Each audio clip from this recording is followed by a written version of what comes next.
Let's take a look at potential threats in this country now. Border Patrol agents confirm a fourth Iranian special interest alien apprehended this month in Eagle Pass, Texas. One of the so-called special interest aliens from the Middle East caught in the days since the Hamas attack on Israel. We now go to former Department of Homeland Security advisor Chuck Marino.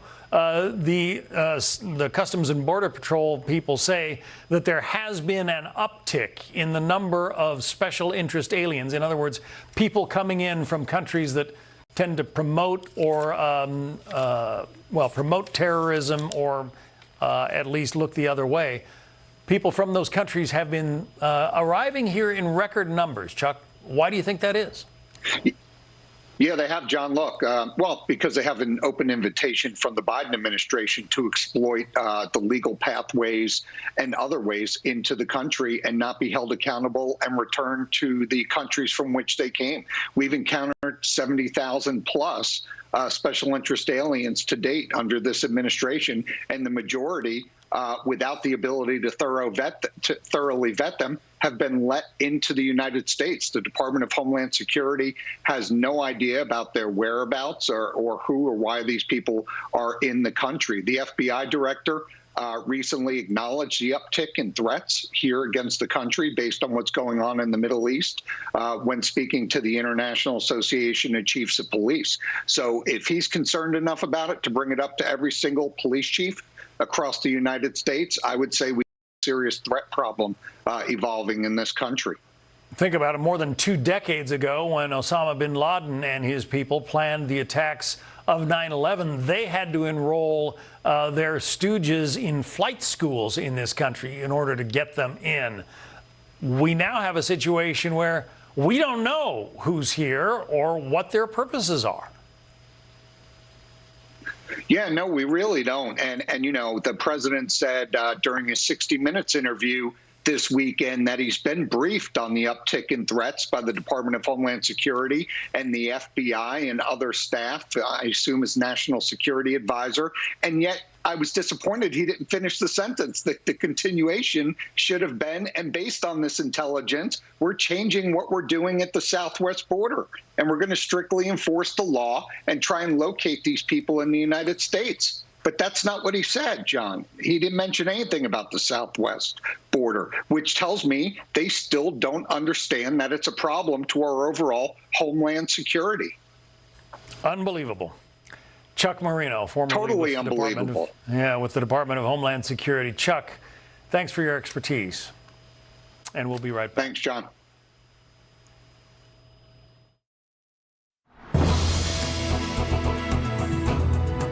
This is your season to smile, to gather together and discover the moments that matter, to jump into the fun and join in the celebration. To help get you ready, your Aspen Dental team is celebrating 25 years of affordable care with an epic anniversary savings event. Right now, new patients without insurance get a free full exam and x-rays. Plus, everyone can get 20% off their treatment plan. But hurry, because while the season won't last, the memories you make together will. Aspen Dental. Book today.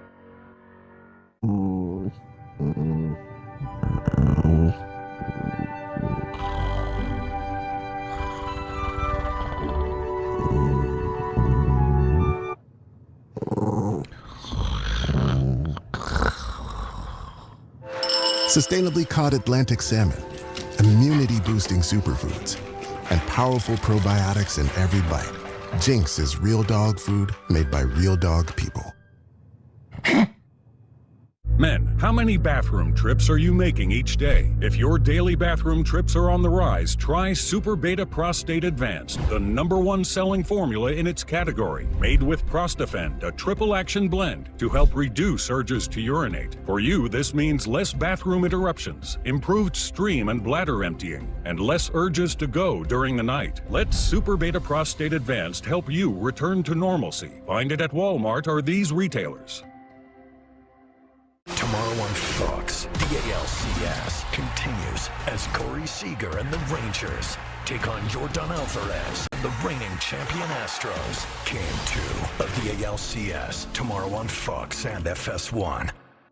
Celebrate Elton John. 4 new masked singers pay tribute to the Rocket Man. Who is it? with an emotional reveal that leaves everyone still standing. We have an icon in the building. It's an all-new Masked Singer, Wednesday on Fox. Join Fox Corporation in donating to and supporting those affected by the atrocities in Israel through financial assistance and emergency aid. Together we stand with Israel. Donate now. What does human talent look like? Just go on Fiverr. See for yourself.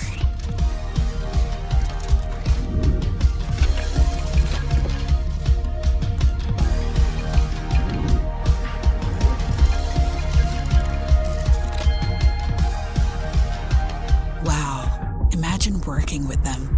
Yeah, imagine that. Hire a freelancer and take your business to the next level.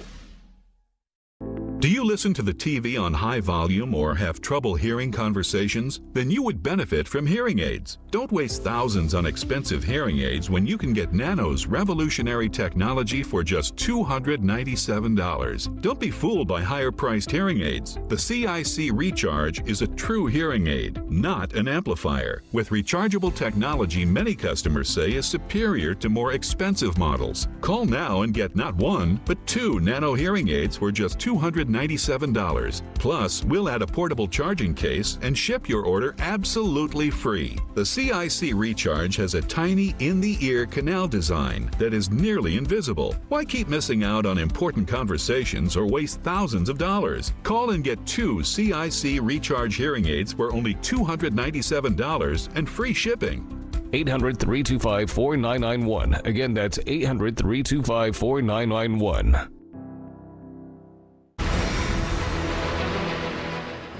Many new developments as the war between Israel and Hamas enters its 10th day, including the prospect of a second front potentially opening. Let's go back to senior foreign affairs correspondent Greg Palcott on the ground at the Israel-Lebanon border. Greg.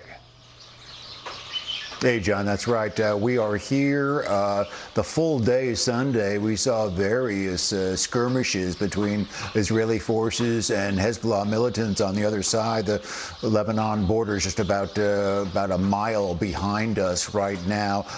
Skirmishes, I will say, not a full-scale war yet, but serious enough to result in 1 death of an Israeli, several injuries, and certainly casualties and discussion on the other side of the border. But yes, this is a new week.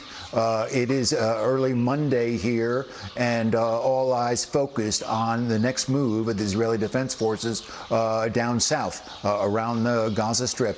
360,000 reservists, 170,000 standing army, all of that mobilized along with gear and a lot of lethal weaponry. Secretary of State Blinken set to arrive here today. He's done a round-robin visits throughout the Mideast. What will he say to the Israeli officials when he arrives? He'll probably give some feedback about what the rest of the region is talking about. He will offer support and maybe some ideas about how to relieve the humanitarian crisis inside the Gaza Strip as it's been hit by Israel, as the civilians have been caught in the crossfire. Some indications that there could be some relief, at least humanitarian supplies coming in from Egypt. Maybe some people being allowed out. Back to you, Greg Palcott. Greg, thank you. And that's how Fox reports as we approach midnight in New York, 7 a.m. in Israel and the surrounding areas. I'm John Scott.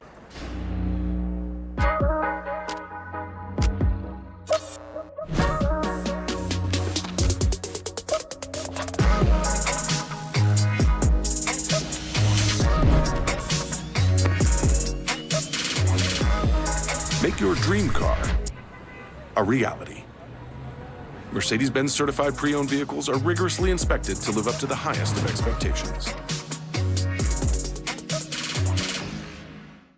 Businesses need 5G solutions today. That's why they choose T-Mobile for Business. MLB partners with T-Mobile to not only enhance the fan experience, but to advance how the game is played. AAA relies on T-Mobile's network to stay connected nationwide so they can help get their members back on the road. And we're helping Pano AI innovate to stop the spread of wildfires. Now's the time to see what America's largest 5G network can do for your business. I'm not just accomplished, I am accomplishing. So I'm doing all I can to help lower my risk of breaking a bone. For postmenopausal women with osteoporosis at high risk for fracture, taking calcium and vitamin D may not be enough. Adding Prolia is proven to help strengthen bones and reduce spine fracture risk by 68% with one shot every 6 months. Do not take Prolia if you have low blood calcium, are pregnant, are allergic to it, or take Exgeva. Serious allergic reactions like low blood pressure, trouble breathing, throat tightness, face, lip, or tongue swelling, rash, itching, or hives have happened. Tell your doctor about dental problems, as severe jawbone problems may happen with Prolia, or about pain in your hip, groin, or thigh, as unusual thigh bone fractures have occurred. Talk to your doctor before stopping, skipping, or delaying Prolia, as spine and other fractures have occurred. Serious side effects like low blood calcium, serious infections which could need hospitalization, skin problems, and severe bone, joint, or muscle pain have occurred. I have so much more to accomplish. Talk to your doctor about Prolia. I am Tony Hawk, and like many of you, I take a statin to reduce cholesterol. But statins can also deplete CoQ10 levels. That's why my doctor recommended Cunol CoQ10. Cunol has the #1 cardiologist-recommended form of CoQ10. Cunol, the brand I trust. Experience the joy of home suite hosting with help from Ashley. Pay 0% interest for 5 years on guest-approved essentials starting at just $17 per month. Plus, save on accessories store-wide to finish every look. Shop and save today, only at Ashley. Stop starving your skin and start feeding it the nutrition it craves. True Skin has what skin craves. True Skin treats skincare like skin nutrition with hardworking plant-powered blends that nourish for radiant, healthy-looking skin. True Skin, get what your skin truly craves. Jared Goff leads the Lions against Lamar Jackson and the Ravens. What a play! Or Kenny Pickett and the Steelers battle Matthew Stafford and the Rams. Touchdown! Next Sunday on Fox. Check for the game in your area. Fox Monday, a mother in crisis. Why are you distressed? A restaurant on the brink. I didn't know he was under that amount of pressure. Gordon's most emotional rescue. I'm here to help, but it's not going to be a smooth journey. And all new kitchen nightmares. Then, it's the episode of Special Forces America has been waiting for. I want to take a beating. I've had a hell of a past 3 months. You are not a victim. You created this. An all-new Special Forces World's Toughest Test after an all-new Kitchen Nightmares, Monday on Fox.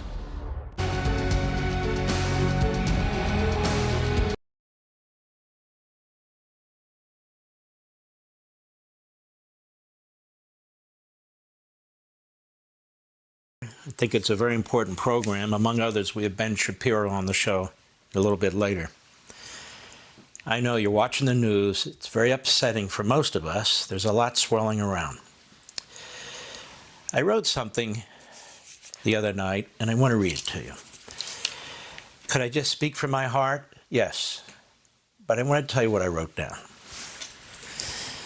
I honestly never imagined that I would be witness to the slaughter and atrocity of Jews with the history of the Holocaust not that far away. And I would have to spend 24 hours a day defending the right to self-defense, which obviously requires the destruction of the modern-day Nazis, Hamas. And not just against them, but growing voices in the Democrat Party, the American media, and college campuses who support terrorism. Some do it in a soft way, some do it in a blatant way, and some people just pretend, what are you talking about? I honestly never thought I'd see the day when recent Arab immigrants to our country, some illegal who have overstayed their student visas, the usual neo-Nazis in our country, Black Lives Matter and other black nationalists and separatist groups, and college students, including those attending top Ivy League schools, carrying signs in our streets saying, "Exterminate Jews.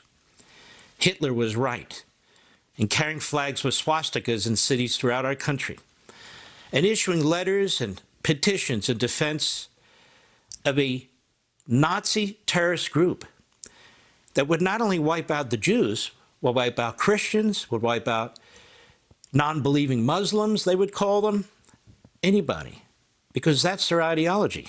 Even when it comes to slaughtering Jews in the Third Reich.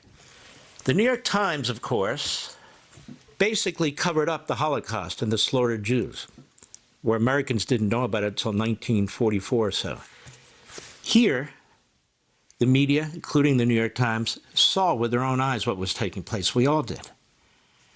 And yet they still come to the defense of Hamas in the middle of a bloody war that Hamas started, targeting Jewish citizens, targeting Gaza citizens. Hamas is responsible for all of it. I honestly never imagined that the New York Times, the Washington Post, and media corporations that were around during the Holocaust would repeat their history of abandoning the Jews when they were facing extinction. So much for our free press standing up against tyranny. Meanwhile, the Biden administration, from Biden to Blinken and others, make these passionate statements about the Hamas atrocities, virulent anti-Semitism, the history of the Jewish people, and their unconditional support for Israel, yet repeatedly lecture and even admonish Israel, including while Blinken was standing right next to Prime Minister Netanyahu. Proportionality in response to these monstrous, unprovoked attacks. Proportionality. What do they mean by that? Eye for an eye? A beheading for a beheading?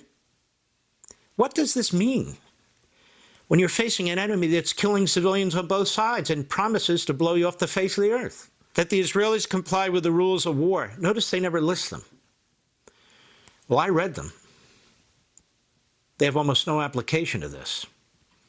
Rules of war against Nazi terrorists who time and again slaughter your people and say they won't stop until they slaughter all of them. Think about this. If the IDF hadn't stopped the Hamas terrorist Nazis after 2 days, they would have murdered, if they could, all 7 million Jews. If they could, they would have murdered all 7 million Jews. And even before the first tank rolled into Gaza, they're told the Israelis they need to feed and medicate the Palestinians who live in Gaza. They don't say that to Hamas because Hamas is killing their own people. And because Egypt has blocked their way out. Because not a single Arab country will take a single Palestinian. How come they're not admonished? How come they're not lectured? I honestly never imagined that any American president would rearm an Iranian Nazi regime that threatens our country with nuclear annihilation and spends billions on terrorism against our country and the Israelis, among others, by intentionally allowing it to violate oil sanctions intended to economically strangle that regime to the tune of $70 billion. And 2 weeks before the attack on Israel makes a deal for our hostages for $6 billion, whether it's available today, tomorrow, it doesn't matter to me. Look at the immorality of that. The same regime that killed American soldiers in Iraq, that maimed American soldiers in Iraq. You see the pictures every day from charities that are still trying to raise money to take care of these people. That attempted to assassinate our former Secretary of State, Mike Pompeo, former National Security Advisor, John Bolton. You hand them $6 billion? In fact, you hand them $70 billion? The immorality alone of making these payments should be shocking to every American. And now Hamas tells Russian media that it took hostages because it saw what Joe Biden was willing to pay for them. And as of this moment, there hasn't been a single change in our relationship with Iran, which is now building nuclear weapons. Can you imagine if Iran has nuclear weapons, the blackmail, the threats, the terrorism, and the use? At the same time, the Biden administration leaves our own borders wide open, overwhelmed with illegal aliens, many from the Middle East and elsewhere. How many have overstayed their student visas who come out of the Middle East? Media doesn't care. They don't give a damn. And many of these people are gotaways. That means no vetting. We have no idea who they are. Isn't that the perfect opportunity for a terrorist to come into the country? Like the one who wanted to kill Pompeo and Bolton? They caught 151. That means they're trying to get in. And you know we didn't catch all of them. 100,000 Americans dead from fentanyl every year because the border's open. Horrendous inhumanity unleashed on our own southern border. Billions of dollars lining the pockets of murderous drug cartels right under our noses and on our border. And yet no policy change whatsoever from the Biden administration. Do they not care about humanity? Do they not give a damn? Look, we're a nation in decline. Not because you and I wanted to be in decline, or not because you and I are contributing to it. The ruling class is killing our country. We've become a nation divided. I don't mean but divided merely on politics, but even when it comes to our own survival. Even when it comes to our own survival, are we taking all the steps necessary to protect ourselves? No, we're not. In fact, we're barely taking the steps necessary to protect ourselves. We undermine the cops, we weaken our own military, the border's wide open, and we rearm our enemies. We rearm our enemies. I'm sorry, ladies and gentlemen, there needs to be accountability. The Israelis are going to unleash accountability against Hamas. The Egyptians, the other Arab countries, and Hamas itself don't give a damn how many Palestinians die or how many Jews die. And we play games with them in the Middle East. Hamas murdered 27 American citizens. You barely hear about it. You barely read about it. What are we doing about it? Nothing. Qatar, Iran, they fund Hamas. What are we doing about Qatar and Iran? Well, we rearmed Iran, and we haven't changed a single policy with respect to the tens of billions of oil proceeds flowing into that country. Nothing. What are we doing about Qatar? Do you know Qatar is our ally? The head Nazi of the Hamas terrorists is living in Qatar. They and the Iranians give the Hamas all the money it needs to survive. And yet they play both sides, the Qatar regime. Now, ladies and gentlemen, 27 Americans are dead. That's one of the greatest acts of terrorism against Americans in our history. In our history. And we're told the Israelis they need to be proportionate. Should we be thanking them for putting their men and women on the front lines to try and defeat an enemy that killed 27 of our terrorists, that still has kidnapped hostages, because they out of their own mouths say, hey, look, we see what Biden's willing to pay for hostages? And what is our relationship now with Qatar? We go along like it's yesterday or the day before, 2 years ago. Qatar is actually negotiating for us with the terrorists that they fund and whose leader they protect in a five-star hotel to try and get our hostages back. The whole Middle East sees all of this going on day in and day out. And Iran, what kind of a president rearms a regime that says it wants to kill us with nuclear weapons? I don't know. Would Harry Truman do that? Would John Kennedy do that? No, I don't think so. Would Ronald Reagan do that? Would either of the Bushes do that? Would Trump do that? No, I don't think so. Obama, yes. Because all the people around Biden are Obama hacks. There needs to be accountability here, too. For example, why aren't we changing our policy toward Iran immediately? We're rearming them as I speak. And why aren't we telling Qatar, our ally, you hand those Palestinian terrorists over to us? They murdered 27 American citizens in cold blood. And we don't even know what kind of horrific murder was exercised against them. We want answers. Now, you turn them over to us. And if you don't give them to us, we're going to sanction you. Turkey is housing Hamas leaders. Turkey, a NATO ally that relies on our jets, who keeps threatening, if you don't sell us your jets, we'll go to the Russians, they'll sell you jets. Really? We should say the same to Turkey, who needs our money desperately. We want those terrorist leaders who slaughtered American citizens. It's not going to happen. You know why? It's one thing to give arms to the Israelis, whose men and women will shed blood fighting the terrorists. while we're telling them to be proportionate, make sure you feed the civilians over there and medicate them while you're trying to blow out Hamas. Obviously, the Israelis can't do all that at once. And while our media are already attacking the Israelis and so forth, because this administration, whether it's Afghanistan, whether it's the signals that it's sent to Russia, whether it's the signals right now it's sending to communist China, sent all the worst signals to our enemies, to the terrorists in the Middle East who struck us and have struck us over and over again and slaughtered 27 American citizens. It's disgusting. I'll be right back.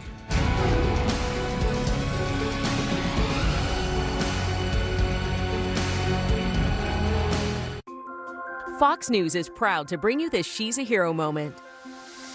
Even today, only a quarter of STEM graduates are women. They'd go, oh, you don't look like an engineer. There is this preconception, some things are for boys. But diversity drives innovation. My goal is to really flip the script. Pick something you love and go for it. How do we live in space? How do we live on the moon? I want to help figure that out. You can create the blueprint. If you can see her, you can be her. This is gonna be hell on earth. Let's go! Move, move, move! Welcome to reality. The world's toughest test. That's a long way down. Is back. Oh my God. Why are you here? I want to get punished. Fight! And you can watch anytime. This is not a game show. Special Forces World's Toughest Test. Mondays at 9 on Fox and watch anytime on Hulu. Tomorrow on Fox, the ALCS continues as Corey Seager and the Rangers take on Jordan Alvarez and the reigning champion Astros. Game 2 of the ALCS tomorrow on Fox and FS1.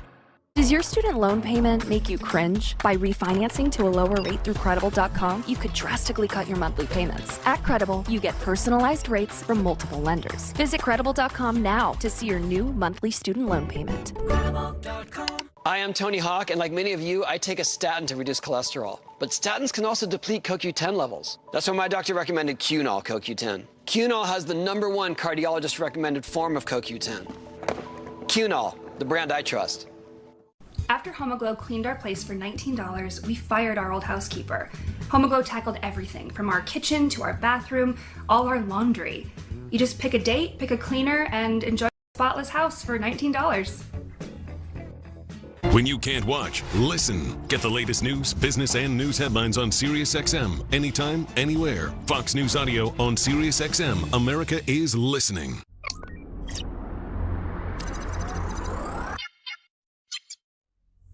Fine. Humans are noisy. They like to make things. They're fueled by inspiration. Inspiration is something called tacos. Change makes them nervous, but embracing it changes everything. Yeah, imagine that.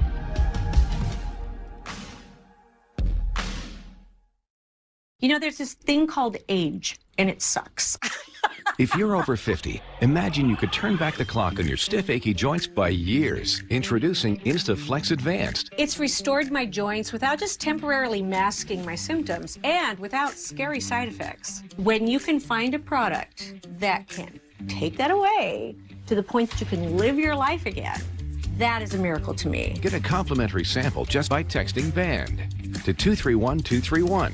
InstaFlex Advanced targets the root cause of joint soreness and stiffness with a unique combination of 5 key natural ingredients. Key ingredients backed by 5 clinical studies. I love this product. I'm telling you it works. InstaFlex Advanced is the #1 selling joint brand at GNC, but you can only get your complimentary sample by texting BAND to 231231. Plus, text now, and we'll include a tube of InstaFlex pain cream for fast-acting relief absolutely free. Text BAND to 231231 today.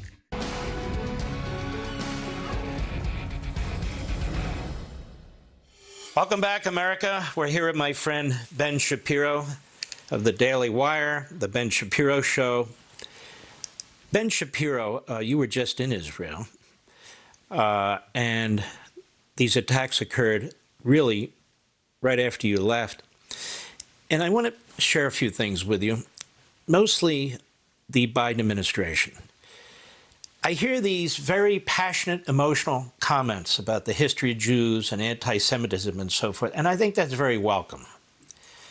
But then typically at the end of the statement, certainly with Blinken when he was standing right next to Prime Minister Netanyahu, we get the lecture about proportionality, about the rule of law, about how we're different from the terrorists and so forth and so on. Do you think this administration funding Iran, funding the Palestinian terrorists, they haven't changed course on any of that? They're providing weaponry, which is very, very important. But do you think this administration is going to allow Israel to actually win? And my great fear is that they won't. I mean, I will say that during the Obama administration and much of the foreign policy establishment inside Biden's White House is Obama acolytes. The foreign policy of Barack Obama was to prevent Israel from defending itself and to cut short any attempt to take serious measures against terrorists. And that happened multiple times with Hamas. It happened with Hezbollah as well while he was president. You know, if that carries forward into Biden, that's a real problem for the state of Israel. It's always sort of darkly hilarious when the State Department lectures people about human rights abroad, and then when they talk about how Israel ought to use restraint. Meanwhile, Israel is literally warning Gazan civilians to get out of the way, and Hamas is literally telling them to stay directly in the line of fire so they can maximize the civilian casualties for the cameras. It seems to me that all of that sort of language is rather misdirected. So I'm hoping that they don't cave, but I have very little faith that as this conflict progresses, and it's going to be a long slog for the Israelis, they're going to have to go in on the ground. They're going to have to clear out terror tunnels. That is not something that happens overnight. My great fear is that the support starts to wane. And that's a pattern. That's par for the course, isn't it? The Hamas's propaganda winds up in the pages of the New York Times and on the headlines of most American newspapers and on most television shows. Let me ask you about that. I've been talking about this, but I want to underscore it in your take. We get these statistics. How many Jews were slaughtered? How many people die in Gaza? Isn't this outrageous when we don't know who's actually dying in Gaza? It could be a terrorist. Is the terrorist the same as a baby who's beheaded by a terrorist? Isn't it outrageous the way they report that all these casualties as a result of Israel, when in fact, as you point out, that's what Hamas wants and more? The Egyptians won't open the passageway so the civilians can get out of there, and not one Arab state has offered to take one Palestinian. Aren't all these deaths on both sides the responsibility of the Arab states, of the terrorist organizations, and their weaponization of their ideology? 100%. And that's the part that's always astonishing. And when you hear Israeli leaders being asked about civilian casualties in Gaza and they express astonishment that they're even being asked, the reason they're expressing astonishment is because they're the only ones in the region who seem to care about civilian casualties in Gaza. Again, they spent years dropping what they call knock bombs on the top of buildings to warn people inside to get out. And then Hamas will tell people to get back in. We have reports from Trey Yingst of Fox News telling Americans that Hamas is telling people to stay in the buildings that Israel has warned them to get out of.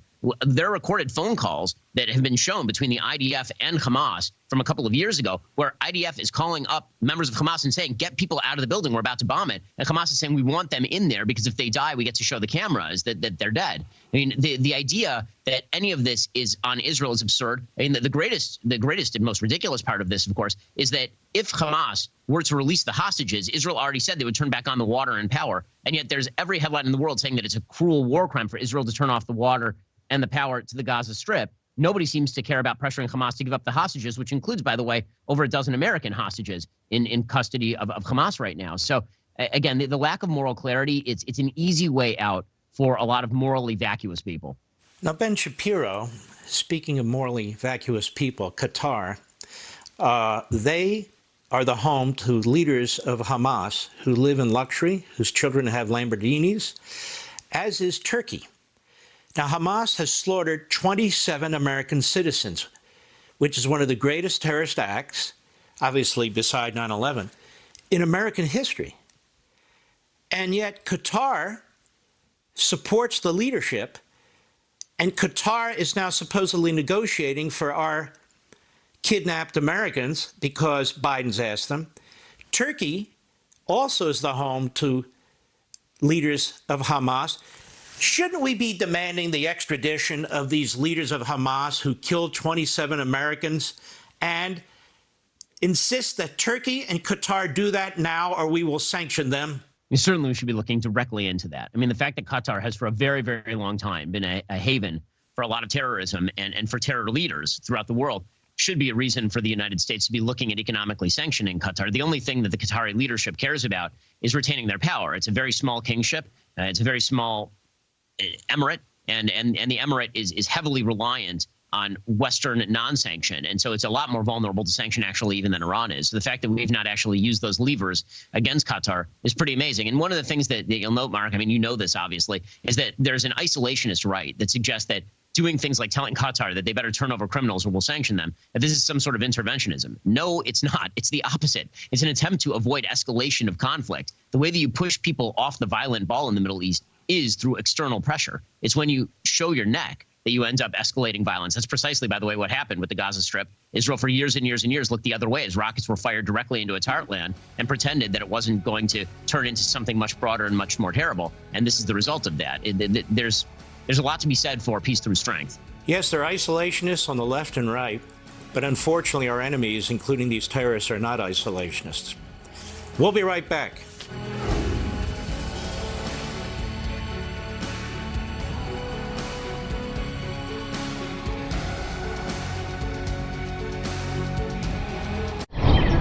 Providing for your family is a top priority. But what happens when you need affordable health care? Christian Healthcare Ministries could save you up to 40% today. As a member, you can choose your provider without network restrictions. Sign up at your convenience with our anytime enrollment. Join a Christian community that supports each other's medical expenses, offering peace of mind as you prioritize what's most important. Enroll now at yourchm.org. Boy, do I get bad press. The six-part story only Fox Nation can tell. He didn't go into New York to expand his father's empire. He went in to build his own. What kind of crap is that? You ought to be ashamed of yourself. Drain the swamp. When I make promises, I keep them. No dream is too big. No challenge is too great. I want to make America great again. I, Donald John Trump. Do you have trouble hearing conversations? Are you constantly asking loved ones to repeat themselves? Do you miss out on discussions or talking with friends? Then you would benefit from MD hearing aids. Don't waste thousands of dollars on expensive hearing aids or settle with the frustration of cheap amplifiers. Right now, you can get 2 revolutionary MD Neo hearing aids, regularly $999 for only $299 a pair. I feel that MD Hearing is a super buy because for the price point, anyone can pretty much afford it. Don't be fooled by higher-priced hearing aids. The Neo is a true hearing aid, not an amplifier. It has rechargeable technology that many customers say is superior to more expensive models. I think that the MD hearing aid is a much better product than the more expensive hearing aid that I tried.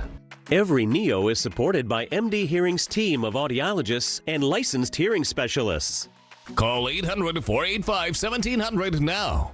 The FDA-registered Neo offers superior noise reduction and a tiny in-the-ear canal design that is almost invisible. Best of all, they are incredibly affordable. And if you call now, we'll add in a portable charging case and ship your order absolutely free.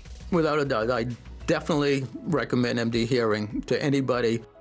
For any reason, do your research, look into MD Hearing. If you've got mild to moderate hearing loss, give MD Hearing a call and just try them. You have nothing to lose. It'll help a lot of people that can't afford expensive hearing aids. Stop missing out on important conversations or wasting thousands of dollars on expensive hearing aids. Order now and you'll get 2 Neo hearing aids with a portable charging case, free shipping, free lifetime US-based audiologist support, and a 45-day risk-free trial for only $299. Supplies are limited, so don't delay. Better hearing is just a phone call away. Call 800-485-1700. That's 800-485-1700. Why do vitamins and supplements cost so much more now? Other companies are charging you more and more for less and less, and we hate that. That's why Force Factors partnered with Walmart to provide amazing supplements at great prices for all Americans. Force Factor products use clinically studied, patented ingredients to powerfully improve your health, but they're also delicious, easy to use, and affordable. That's why Force Factor is now the #1 best-selling superfoods brand in America. Rush to Walmart and unleash your potential with Force Factor. This is a Fox News alert. I'm Marianne Rafferty in Los Angeles. Israel on the brink of a major land, sea, and air operation against the terrorist group Hamas. It could come at any hour now. Hundreds of thousands of Israeli troops are standing by along the border with Gaza, awaiting orders to launch an assault aimed at destroying and dismantling Hamas. And Israel maintains the unwavering support of the White House. President Biden reiterated that point in an interview with the CBS News Magazine's 60 Minutes broadcast Sunday night. He says he may even visit Israel in the coming days. Do you believe that Hamas must be eliminated entirely? Yes, I do. But there needs to be a Palestinian Authority. There needs to be a path to a Palestinian state. Hundreds of thousands of Palestinians, meantime, are scrambling to get out of Gaza, but time may not be on their side. Medics in the region are saying hospitals are facing a fast-growing humanitarian crisis as they're overwhelmed with patients, and supplies are running desperately low. They are warning that without more fuel and basic resources, thousands in their care could die. And in yet another show of strength and support for Israel, the Pentagon is now sending the USS Eisenhower carrier strike group into the eastern Mediterranean Sea. There, it'll join the highly advanced USS Gerald Ford strike group, which arrived in the region last week. The war now enters its 10th day. In that time, at least 30 Americans have been killed. 13 remain unaccounted for, possibly being held hostage by Hamas terrorists. The war's death toll surpassing 4,000, most of them civilians, a tragic figure that's certain to escalate dramatically in the days ahead. I'm Marianne Rafferty. Now back to life, liberty, and Levin.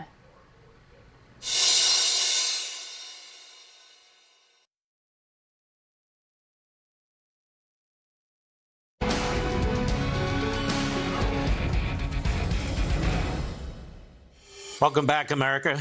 We have our friend Ben Shapiro from the Daily Wire, among other things. Ben, doesn't there need to be, right now, pressure on the Biden administration to cut off funding to the Palestinians, as Donald Trump had, to cut off oil funds getting into Iran because they will not enforce the sanctions?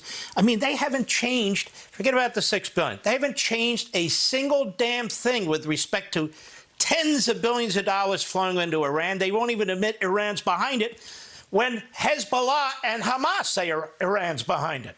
It is amazing that the Biden administration's absolute carryover from the Obama administration, their deep, deep abiding desire to cut some sort of pusillanimous and cowardly deal with the Iranians, has led to this impasse and has led to this violence. And the fact that they haven't changed strategy with regard to taxpayer dollars flowing to, for example, the Palestinian Authority, and they're pretending this away. They're pretending the Palestinian Authority is not allied with Hamas, that they don't have the same intentions as Hamas. That of course, is absolutely ridiculous. The big lie in the Middle East has always been that there is a moral parity between these sides. The Palestinian Authority, from inception, it began as the PLO, called for the extermination of the state of Israel. Hamas, in its charter, calls for the extermination of the state of Israel. Islamic Jihad, in its charter, calls for the extermination of the state of Israel. And all of these are the governing parties here. The fact that American taxpayer dollars are on both sides of this, right? Americans are paying for the rearmament of Israel, and they're also paying for Hamas to generate its rockets. They have been for years. I mean, your taxpayer dollars were being sent to the Gaza Strip, and Hamas was promptly taking those taxpayer dollars, because dollars are fungible, and using them for whatever the hell they wanted to use them for. Now, that should be a cause of mass outcry. The fact that, again, the Biden administration hasn't immediately talked about turning off the spigot is totally insane. Isn't it also insane, Ben Shapiro, that the greatest ally that terrorists have in the United States is the American media? Just as it was the greatest ally of the Nazis by covering up the Holocaust, the American media has Jewish and other blood on its hand, and has for decades and decades and decades. And it seems like they don't take a corrective course either, do they? No, it's absolutely despicable. I mean, the American media, again, has drawn a moral parity between Israel and its enemies for decades at this point. They pretend that what Hamas really wants, it's a territorial dispute, or the PA, it's a territorial dispute, or Islamic Jihad. They literally say to your face, this is the part that's astonishing, Hamas will say to your face what they want is to kill Jews. The PA will say to your face what they want is all of Jerusalem, not part of Jerusalem. The Islamic Jihad will tell you to your face all of this stuff. In their educational materials for their kids, they put this stuff. And the entire American media looks the other way and pretends it's not happening. They say, well, we can examine your ulterior motive. We know what you're really thinking. And this really goes to the absolute arrogance of a lot of Western liberals. And that is everyone thinks like they do. They really believe that members of Hamas, they think maybe like differently about a few things, but in general, they're reasonable people who just want certain things. Robert Malley, who is the Iranian, apparently, spokesperson inside the Biden administration, who had to be kicked out of the Biden administration because he may have been actually co-opted by the Iranians. He was giving speeches not all that long ago talking about the magic of Hamas and how Hamas was a normal political movement. You might think that they're crazy genocidal maniacs, but they're not. They're actually really, really good people who are just attempting through different political means to do what they're doing. The media buys into that same nonsense because when it comes to this particular conflict, maybe the only conflict where the media does this, when it comes to this particular conflict, the media has decided in their heads that the Western country has to be wrong by nature. It's just wrong by nature. And because it's wrong by nature, that means that anything that happens to that country must inevitably have been caused by the quote-unquote occupation, even if what you're talking about here is an unoccupied Gaza. Israel pulled out in 2005. The victims are living in an unoccupied area. They're not living in the settlements. They're living in the south of Israel, which has been part of Israel since 1947-48. And even if the people getting slaughtered are disproportionately people of the political left, which is exactly what happened at this electronic dance music festival, it doesn't matter to them at all. The facts are completely irrelevant to the narrative. Well, very, very well said. It just amazes me. This administration also, they rearmed the Iranians. There's no other way to put it. They rearmed the Palestinian terrorists by basically reversing all of Trump's decisions. The Iranians were on their back. The Palestinian terrorists were in a box. And then we're talking about proportionality when it comes to Israel defending itself by this administration. And then this administration wants to get credit. It gets no credit from me, except for the fact that they're doing what I think every administration would do, which is provide Israel with the weapons that they need to defend themselves. I can't think of another president who wouldn't, although Obama did stop for about 24 hours. I want to thank you, Ben Shapiro. I want to thank you for what you're doing. God bless you, my friend. Back at you, Mark. Appreciate it. We'll be right back.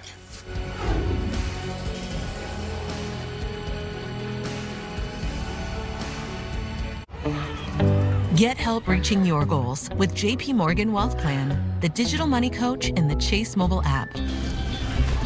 Use it to set and track your goals, big and small, and see how changes you make today could help put them within reach. From your first big move to retiring poolside and the other goals along the way, Wealth Plan can help you get there. JP Morgan Wealth Management. This right here is confidence in a bottle. It just gives you such a boost of confidence. Not only does it change you on the outside, but something in the inside, knowing that you're looking better. It makes me feel so much more confident than I've ever felt in my life. They are some of the hottest videos on social media. Those videos claiming to instantly get rid of bags under your eyes. Well, today we're going to see one for ourselves and let you be the judge. It's called Plexiderm, and lifestyle expert Annette Figueroa is here to tell us why she says this one is for real. This one is for real, and I'm so excited. We even have a video, and you'll notice the model has bags underneath his eyes and some sagging, and all he uses is a small amount on a clean, dry face, and that's how easy it is. All right, what's the active ingredient? Okay, so it's silicates that are minerals found in shale rock, and what it does is it tightens and lifts the appearance of bags underneath your eyes in as little as 10 minutes, no prescriptions, and very little effort. Even watching the video, this is a real, it's a model, but it's a real guy with real bags underneath his eyes. And I did this to my father. We were at home. I had the timer on, and we were screaming. 4 minutes, 34 seconds, completely gone. My real true opinion is wholly words I can't say on camera. These lines bother me. They really do. And this is absolutely unbelievable. I mean, I could feel it just lifting my skin. It was amazing. It feels good. Feels great. Looks even better. And not only does it work on the bags, it works on the appearance of crow's feet, fine lines, and wrinkles. So it targets all those problem areas. So this would be a daily thing? Or it absolutely could be a daily thing. But the way you want to do it is you want to have a clean, dry face. You use a small amount because it's so powerful. You have high school reunions. You have events you want to go to. You want to look years younger. This is it. At our $14.95 price, it's the best way to try Plexiderm and see it work for yourself after your first application. Call the number on your screen. Call 800-531-1876. Hey, Hi. Check it out, team jackets. Oh, nice. These are sick. Ooh, nice. Love it.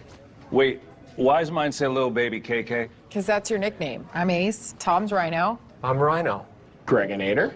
And obviously, you're little baby KK. Yeah, I'm not going to be a little baby KK. They printed up the jackets. It's a done deal. It does say little baby KK. You can't argue with the jacket, little baby KK. What's gotten into him? Classic little baby KK. Only one question leads to life-changing money. Is it real or is it snake oil? The game is simple. 2 outrageous products. Just pick the real from the fake. Would you buy one of those? Yeah, but I'm a weirdo. Celebrity sleuths help expose who's lying. You a cop. You can detect snake oil. How much would you risk? They get excited. They like to spend your money. Go big or go home. The con is on. Let's play snake oil. All new Wednesdays on Fox and watch anytime on Hulu. When it comes to the wrong mattress, you snooze, you lose. At Ashley, we've got you covered with top mattress brands at winning prices. And you can snooze now and pay later with 0% interest for 60 months. Make every snooze count. Shop in-store or online today. Well, that was a doozy. On Tubi, the 90s sitcoms where the zany neighbor from across the hall always gets the biggest laughs, just keep going.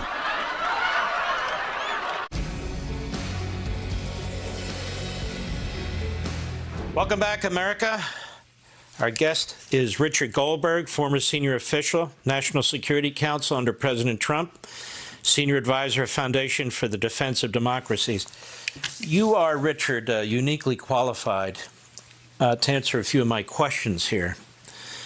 Can you please explain to me the fixation, actually the obsession that the Biden administration and before that the Obama administration has and have had with not just appeasing Iran, but now we've rearmed Iran? Mark, if the most horrific massacre of Jews since the Holocaust is not enough of a wake-up call to stop this policy of appeasement, I don't know what is. It certainly won't be the acquisition of a nuclear weapon in Iran if that's what we think is going to happen.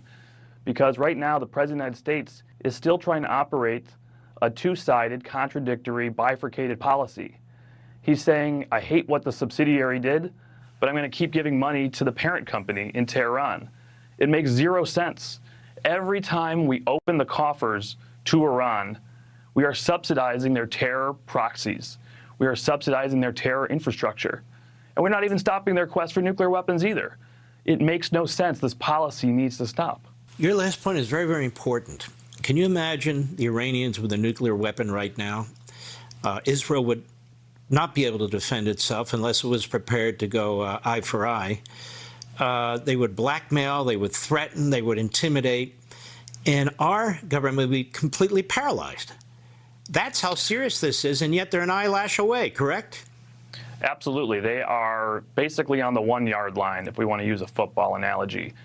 And in desperation, rather than using deterrence to say, no, we're not going to allow you to have a nuclear weapon, instead we went to appeasement. And since May, this administration has been opening the coffers, paying the extortion racket. It's a racket. Billions and billions of dollars. I know we're all fixated on the $6 billion that was part of that hostage deal. But come on, 5 people for 5 people, and we're going to throw in $6 billion? It was $10 billion the month before. We already moved $10 billion out of Iraq, made it available in accounts in Oman. Nobody's talking about that money. Oil is skyrocketing out of Iran going to China. No crackdown. We have targets available to hit. We don't do it. Why? We're trying to appease Tehran. And it's not like they're dismantling their nuclear program in exchange for the money. They're just not crossing into the end zone. It's ludicrous. What do they do with that money? What do they do with economic relief? You know, the Biden administration wants to say, well, the $6 billion hasn't been spent yet. Complete red herring argument. You've already decided to promote economic relief for this regime. Taken their eye off the ball. They're able to now completely concentrate on one thing. The only country in the world now trying to stop their quest for nuclear weapons. Who's the only country actually conducting operations inside of Iran? Israel. So of course now, the U.S. is off the table. They're in an extortion racket. They're pleading with Tehran, don't hurt us, we'll pay. So now they turn their attention to Israel, the only country left that's trying to stop them, trying to save the free world from this monstrous regime. And that's really what is behind the massacre that we just saw. It's true, Hamas is terrible. comparing to Hamas to ISIS is very apt. But Hamas is but the subsidiary. The parent company is in Tehran. And what do you make of the fact that the Egyptians will not open the major passageway for civilians to leave? Not a single Arab country wants to take a single Palestinian. And that Hamas, which is really the Muslim Brotherhood of Palestine, that Hamas is going to insist that when the Israelis try to take out the terrorists, that they take out civilians as well. So they're taking out civilians, Hamas is, in Gaza and in Israel. What do you make of all that? Mark, you raised such an important point here. We do focus on Iran as the sponsor of Hamas and Hezbollah and Islamic Jihad, and that's all true. These are tentacles of a big octopus trying to strangle Israel, but ultimately undermine and kill Americans and take down the United States. But Hamas is part of the Muslim Brotherhood network, and they operate a massive information operation, partnering with Qatar, partnering with Turkey. You know, why is it that we suddenly have the United Nations and Al Jazeera and all of these disinformation coming out about how, you know, really the crime of humanity is the Israelis. It's not Hamas after they've just butchered children and women in such a horrific manner? Why? It's because they have the apparatus to do so. Remember, Hamas, as you say, uses human shields. That is a war crime. Nobody's calling out war crimes already in progress by Hamas, not just the massacre, but the massacre on the Palestinian people as well committed by Hamas. Every death that happens in Gaza is on Hamas's head and on Iran's head. It's also on the head of every sponsor that helps them, Qatar. The leaders of Hamas right now are free to walk around in Doha. They are free to walk around in Ankara. What are we doing to hold these countries accountable? Shut down these offices, expel these Hamas leaders. And Egypt, how disappointing, an Arab country on the border of Gaza. People like to talk in the media as if there's only one border. It's the Israel border with Gaza. No, there's an Egyptian border. And they won't open the border. They won't let civilians get out. They have to be staying in there and used as human shields by Hamas. So blood is on a lot of people's heads. It's not on Israel right now. They just experienced a 9/11 on steroids. Their quest for vengeance, for taking out the terror infrastructure that attacked them, is noble and justified and legal under international law. We need to hold accountable all these other countries that are helping the terrorists. And these other countries, you mentioned Qatar and you mentioned Turkey, which give safe haven to the leaders of Hamas. Qatar spends a fortune to prop up Hamas, and yet we treat Qatar like this great ally. It has investments here. We have investments there. It brings the international soccer leagues in and all the rest of it. It's a two-faced, backstabbing terrorist regime that is funding the enemy. And I want to talk more about that when we come back. I'll be right back.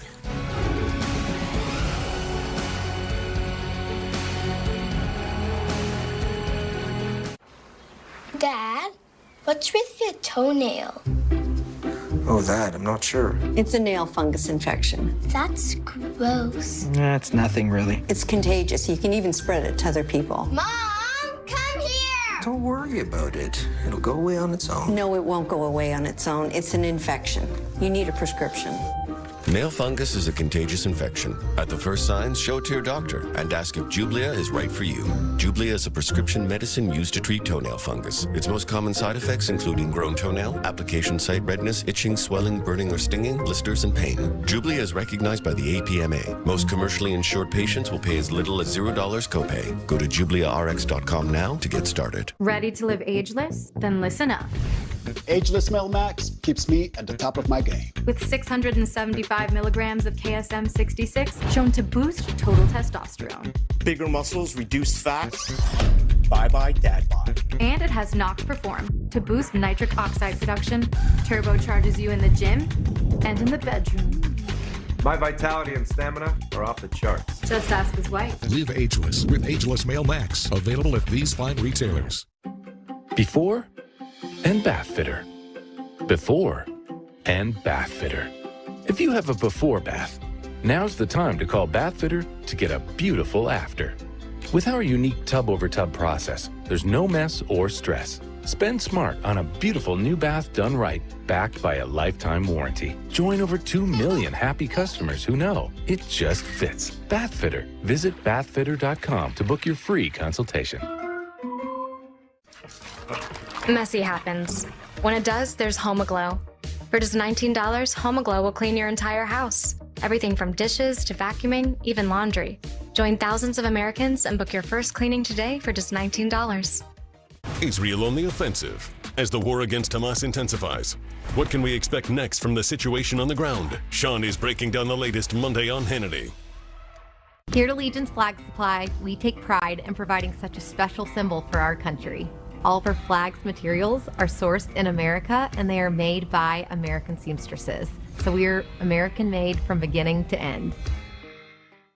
You know, there's this thing called age, and it sucks. If you're over 50, imagine you could turn back the clock on your stiff, achy joints by years. Introducing InstaFlex Advanced. It's restored my joints without just temporarily masking my symptoms and without scary side effects. When you can find a product that can take that away to the point that you can live your life again, that is a miracle to me. Get a complimentary sample just by texting BAND to 231231. InstaFlex Advanced targets the root cause of joint soreness and stiffness with a unique combination of 5 key natural ingredients. Key ingredients backed by 5 clinical studies. I love this product. I'm telling you, it works. InstaFlex Advanced is the #1 selling joint brand at GNC, but you can only get your complimentary sample by texting BAND to 231231. Plus, text now, and we'll include a tube of InstaFlex pain cream for fast-acting relief absolutely free. Text BAND to 231231 today.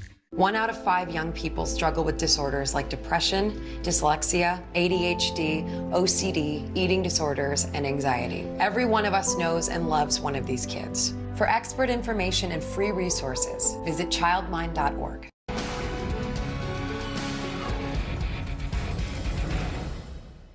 Welcome back. Richard Goldberg, expert in the whole region of the Middle East. Richard Goldberg, the propaganda coming out of our State Department, which has been long time anti-Semitic, going all the way back even before FDR and the Holocaust, is, from the Secretary of State standing right next to the Prime Minister, proportionality.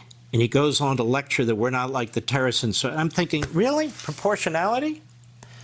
While our government arms the Iranians, while our government is doing business with Qatar, the fact of the matter is Qatar now and Turkey are protecting the leaders of Hamas, which has murdered 27 Americans.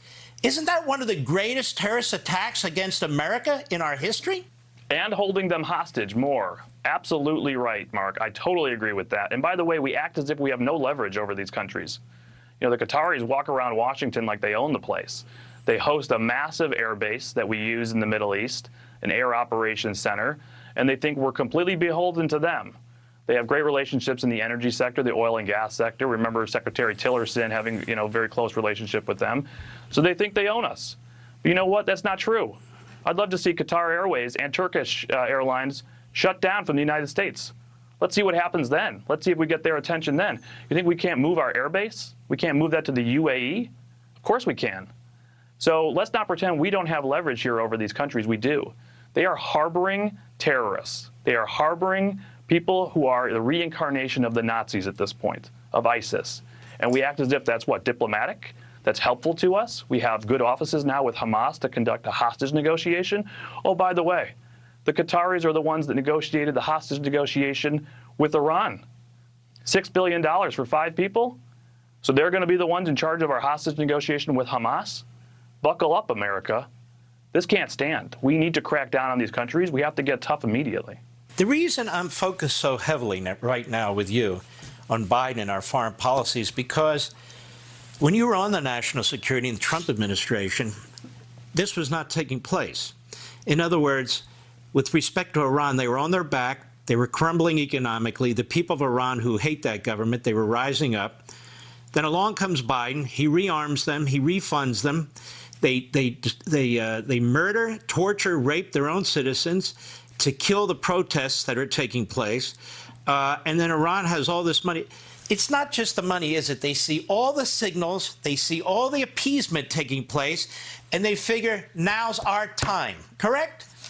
Absolutely correct. I'll add one more craziness to it.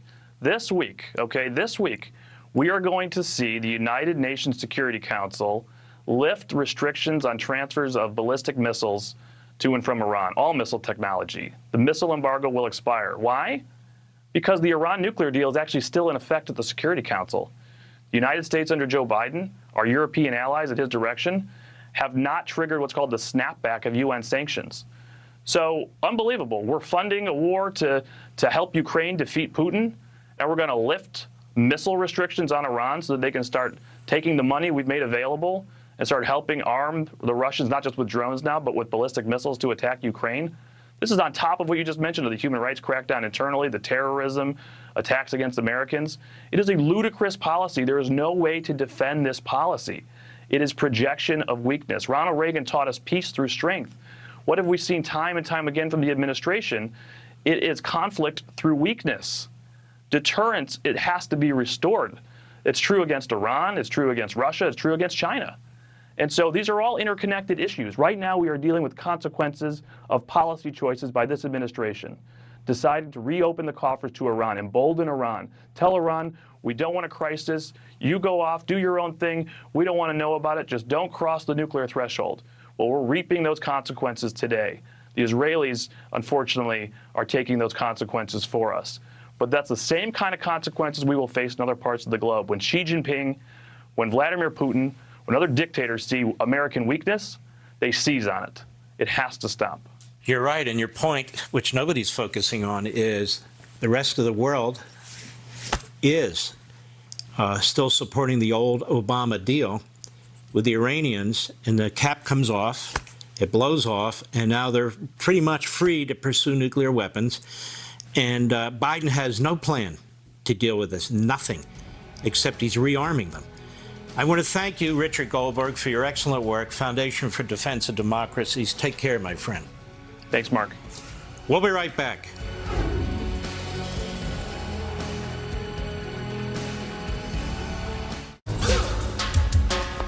Stop! Get on the ground! They're back. You are going to jail today? With all new episodes. Crazier twists. Undeniable. Hey, it's on video. Plots that defy reasoning. I understand that my pants are down, it's weird. And the best acting you've ever seen. And this was how many grams? Cops. All new episodes every Friday. Only on Fox Nation. No matter what, I go to jail. Why is that? Because I'm a criminal, man. Nothing starts your day like a great shower. But wait, overnight, your shower head is a breeding ground for germs and bacteria. According to a recent study, that first blast of hot water in the morning can be packed with dangerous pathogens. Wake up to AquaCare, the breakthrough handheld shower head with antimicrobial nozzles that inhibit the growth of mold, mildew, and bacteria inside, giving you a clean, luxurious, powerful shower every time. The secret is Germ Shield antimicrobial technology that works 24/7 at a molecular level to protect AquaCare nozzles from bacterial contamination. Ordinary showerhead nozzles clog and lose water pressure, but AquaCare's anti-clog nozzles remain clog-free for superior water pressure and flow. With 8 amazing settings, from drenching rain to pulsating massage and a convenient water-saving pause mode, you can use AquaCare as a handheld or an overhead shower. It installs in minutes, no tools needed, and no other shower head can do this. Just flip the head and AquaCare turns into a power wash. Use the fan spray to instantly rinse off soap or the Target jet to blast away that stubborn scum buildup without setting foot in your shower. And it's ideal for pets. AquaCare is a complete shower hygiene system for your entire family. Call or go online to get your AquaCare with Germ Shield for the manufacturer's direct price of just $29.99. With an amazing lifetime warranty, it's the last shower head you'll ever need. Order right now and we'll instantly upgrade your order with an extra long stainless steel hose and a low reach wall bracket. Ideal for children and seniors. Yours absolutely free. Plus, we'll ship your entire order free. You get it all. An incredible value for one low price. Call or go online to buyaquacare.com. Order now. High Point University is the premier life skills university, where student transformation is focused on personal initiative and extraordinary career outcomes. Employers value HPU's real-world preparation. Students love unprecedented access to global leaders on High Point's inspiring campus. and parents appreciate HPU's God, family, and country values. Choose to be extraordinary at High Point University. This is Liz. She just stepped up to care for her mom, and she has questions. Luckily, Liz has Carewell. It's a one-stop shop for everything caregiving, staffed by real caregiving specialists. So you get great prices, discreet delivery, and super fast shipping. Like faster than you-know-what online megastore fast. With Carewell, you got this. Go to carewell.com to get 30% off your first auto ship order. Proudly supporting the Alzheimer's Association.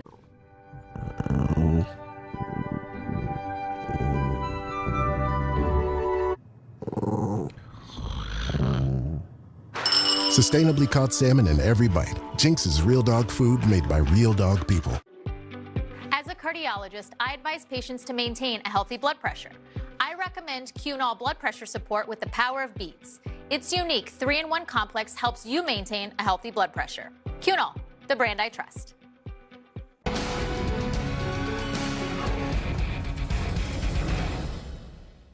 Welcome back, America. Look, I want to thank all of you. I want to thank my fellow Americans, even those who aren't watching, of course. All of you. We are red-blooded Americans. We're all red-blooded Americans. It's no secret. I'm American and I'm Jewish. The Jews in the United States represent a tiny, tiny fraction of the population, and worldwide it's even smaller than that. I cannot tell you how important it is for righteous Gentiles and other righteous people to support the Israelis and to know good from evil. I personally am deeply blessed to be in this country, as are the rest of us. And you know, I was born here, so I didn't make the choice. It's really just a matter of fate. It's one of the reasons I come on my shows here, on radio, on Blaze, everywhere. And I will defend this country, its history, because I'm not alone. I'm not alone. I don't know what we would do without this country, all of us. And I am grateful to all of you for everything you're doing and saying and watching this program from the bottom of my heart.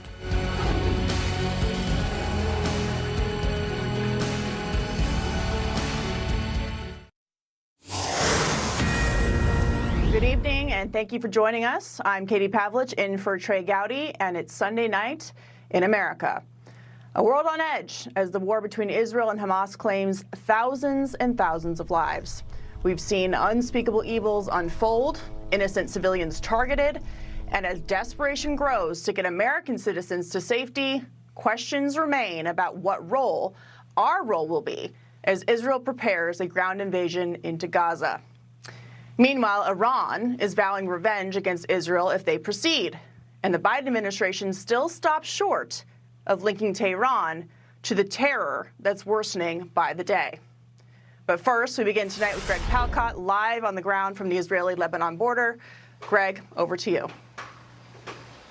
Hey, Katie. Yeah, we are up here in northern Israel, keeping an eye on what could be developing here as a second front, the Iranian-backed Hezbollah militant group across the border. We'll have more on that in a moment, but let's run down what is happening. Israel's war with the Hamas militants.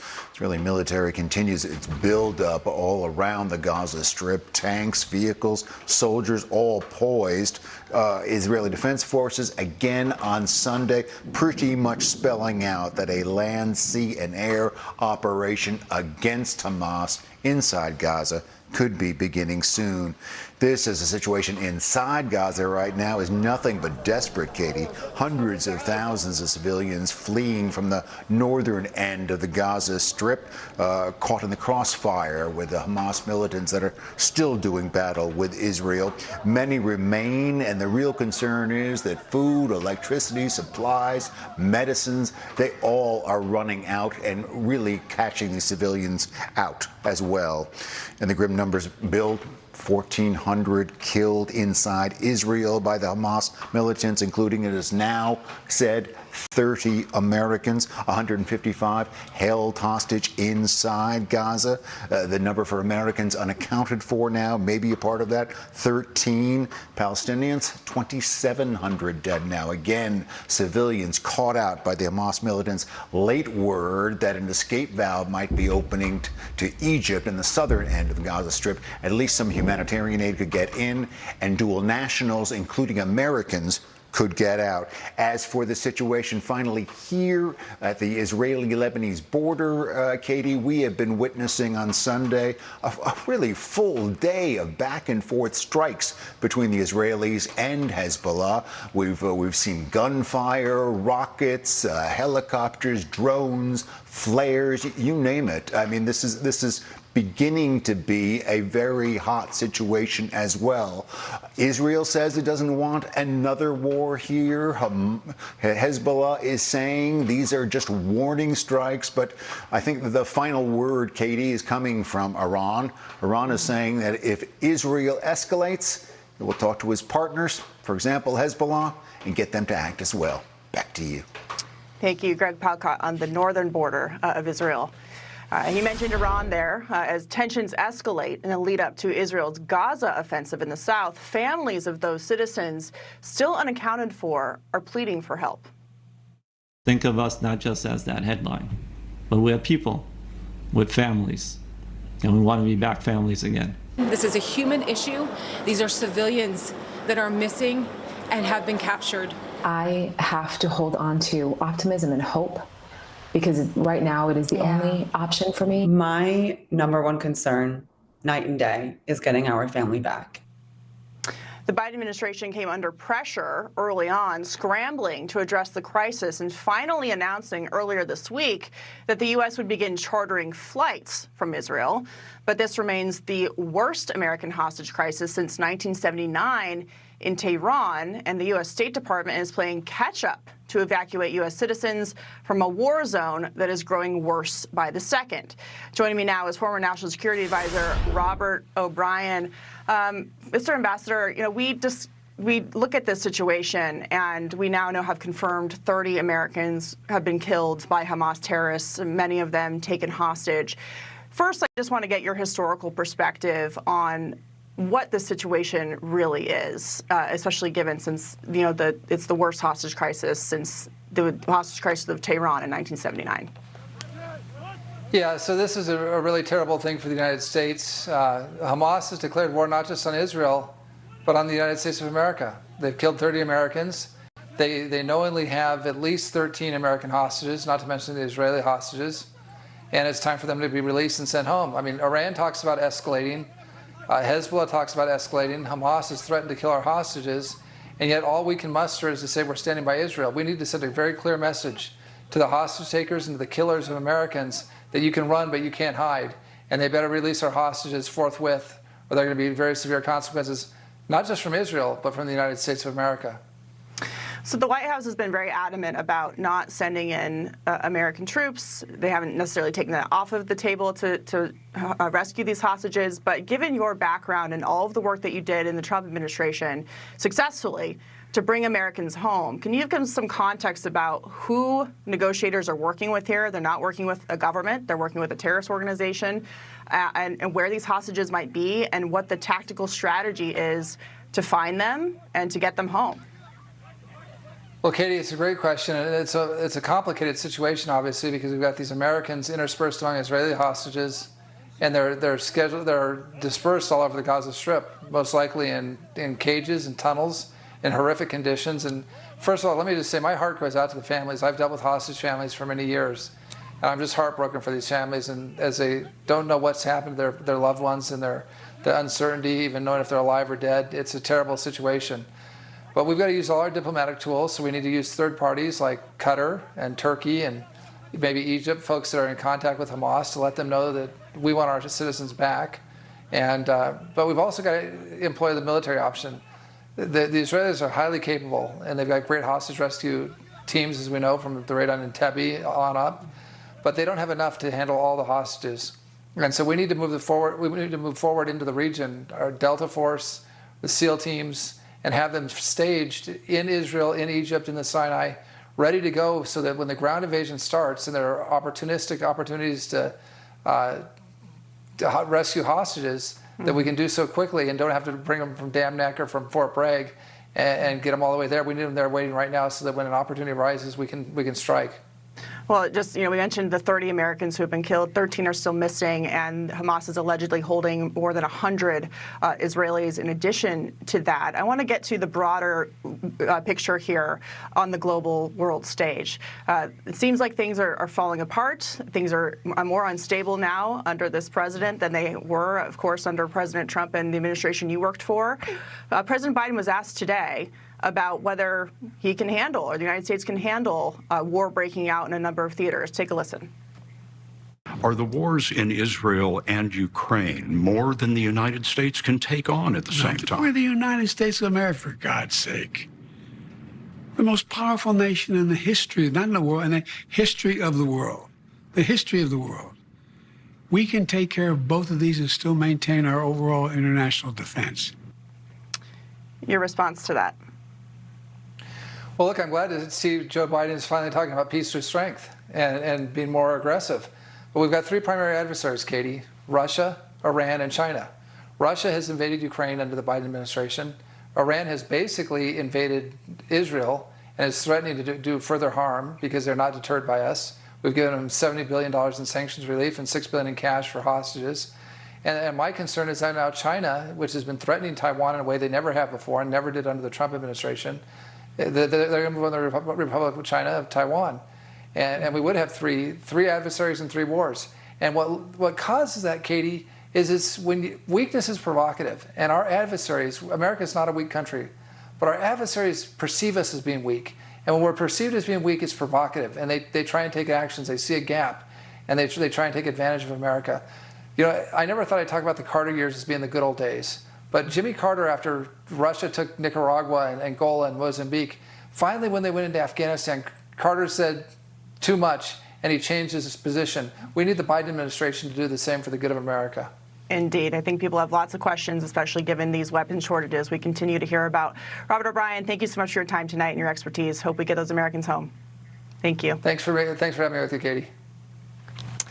Well, massive pro-Palestinian rallies across the U.S. and around the world coincide with Hamas leaders' calls for a global day of jihad, a day of rage that had global leaders on alert for lone wolf attacks. And those fears materialized Friday after a French school teacher was killed and a staffer at the Israeli embassy in Beijing was stabbed.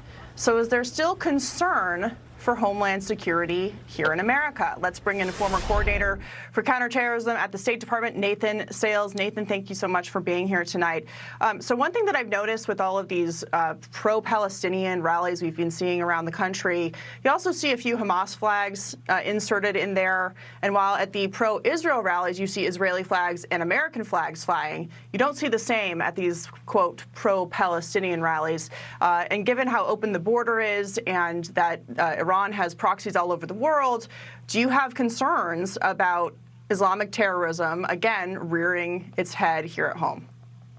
I do, Katie. The first thing that has to be said is that protesters have a First Amendment right to make complete fools of themselves. And I can tell you that these pro-Hamas protesters are exercising their right to be fools to the maximum extent they can. Look, we should be clear about what they're protesting for. When they say they want a Palestine from the river to the sea, what they're really calling for is the extermination of the Jewish state. They think that Israel shouldn't exist at all. This is exterminationist rhetoric, and our First Amendment means that we have to tolerate this kind of speech. But the antidote for that kind of abhorrent speech is more speech. We need to expose what these Hamas sympathizers are really all about. And the other thing we have to do, we've got to lock down the southern border.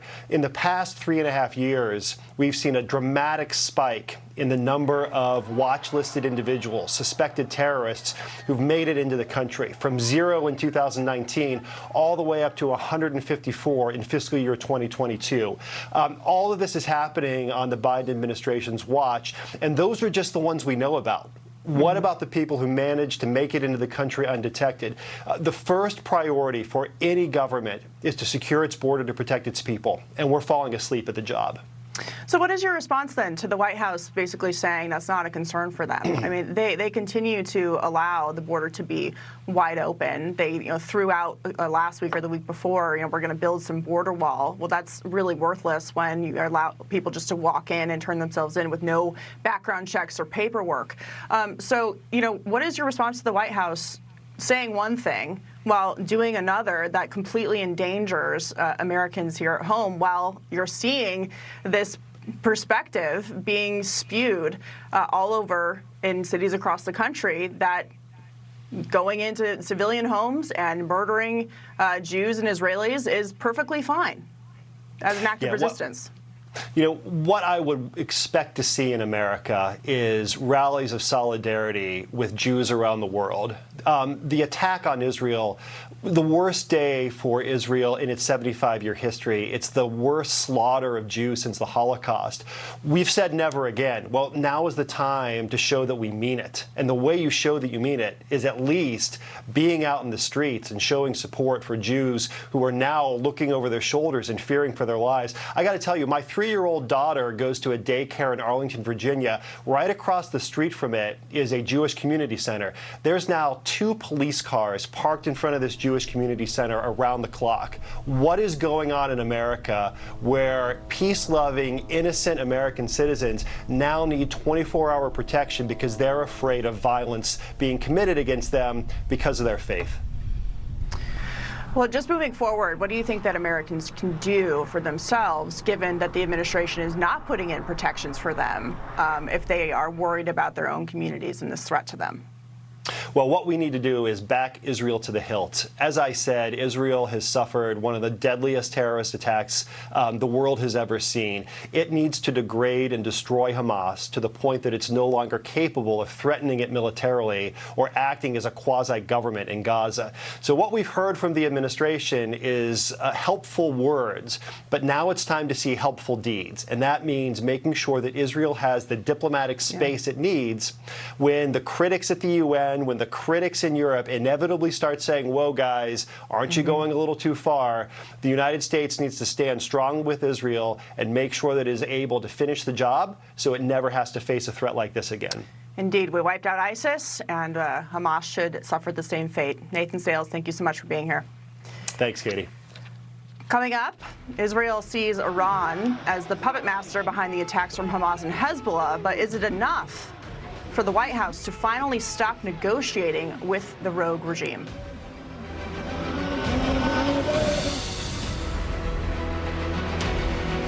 This is your season to smile with new dentures from Aspen Dental. To gather together and discover the moments that matter. To jump into the fun and join in the celebration. To help get you ready, your Aspen Dental denture team is celebrating 25 years of affordable care with an epic anniversary savings event. Don't miss enjoying a moment with fast repairs in our on-site labs and 20% off your custom dentures. Plus, we have a denture money-back guarantee so you can smile with confidence. Aspen Dental. Book today. Boy, do I get bad press. The 6-part story only Fox Nation can tell. He didn't go into New York to expand his father's empire. He went in to build his own. What kind of crap is that? You ought to be ashamed of yourself. Drain the swamp. When I make promises, I keep them. No dream is too big. No challenge is too great. I want to make America great again? I, Donald John Trump.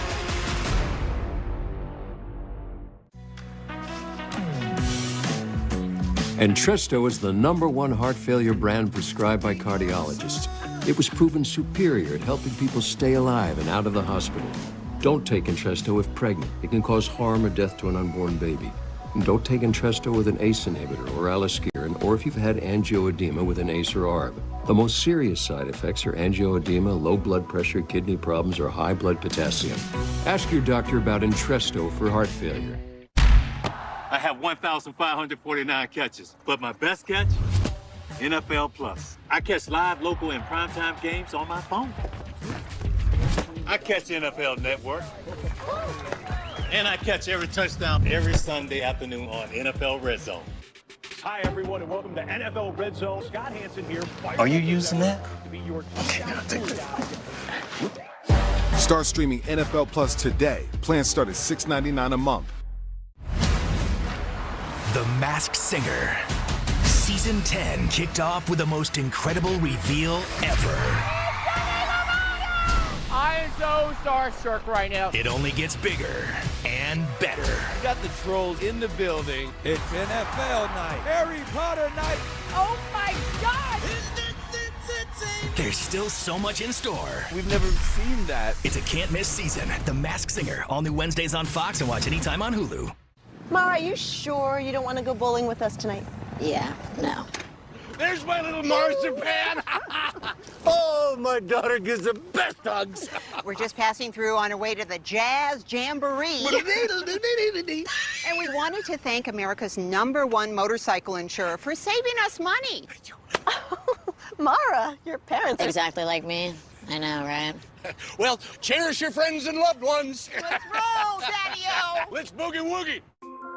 Fox News is proud to bring you this She's a Hero moment. Even today, only a quarter of STEM graduates are women. They'd go, oh, you don't look like an engineer. There is this preconception, some things are for boys. But diversity drives innovation.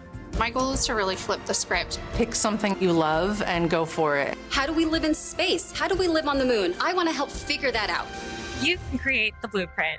If you can see her, you can be her. Israel on the offensive as the war against Hamas intensifies. What can we expect next from the situation on the ground? Sean is breaking down the latest Monday on Hannity. What does human talent look like? Just go on Fiverr. See for yourself.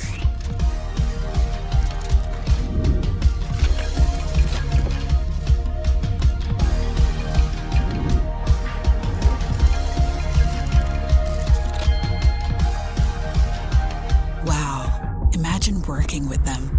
Yeah, imagine that. Hire a freelancer and take your business to the next level.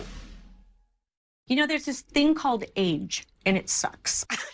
If you're over 50, imagine you could turn back the clock on your stiff, achy joints by years. Introducing InstaFlex Advanced. It's restored my joints without just temporarily masking my symptoms and without scary side effects. When you can find a product that can take that away to the point that you can live your life again, that is a miracle to me. Get a complimentary sample just by texting BAND to 231231.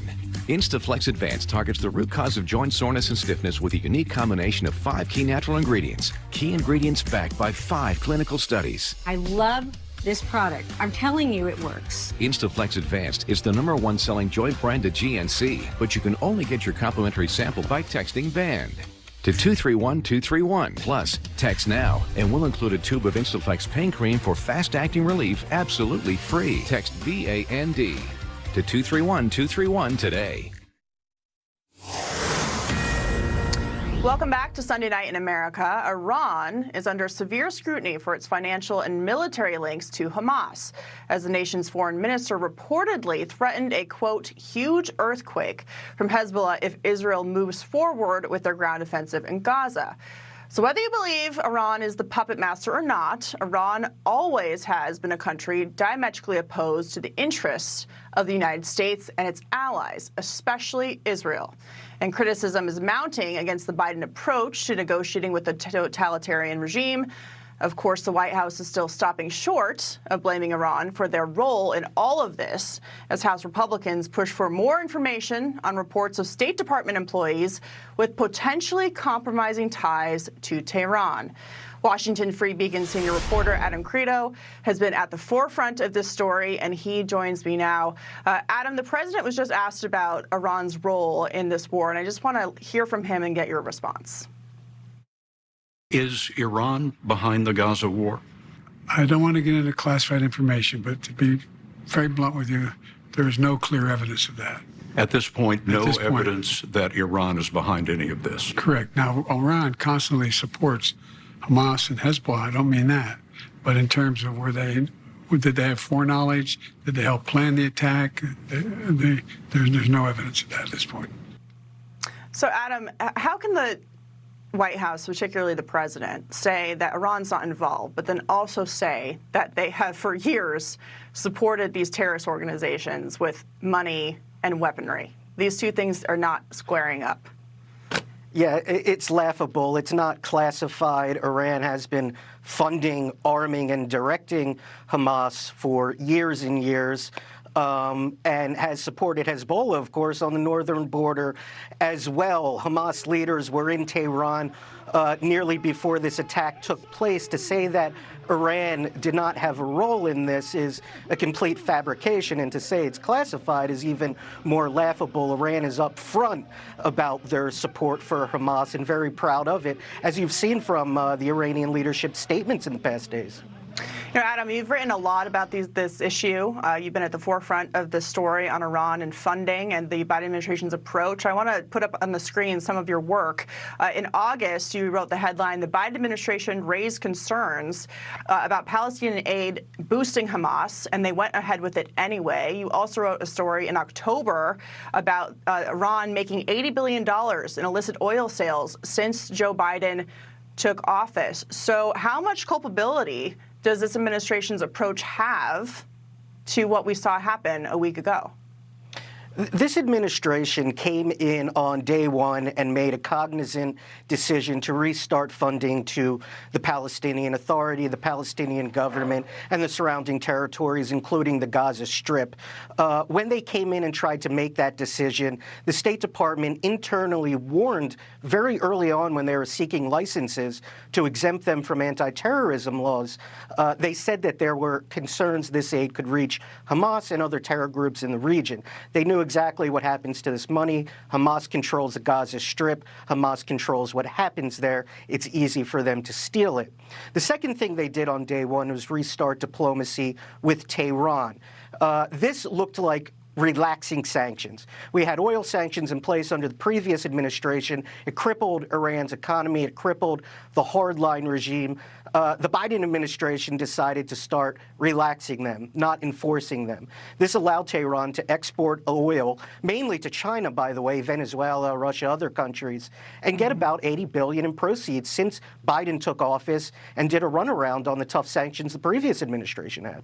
So while they try and, spin the $6 billion that they claim, wasn't being used yet, the number is actually more like $80 billion.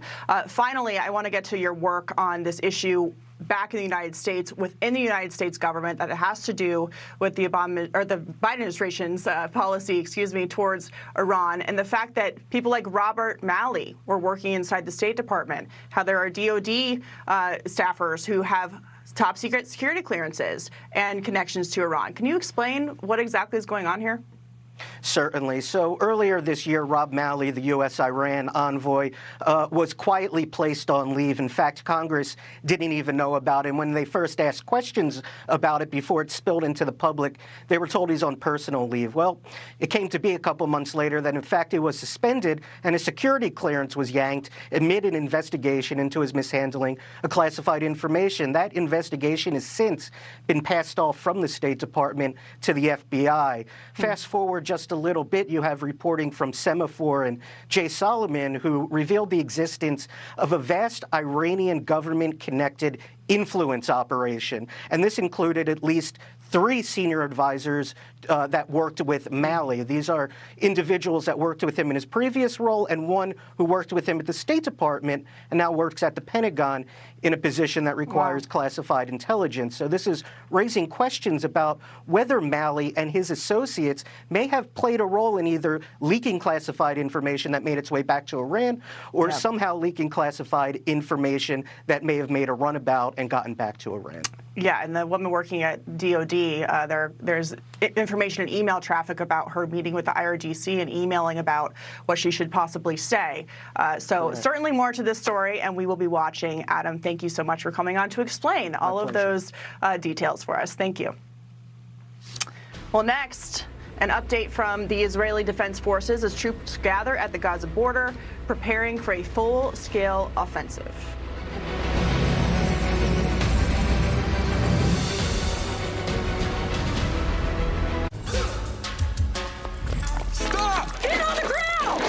They're back. You are going to jail today? With all new episodes, crazier twists, Undeniable. Okay, it's on video. Plots that defy reasoning. I understand that my pants are down, that's weird. And the best acting you've ever seen. And this was how many grams? Cops. All new episodes every Friday.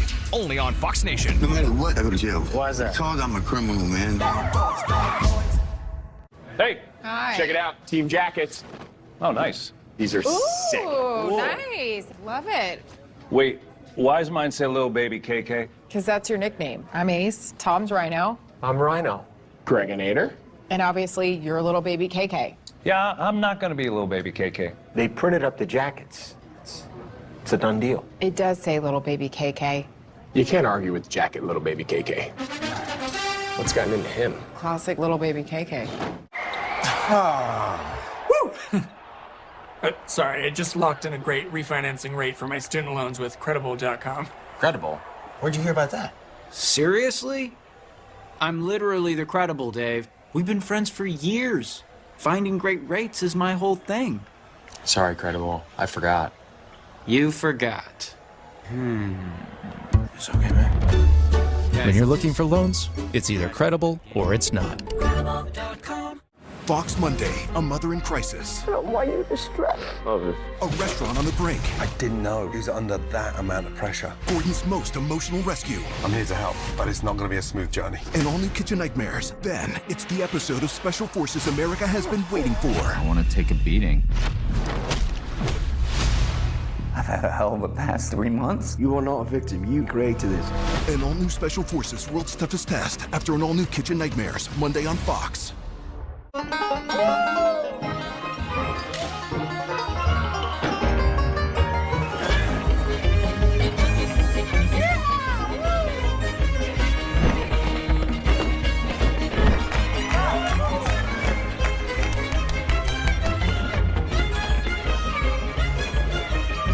On Tubi, the musicals where dancers do things you didn't think the human body was even capable of. Just keep going.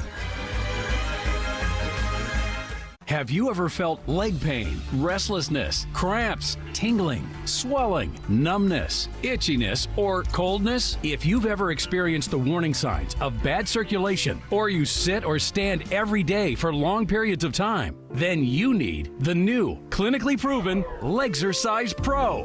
The natural circulation booster that uses continuous automatic leg movement to soothe pain and promote healthy circulation the natural drug-free way. Stagnant blood circulates out of your legs and back up to your heart. Legzercise Pro moves your feet back and forth along its concave track, creating constant movement and flex at both the knee and ankle joints. The perfect combination to naturally stimulate healthy circulation. It's like having a physical therapist right in your own home. Soothe pain and calm restless legs. Reduce swelling in your legs, ankles, and feet, and stimulate healthy circulation. Legzercise Pro is patented and designed in the United States to be easy, safe, and painless for anyone of any age with any health condition. Turn sitting, resting, and watching TV into an effective and healthy passive exercise. My legs feel great now. I can move them around without pain at all. It's helped with the swelling and the pain. The tingling feeling is gone.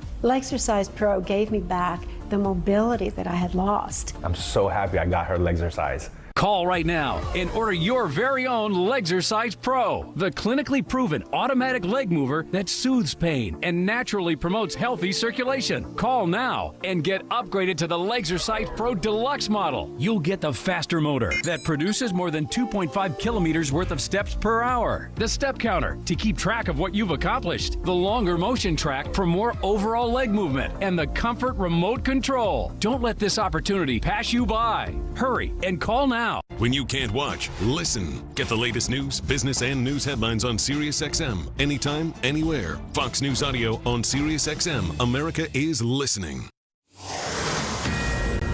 Welcome back to Sunday Night in America. The harrowing stories coming out of Israel have been the most important to tell. to see the realities unfolding in real time, but also to teach us all about the resilience of the Israeli people. Our next guest, Aviad Arik Herman, is from Ashkelon in southern Israel, where the Hamas brutality continues. He was able to evacuate and now joins me from Paris. Aviad, thank you so much for being here tonight. You know, we're a week out now from the horrific start of this entire situation. Just tell me about your experience and where you are now. So, hello, shalom, and thank you for having me here at your show. I am indeed in Paris now, but as you said, on Saturday, October 7th, I woke up to a very powerful siren, and soon after I heard these explosions that we actually see. These are my neighbors that got direct hits with missiles. So it was pretty chaotic for us all in Ashkelon. We realized we are under massive bombings. And like the rest of the world knows by now what's been going on ever since. We've been seeing the horrific footage from this battlefield all over. Mm-hmm. Aviad, so, you know, Ashkelon, as you know, is located very close to Gaza. You only have 15 seconds to get into a bomb shelter when these sirens go off. Israel is not a stranger, unfortunately, to this rocket fire and to these attacks. But what was different about this time? Well, indeed, Ashkelon is about 30 kilometers from Gaza, so there are very, very few seconds for us as a chance to get into a safe room and to a shelter. We're talking about a huge amount of missiles, I mean, in the thousands. It is ridiculous. The whole missile situation in the south of Israel has been going on for years. But this past week, the amount has just been unimaginable, and it is absolutely insane. Mm-hmm. Now, everything has been absolutely horrific, and Israel is a small place, and everybody has their small communities, and people know people who were either killed or injured or taken hostage in the situation. At the same time, despite Israel being under threat constantly, and now we're seeing this play out in a way that we haven't before, the Israeli people do have this resilience and this positivity that the light will come at the end of this, and that after the evil is destroyed, you'll be able to get back to somewhat of a normal. Is that something that you're seeing in your peer group, with your family, and with the morale inside the country? Well, I have to say that this is in my very DNA. I myself am a grandchild to a Holocaust survivor who had lost his entire family.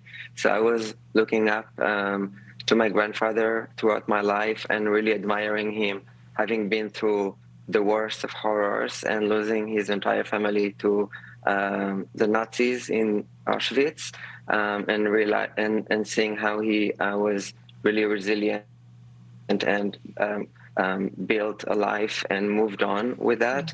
This is something that it is really in the very DNA of us as Israelis. Israel is one of the absolute best countries in the world. We have the most amazing people in the world. Whenever there is a crisis or a tragedy anywhere in the world, Israel will be the first one to send out a plane, aid, military, hospitals. We'll be the first one to help anywhere. And now with this crisis, I am just, you know, I have to tell you that in addition to all the horrors that we see in Israel, I am horrified to see the very little support of the community. I myself am an artist, and I have a very vast network of artists and colleagues, and people, I don't know if people are just scared to express their and stand for that, but this is really disturbing to see how we are as a community in the year 2023 with the power that we have to connect and to communicate in these times. Yeah, well, we're happy that you're safe, and we're so grateful that you would come on and share your story. And as you said, the Israeli people will prevail, good will prevail, and happiness will return again, I'm sure. Amen. Great to talk to you. Thank you. Amen. Thank you very much. Shalom. Thank you. Well, the deadline for evacuation out of the Gaza Strip has passed, and Israel is preparing to invade Gaza in the coming days. The goal, according to Prime Minister Benjamin Netanyahu, is now to, quote, exterminate bloody monsters. This as the U.S. moves a second carrier strike group to the region to deter further action against our ally. We're joined now by Israeli Defense Forces spokesperson Lieutenant Colonel Jonathan Conricus. Jonathan, it's great to see you. I'm sorry it's not on better terms. There's been a lot of news today. People are standing by as the IDF prepares to go into Gaza. Can you give us also an update on what we've seen on the northern border today, where Lebanon and Hezbollah says that these are just warning signs, but are you worried about this turning into a very hotly contested two-front war? Hi, thank you for having me. Yes, northern border has indeed, the tensions have escalated.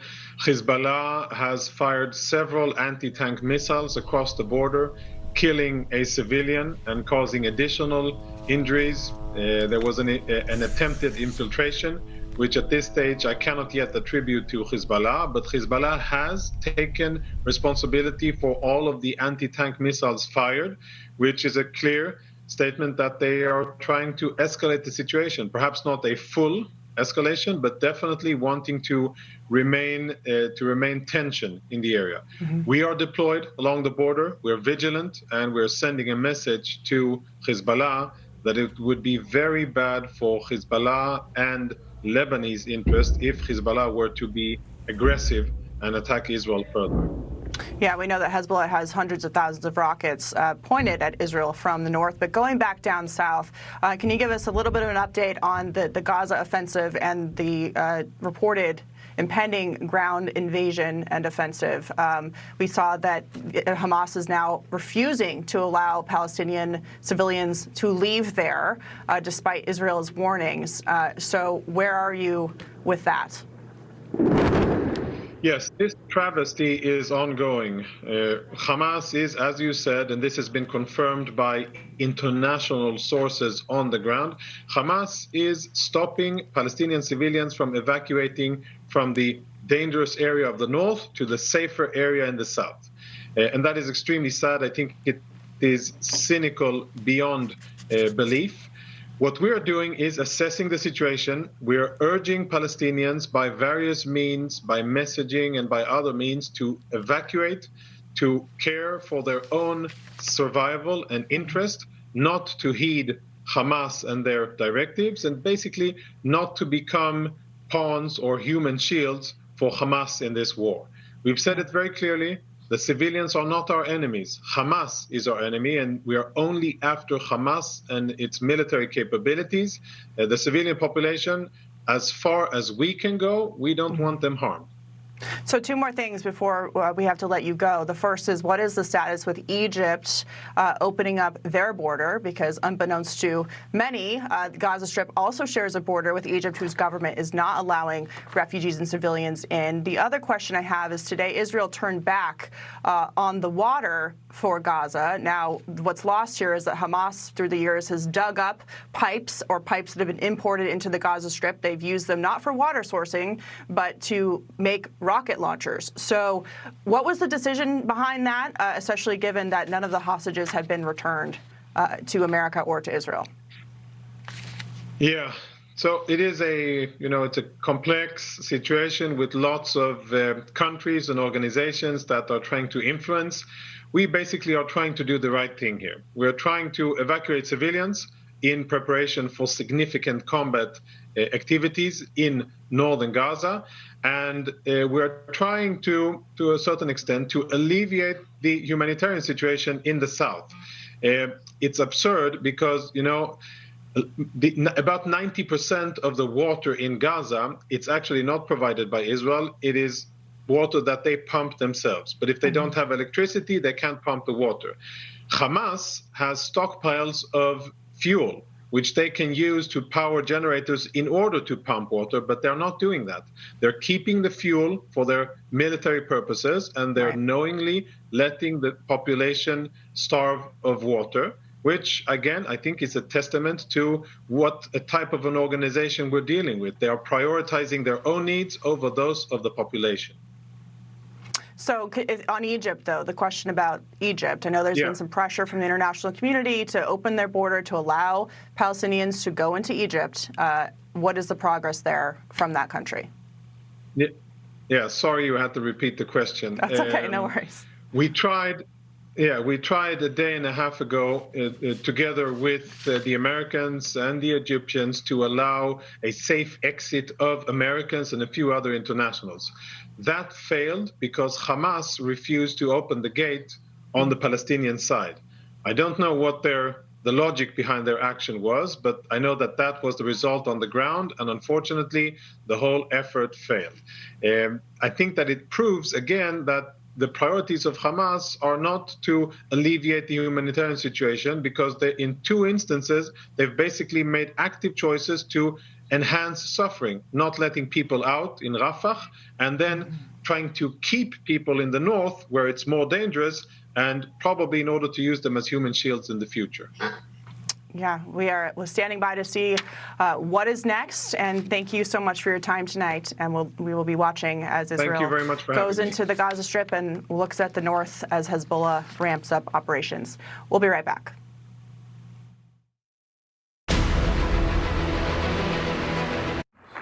Boy, do I get bad press. The six-part story only Fox Nation can tell. He didn't go into New York to expand his father's empire. He went in to build his own. What kind of crap is that? You ought to be ashamed of yourself. Drain the swamp. When I make promises, I keep them. No dream is too big. No challenge is too great. I want to make America great again? I, Donald John Trump. We had such a great experience with Empire, we would recommend it to anyone. Real customers share their stories about Empire today. As a matter of fact, we already have. Customer service and the personal touch was really where it's at. The quality, too, is important to us, and the quality of the flooring was great. I mean, we've had people come in our home and say, wow, this is really beautiful. Where'd you have it done? Empire. 800-588-2300 Empire. Attention CPAP users. Germs and bacteria can grow inside your reservoir, tubing, and mask. And cleaning them can be an expensive, difficult task. When you need to breathe easy, sleep great, and stay healthy, what you need is CleanZone, the affordable, portable CPAP cleaner and sanitizer. Just press, and CleanZone automatically cleans, sanitizes, and eliminates 99% of germs and bacteria from every surface of your CPAP reservoir, tube, and mask in minutes. No water, no added chemicals, no worries. You'll breathe in healthy, clean air and sleep peacefully. I used to bug him to clean the CPAP machine, and I worried about how dirty it was. But with the CleanZone, I just attach it to the tube, and within minutes, it's clean. We love the price, too. The secret is activated oxygen that is created by CleanZone's internal O3 generator. Plus, it's lightweight, compact, and portable. I looked at other CPAP cleaners, and when I compared quality and price, CleanZone was my clear choice. I can sleep with the peace of mind knowing that I'm breathing clean. CleanZone works with virtually all make and model CPAP machines. It's powered by a long-lasting rechargeable battery and is maintenance-free. Just press, and CleanZone does the rest. You've seen other CPAP cleaners sell for over $300, but you won't pay $300. During this special offer, you can get your CleanZone CPAP cleaner with the deluxe travel bag for just $99.99. That's a great price for a great night's sleep. CleanZone comes with our full 60-day money-back guarantee. But to make this the cleanest offer on TV, we'll double it. Just pay a separate fee. You can get 2 complete CleanZone CPAP cleaning systems with deluxe travel bags, all for one low price. Here's how to order. To order, call 1-800-476-0581, or you can go online at cleanzonenow.com. Call or click today. Monday, as Americans are held hostage by Hamas, hear from a survivor of the 1979 Iran hostage crisis in an exclusive interview on Jesse Waters Primetime.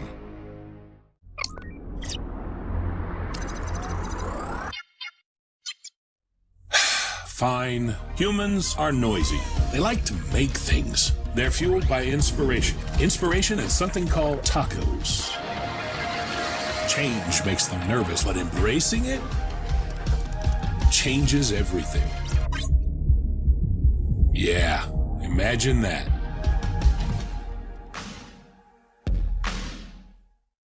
Here at Allegiance Flag Supply, we grew sick and tired of flying flags that were made overseas, flags that would rip and tear easily, so we really made a commitment to quality.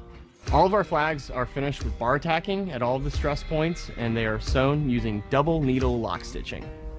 All of our flags materials are sourced in America, and they are made by American seamstresses. So we're American made from beginning to end. Shop now at showallegiance.com. Hi, my name is Arthur Lee. I'm the founder and inventor of LifeVac. LifeVac is willing to donate one free unit to every school in America. Just email the address below and fill out your school form, and we will give you one. Place, push, pull. That's it. It's that simple. LifeVac removes the obstruction and saving a life. Just email the address below and consider going to lifevac.net. Together, we can end school choking tragedies. We are back with Israeli Defense Forces spokesperson Lieutenant Colonel Jonathan Conricus. Thank you for sticking around. We wanted to get your reaction to President Joe Biden today. He was asked about the potential for American military to get involved here directly. Listen to what he had to say. Can you foresee U.S. troops in combat in this new Middle East war? I don't think that's necessary. Israel has one of the finest fighting forces in the country. I guarantee we're going to provide them everything they need. Now, Jonathan, I'm sure you agree with him that you have one of the finest fighting forces in the world. Absolutely. But is there a role here, and what is the partnership between the United States and the military moving their aircraft carrier, moving their destroyers closer to Israel, and what does that look like? Yeah, thank you. We definitely don't want anybody to fight our fights, and I wouldn't want to see a single drop of American blood because of Israel. I wish only the best for the U.S. Armed Forces, and I wish that you continue to defend your great country.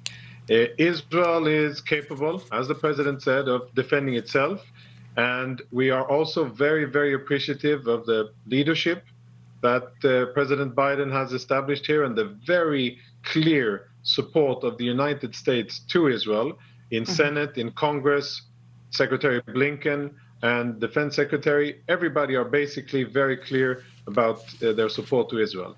I think that what's very important at this stage is that Israel knows that it can rely on the U.S. to replenish its missile defense against rockets, the Iron Dome, and that it can rely on the presence of the U.S. in order to prevent further escalation in the region, which isn't only an Israeli interest, it's a Lebanese and a Syrian and furthermore interest. And I think it's also a U.S. interest to have stability in the Middle East, and having Iranian militias or Hezbollah and launching a war against Israel would be detrimental. So in short, we are very appreciative and hope to be able to fight for ourselves. Well, 30 Americans have also been killed, and American hostages are still being held by Hamas. So I'm sure that complicates things just a little bit. But we appreciate the time tonight. Thank you so much, Jonathan. It's great to see you. Thank you. Thank you.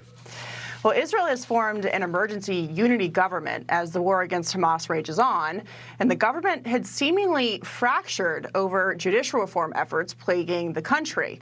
But the recent terror attacks have galvanized Israeli leadership to unilateral action. Joining me now to discuss that is former Israeli ambassador to the United States, Michael Oren. So, Mr. Ambassador, thank you so much for being here tonight. So, for people who don't know much about Israeli government or politics, what does exactly mean for there to be a unity government now in the face of this terrorist organization and this new war that Israel is fighting? Good to be with you. Our system of government is different than America's government. We don't have much of a difference between the legislative and executive branch. It was as if the President of the United States and every member of his cabinet were actually active members of Congress at the same time. And we have a coalition form of government. We have a multi-party system. In order to put together a government, you have to take representatives of these various governments, various parties, and put them into a coalition in government where each member of those parties, the leaders of the party, gets senior positions. One will become the foreign minister, one will become the defense minister, one will become the finance minister.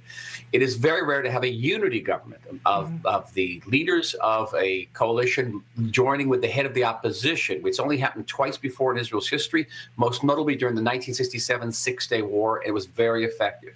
So yes, we were very deeply divided over many issues before this. We've come together during the war. It is extremely important for Israel's defense, and I think for our sense of sanity.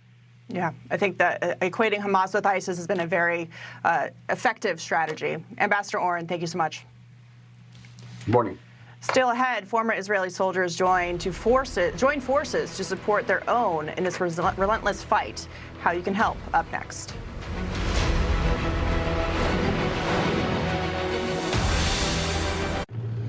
I saw what you've been posting. Hitler was right. I didn't teach you that.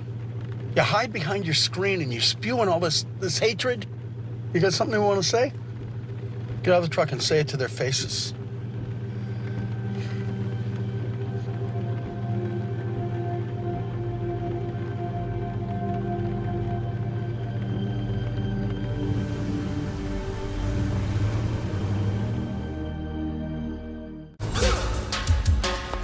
Stop! Get on the ground!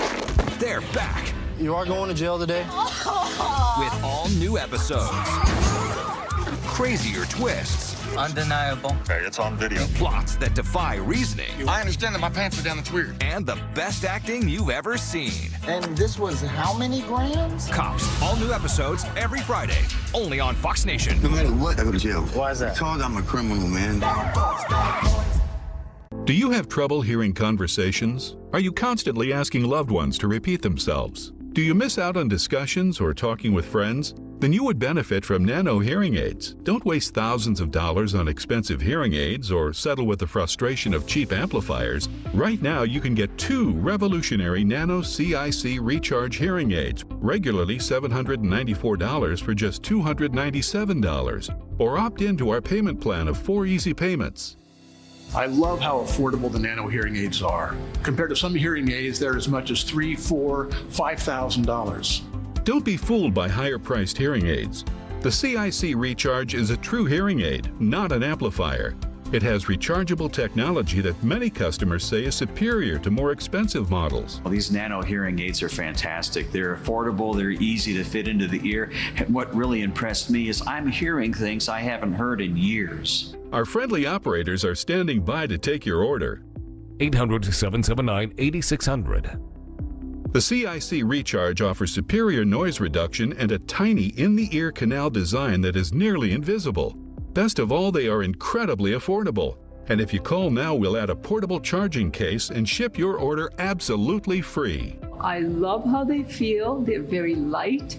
I don't even know they're there. You know, I've used other hearing aids before that were bulky. These are light and easy to use, too. Stop missing out on important conversations or wasting thousands of dollars on expensive hearing aids. Order now and you'll get 2 CIC Recharge hearing aids and a portable charging case for just $297. Or opt into our easy payment plan, and your order ships free. Supplies are limited, so don't delay. Better hearing is just a phone call away. 800-779-8600. Again, that's 800-779-8600. Hi, my name is Chris Punsalan. I'm 29 years old, and this is what a typical afternoon looks like as a caregiver for my grandma. When I first started caregiving, I had no idea what I was doing, but now I can just call CareWell's team of caregiving specialists. They're available 24/7 to help guide caregivers on their care journey. No question is off limits. With thousands of high-quality products and their auto-ship program, I don't have to worry about making sure I stock up on care essentials. They send it all right to my door quickly and at the right price. Visit carewell.com today and get 30% off your first auto-ship order. It was me the whole time!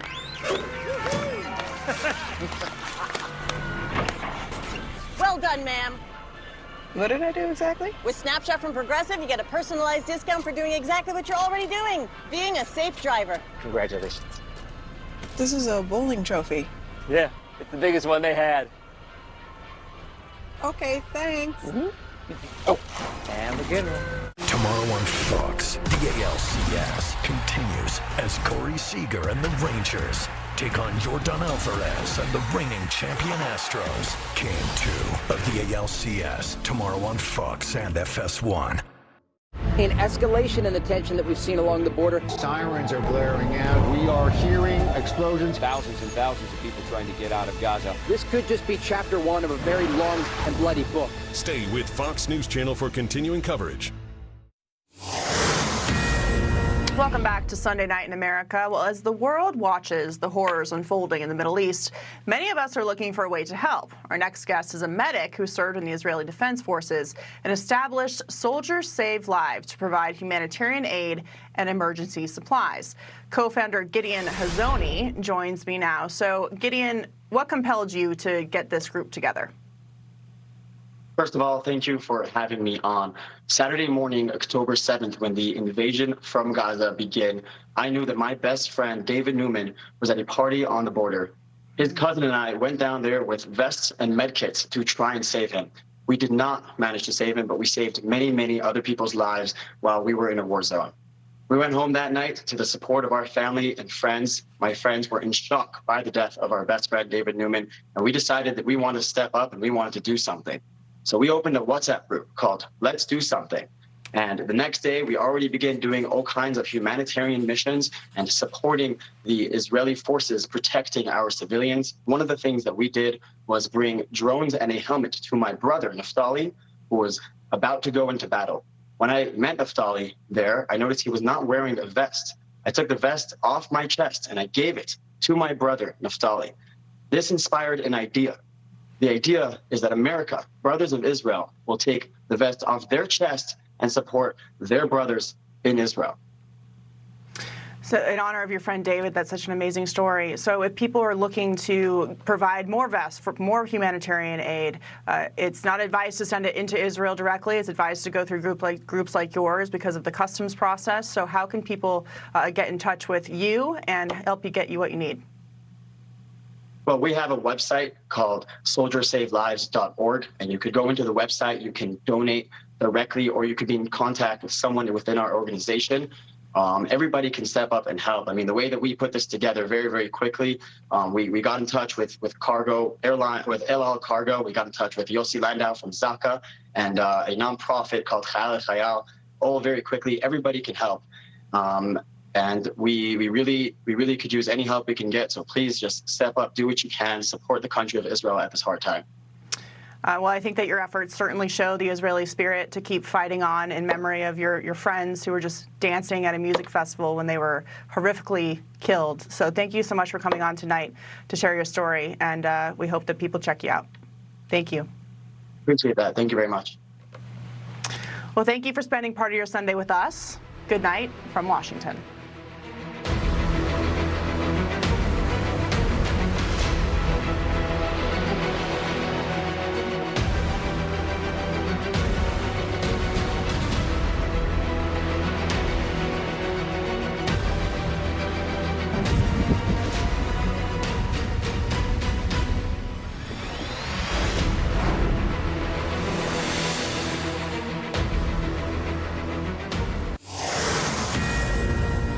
This is a Fox News alert. I'm Marianne Rafferty in Los Angeles. It's 2 a.m. now in New York, 9 a.m. in Israel. A significant development to tell you about at this hour. U.S., Israel, and Egypt agreeing to a ceasefire in southern Gaza. This allows anyone wanting to leave the war-ravaged territory to do so now.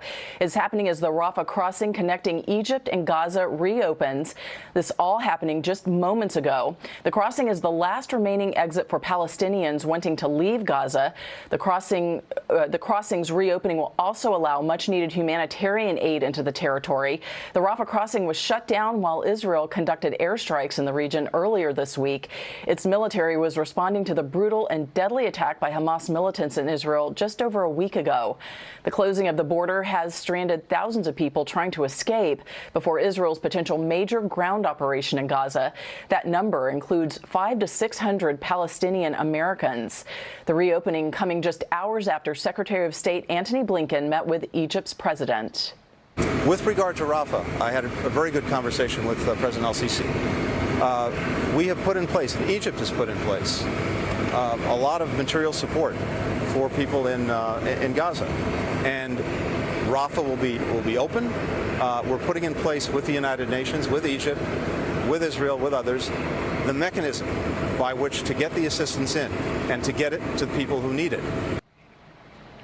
The State Department had said that there would be very little notice if the crossing were to reopen, and it may only be temporary, that is, making it a race against time. The UN says the Gaza Strip is quickly running out of water and electricity, and the population faces severe shortages of food and medicine. Again, if you're just joining us, the Rafah crossing connecting Egypt and Gaza just reopened moments ago as a ceasefire takes effect. It's the last remaining exit for anyone trying to flee the war-ravaged territory as Israel gears up for the next stages of its war against Hamas.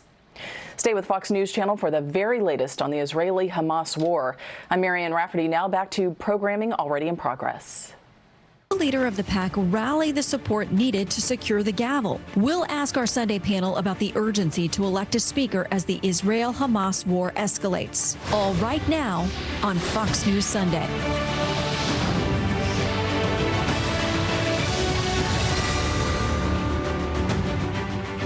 From Fox News in Washington, it has been a week since Israel declared war after a series of coordinated deadly surprise attacks by Hamas.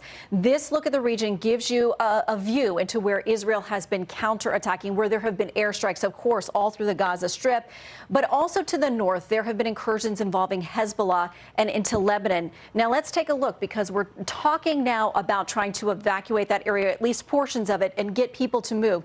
This is the most densely populated area here to the north, Gaza City. That is going to be a contentious, heated part of this battle. So, of course, the call has been for people to move to the south. Keep in mind, though, for evacuations, this is a fully fortified border. Israel is not going to allow passage from the Gaza Strip into these areas. So what does that leave for the people? Well, there is a crossing into Egypt, but there's been much dispute about whether or not people have been allowed to cross there and in what numbers. There are also reports this morning that Hamas is not allowing people to leave, that it is blocking them from being able to get out of these most dangerous areas. In a moment, we will bring in John Kirby from the National Security Council and Senator Tom Cotton. But first, let's turn to Trey Yingst live on the ground in Israel. Shannon, good morning. It's day number 9 of the war between Israel and Gaza. Here in southern Israel, preparations continue for a massive ground operation. We have seen thousands of Israeli infantry troops, tanks, and APCs all waiting along the border for those orders to enter the Gaza Strip. You can see behind me a large explosion in the northern part of the Gaza Strip. The Israelis continue to strike Gaza ahead of an expected ground operation. Right now, there's a massive rocket barrage coming off the Gaza Strip. You can see one rocket after another appears to be toward the center of Israel. Day and night, Israel continues to hit Hamas positions inside Gaza. The death toll there quickly ticking up to more than 2,300 people, many women and children among the dead. We do know that factions inside Gaza, including Hamas and Islamic Jihad, continue to fire rockets into southern and central Israel. Air raid sirens sounding today across Tel Aviv.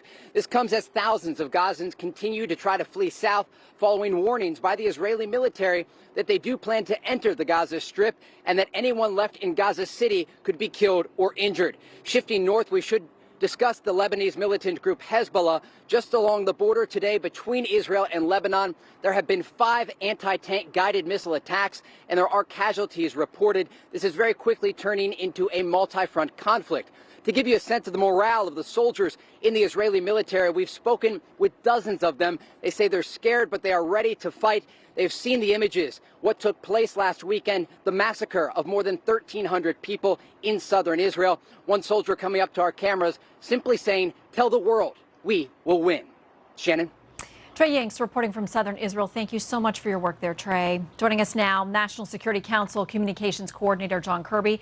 Admiral, welcome back to Fox News Sunday. Thanks for having me. I want to start from increasing statements. Axios reported this last night about Iran sending a message to Israel on Saturday stressing it doesn't want further escalation in the Hamas-Israel war, but that it will have to intervene if the Israeli operation in Gaza continues. By all accounts, that is what's going to happen. They're talking about intervening, getting involved.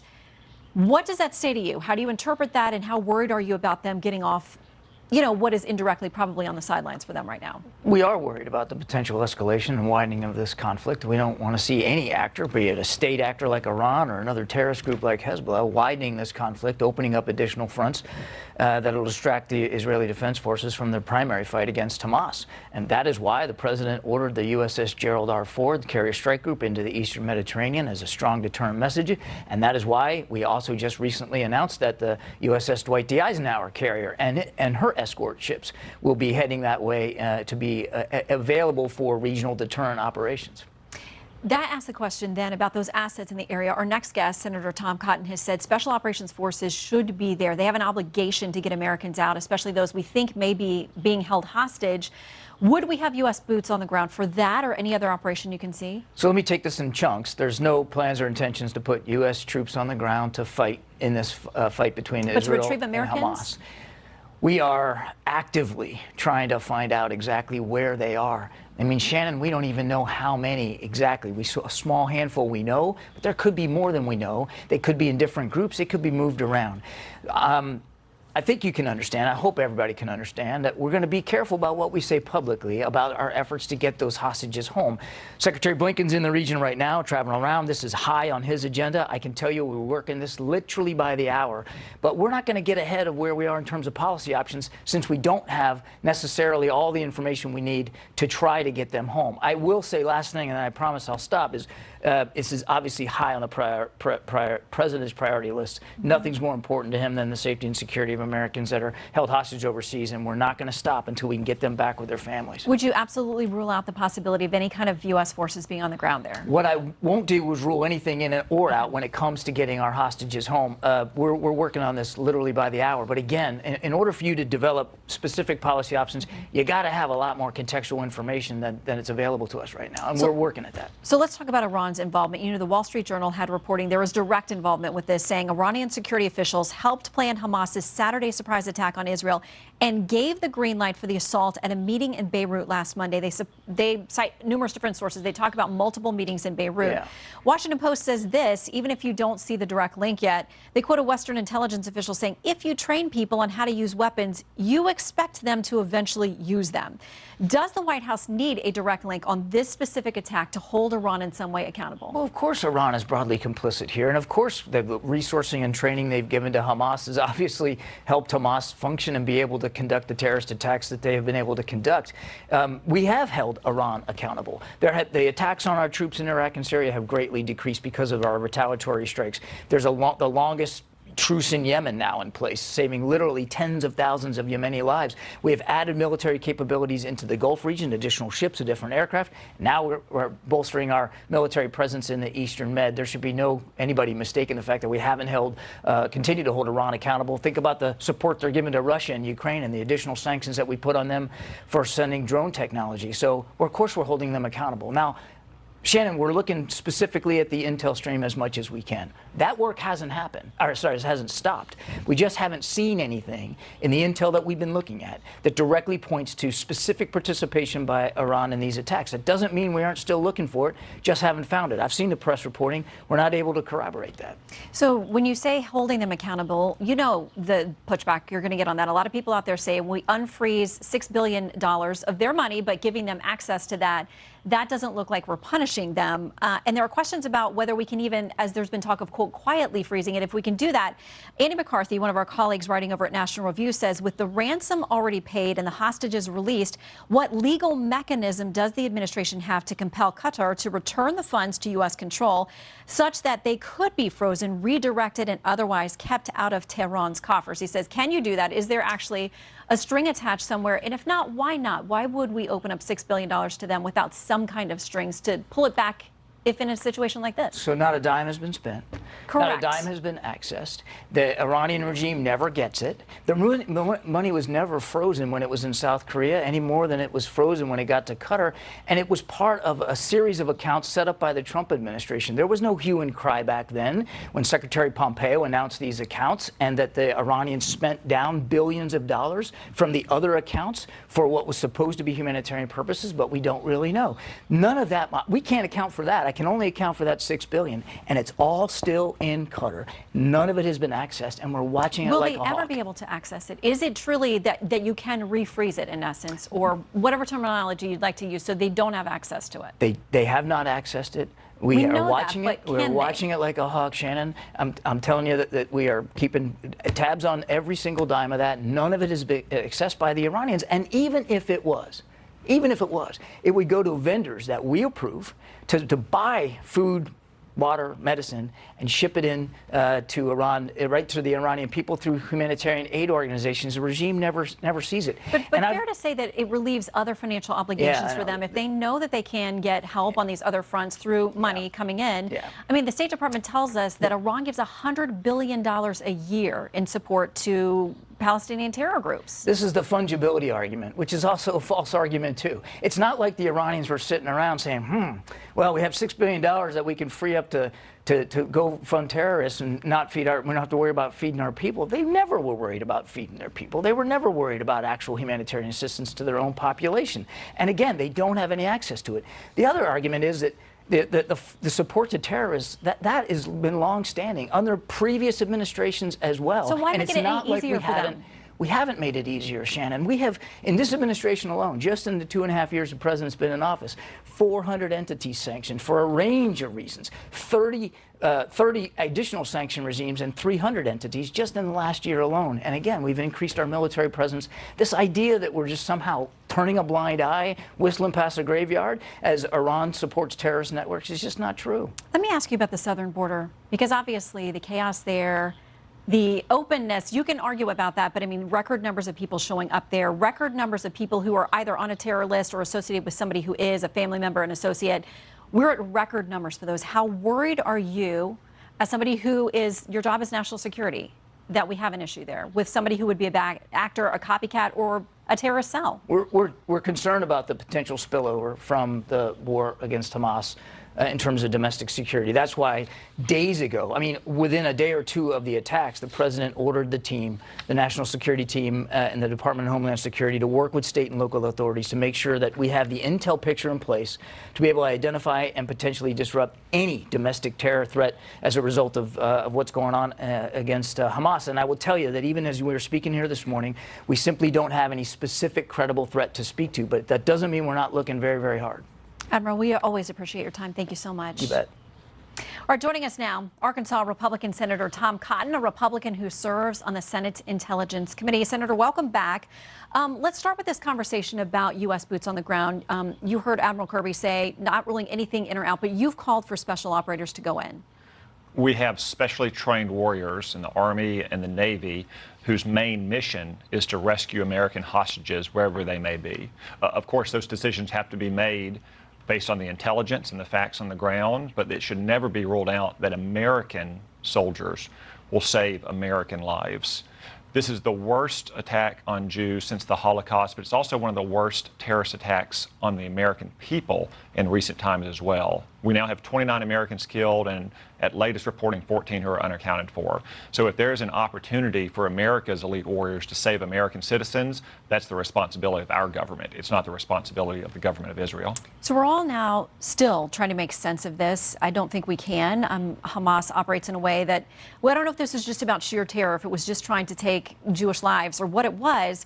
But there's one opinion piece over the New York Times has this theory, perhaps because Hamas knew that Israel would then respond by inflicting even more suffering on Gazans in ways that would make Hamas more popular. Do you worry that what's happening now will lend credence to the argument that Hamas makes to disaffected young people, that Israel is the oppressor, that it needs to be wiped out? No, Shannon. Hamas has dedicated the destruction of Israel as a nation and the death of the Jewish people. That's in their charter. Israel has inflicted no suffering on Gaza. Hamas is responsible for the suffering in Gaza. They've been in charge there for 16 years. They didn't have to spend the billions of dollars they get from countries like Iran on things like tunnels and missiles. They could have spent it on water and power plants. Hamas is their sole responsibility for any suffering the people of Gaza have already had, or for any civilian casualties in Gaza, because Hamas intentionally uses women and children and the elderly for human shields. And if you don't want your hospitals or your schools or your mosque bombed, you shouldn't use them for military purposes. But you know the images that we're going to get. They're going to say this is Israel. They are carpet bombing and blanketing the Gaza Strip in a way that leaves, first of all, food and water cut off, a humanitarian crisis and destruction there. Shannon, as far as I'm concerned, Israel can bounce the rubble in Gaza. Anything that happens in Gaza is the responsibility of Hamas. Hamas killed women and children in Israel last weekend. If women and children die in Gaza, it will be because Hamas is using them as human shields, because they're not currently allowing them to evacuate, as Israel has asked them to do so. Gaza is the responsibility of Hamas. And if Hamas uses schools and kindergartens and mosques for military purposes, Israel has every right under the laws of war to strike back. And it is Hamas that's committing war crimes by using those civilians to create the imagery to try to put pressure on the Biden administration, to cave, to not do what President Biden says he's going to do in Ukraine, which is to back them for as long as it takes. If we can back Ukraine for as long as it takes, surely we can back Israel for as long as it takes. So I want to talk about this issue of Iran. Obviously, they have supported these groups, whether there's a direct link here or not. The administration's still not willing to say. But one of your colleagues in the Senate had this to say earlier in the week about us potentially going directly after Iran. Here's Senator Graham. If you escalate the war by urging Hezbollah to attack Israel in the north, if Hamas kills one American and Israeli hostage, we're going to blow up your oil refineries and put you out of business. It is now time to take the war to the Ayatollah's backyard. Do you agree? Do you think that's an unnecessary provocation that could turn this into a regional or even world war? Well, first off, it's the Obama-Biden policy that has emboldened Iran now going back more than a decade, giving them hundreds of billions of dollars in sanctions relief. And I have to say the arguments from John Kirby now are so unpersuasive and so disingenuous to be offered only in bad faith. Everybody knows that Iran got $6 billion in ransom. And as you said, Shannon, that $6 billion freed up $6 billion that otherwise would have gone to other purposes. They got $10 billion of payments through Iraq that this administration approved. They got over $40 billion of relief in just refusal to enforce to the max the oil sanctions on Iran. So this administration has emboldened Iran time and time again. Now, the immediate objective has to be the recovery of American and Israeli citizens, if we can find those hostages, and then the total destruction of Hamas, not just as a terror group, but as a governing entity and a social movement. Now, if Iran tries to escalate, but either directly or using Hezbollah, they need to understand that severe consequences will follow, not just from Israel, but from the United States as well. Look, Hamas would not exist as a military entity without Iran. Soon Hamas won't exist, and Iran needs to decide if it wants to follow in Hamas's footsteps. Would those be military responses or consequences from the U.S.? Nothing should be off the table. And Iran and Hezbollah should understand that we have two carrier strike groups in the region for a reason. And we are not going to sit by and let Iran and its cat's paws like Hamas and Hezbollah try to destroy Israel as a nation. We will strike back forcefully. We will protect our interests. This administration needs to conduct a complete reversal of its Iran policy. Again, John Kirby talked about our responses to attacks on our troops. The Secretary of Defense said under questioning from me earlier this year that Iran has attacked our troops directly or through its proxies more than 80 times. We've only hit back 4 or 5 times. There's little wonder why Iran is so emboldened when this administration is so hesitant to hold it to account. I want to ask you about former President Trump. This week he took a number of swipes at Prime Minister Netanyahu, who's in the middle of a war now. It raised a lot of eyebrows. People were concerned. When this is a person who's been described as the most pro-Israel president in history, he has a lot of actions and a record to show that.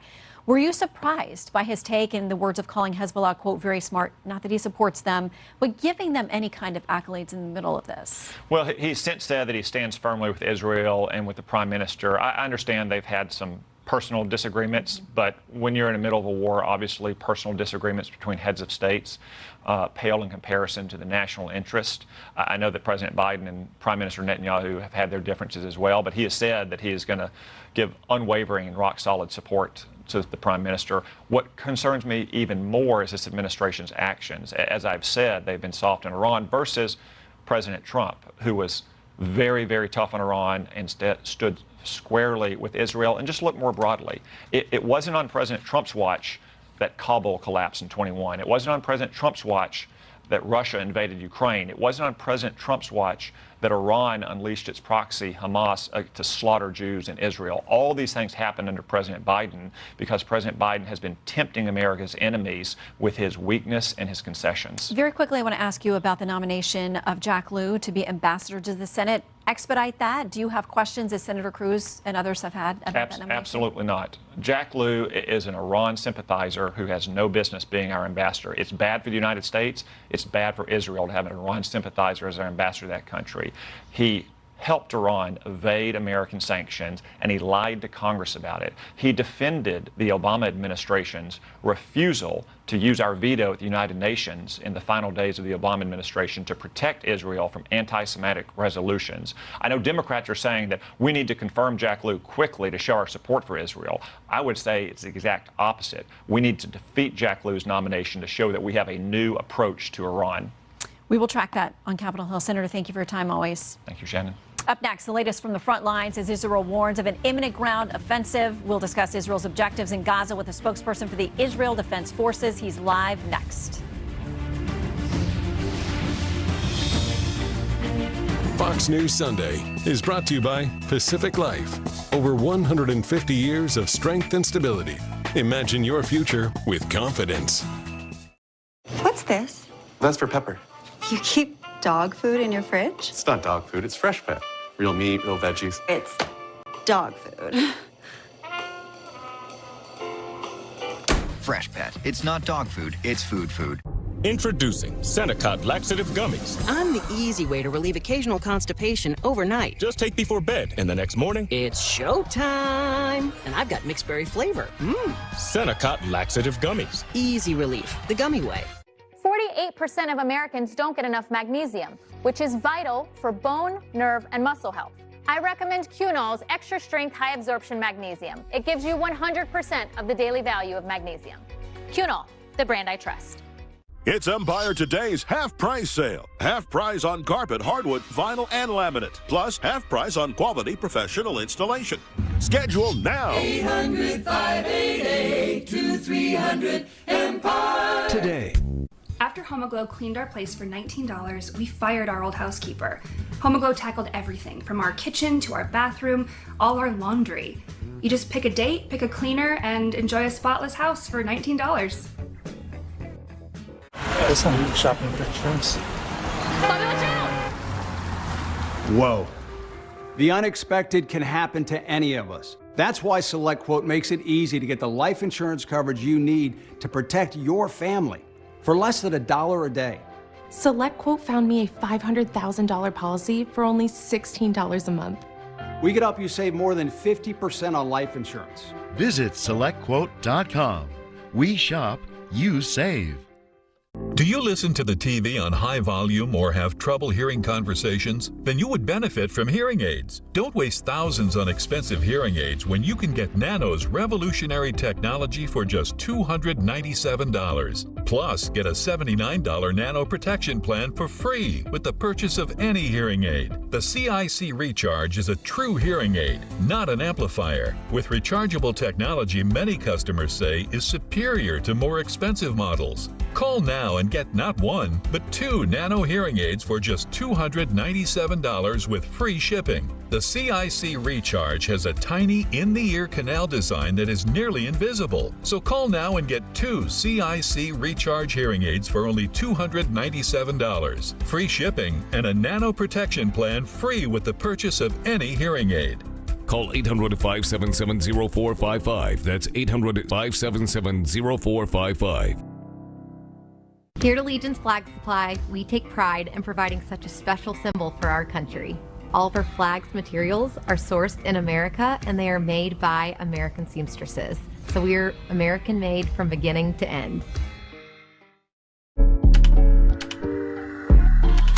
A lethal dose is in here. Who gets it, I won't know. Scary that it can be put into anything, and we can't even see it or notice it.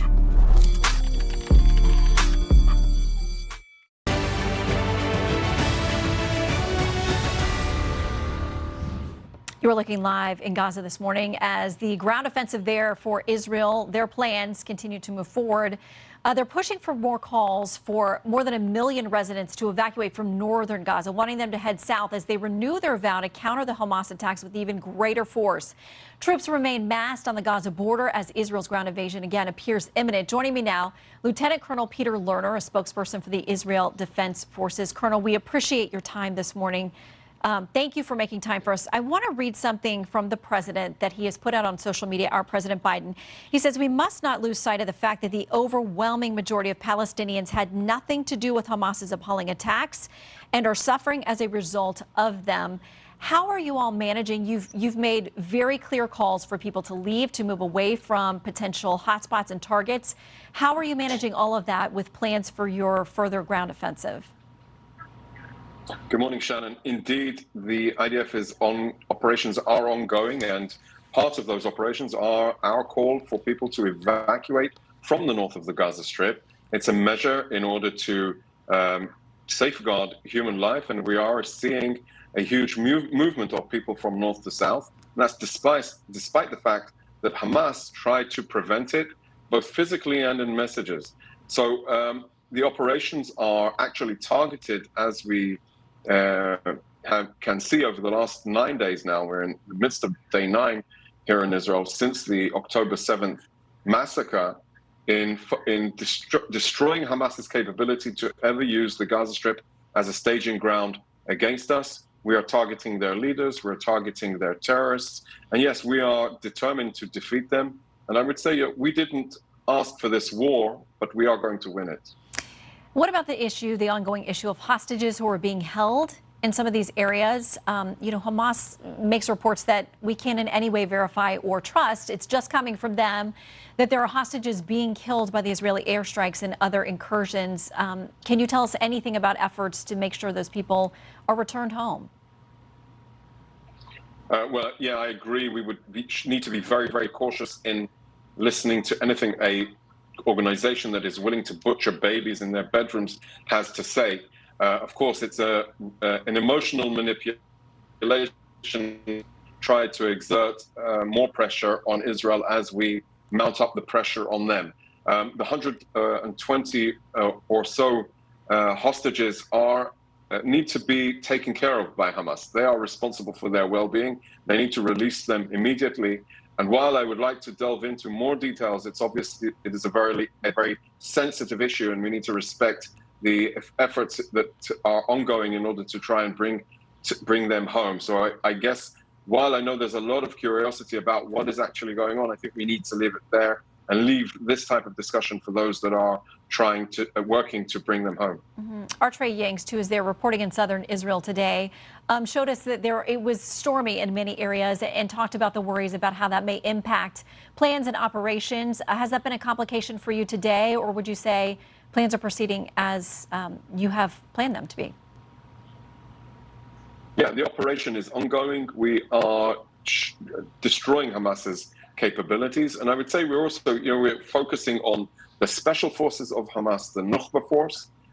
Just last night, we were able to identify and target and kill Bilal al-Qidra, who was the commander of the Khan Yunis special forces, the commando unit of Hamas down south, who was actually responsible and participated in infiltrating and penetrating the Nirim kibbutz. So we're dealing strikes directly against those that were involved, but also against the entire institution of Hamas that has been utilized and abused, from Yahya Sinwar, who is the mastermind of the massacre, the prime minister of Hamas, and he has subordinated the entire institutions of the government of Gaza to serve terrorism. So we are striking on across the spectrum of the institutions of Hamas, from the individuals, from their terrorist activities. We targeted drones that had explosive devices that were set up on the rooftops of houses. Who does that if they're not willing or interested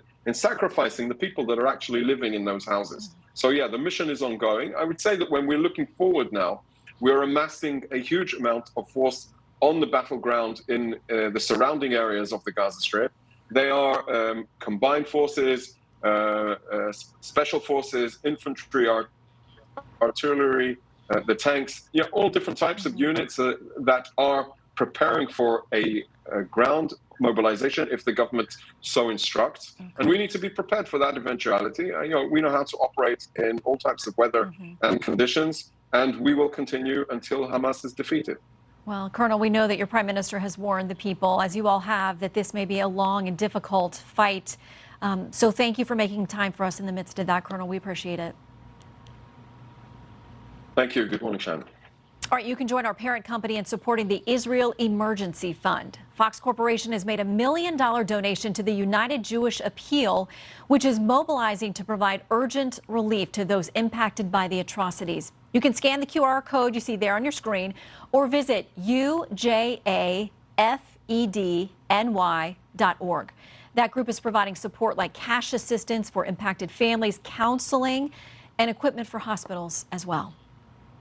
You've seen them, protests erupting on college campuses all across the country over this war, sparking heated protests and clashes. University of Florida President, former U.S. Senator Ben Sasse made a statement that's making headlines. He joins us live next.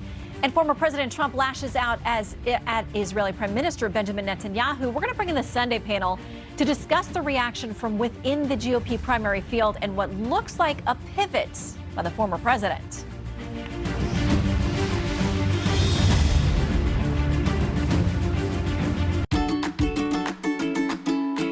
Purchased a house and was told that it was cleaned and it wasn't. And right away I knew there was a problem because it was leaking. And we have a gate that doesn't open. I went to Angie. And I typed in water heater. Cleaners. Garage. Interior painting. I typed in crown molding. Exterior painting. For whatever project you need, there's an option. I still walk in my house and I'm like, wow, this is gorgeous.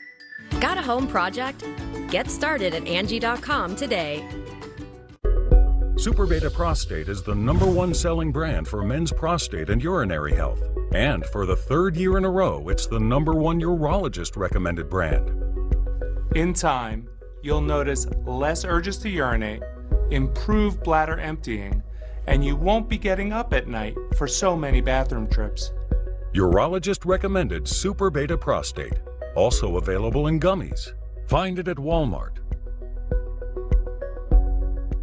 Hey, hi. Check it out. Team jackets. Oh, nice. These are sick. Ooh, nice. Love it. Wait, why does mine say little baby KK? Because that's your nickname. I'm Ace. Tom's Rhino. I'm Rhino. Gregonator. And obviously, you're little baby KK. Yeah, I'm not going to be a little baby KK. They printed up the jackets. It's a done deal. It does say little baby KK. You can't argue with the jacket, little baby KK. What's gotten into him? Classic little baby KK. Your man is late. Look.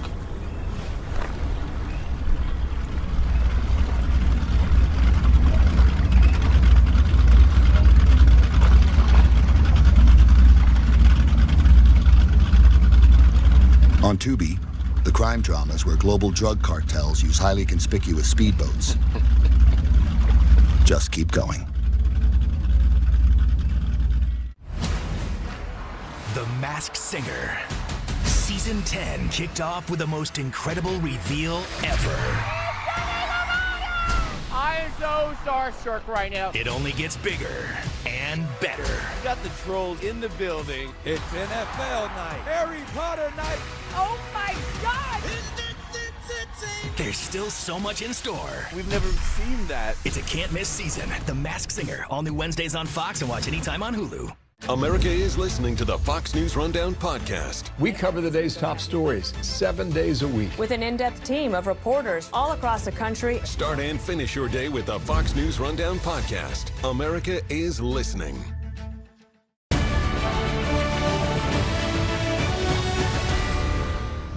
Tensions are rising on college campuses across the United States as student groups speak out in support of either the Israeli or Palestinian people. The divide in the Middle East on full display right here at home. Joining me now, University of Florida President, former Senator Ben Sasse. Good to have you with us this morning, sir. Thank you for the invite, Shannon. I want to read a little bit of what you said in your statement. You said, what Hamas did is evil. This shouldn't be hard. Sadly, too many people in elite academia have been so weakened by their moral confusion that when they see videos of raped women, hear of a beheaded baby, or learn of a grandmother murdered in her home, the first reaction of some is to, quote, provide context and try to blame victims. It is beneath people called to educate our next generation of Americans. I saw a few statements that were quite that clear. What's been the response? You know, Shannon, we have the most Jewish students of any campus in the country at the University of Florida, and we're going to do two things at Florida. We're going to protect our Jewish students, and we're going to protect speech. It really doesn't seem like it should be that hard. You got so many universities around the country that speak about every topic under the sun, Halloween costumes and microaggressions, but somehow at a moment of the most grave, grotesque attacks on Jewish people since the Holocaust, they all of a sudden say there's too much complexity to say anything. It doesn't make any sense to us. And so we just did two basic things. We announced that we're going to protect our Jewish students, and we're going to protect speech.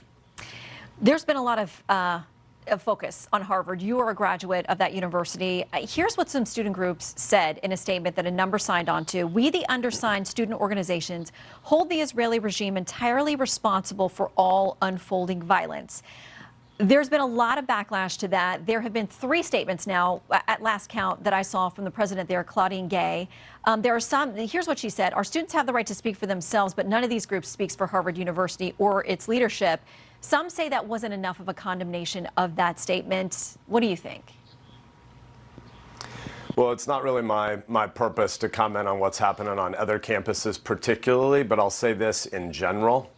There's just way too little education happening on a lot of elite campuses in America right now. There's been such a focus on victim ideology for so long and such a little limited focus on actually reading texts.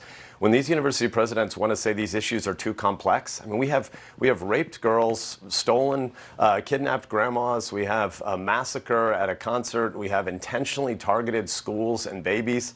This isn't morally complex. It's easy to condemn evil as evil. But if they want to wrestle with complexity, why don't some of these university presidents stand up and actually read the Hamas charter on their campus and then grapple with the call for the genocide and eradication of the Jewish people? Because that's who Hamas is. This isn't gray. We know who Hamas is. And so why don't universities get back to actually educating and help students that are so confused in groups like that have to actually come to terms with the fact that the paraglider imagery, these black patches that people at protests around the world are putting on their shirts as they go to these protests, these demonstrations, these are not surprise images. These flow directly from the texts of Hamas's charter. And so why don't the universities do a little bit of educating? What do you make of those, including, some prominent alums, also other alums from Harvard, saying that they think some of these students who signed on to this statement, that they should have to pay a price, that they want to put them on a no hire list? I know that you've said free speech is a big priority. So where do you come down on that conversation? Yeah, I mean, I'm a zealous defender of free speech. Our Constitution protects the right of people to make an abject idiot of themselves.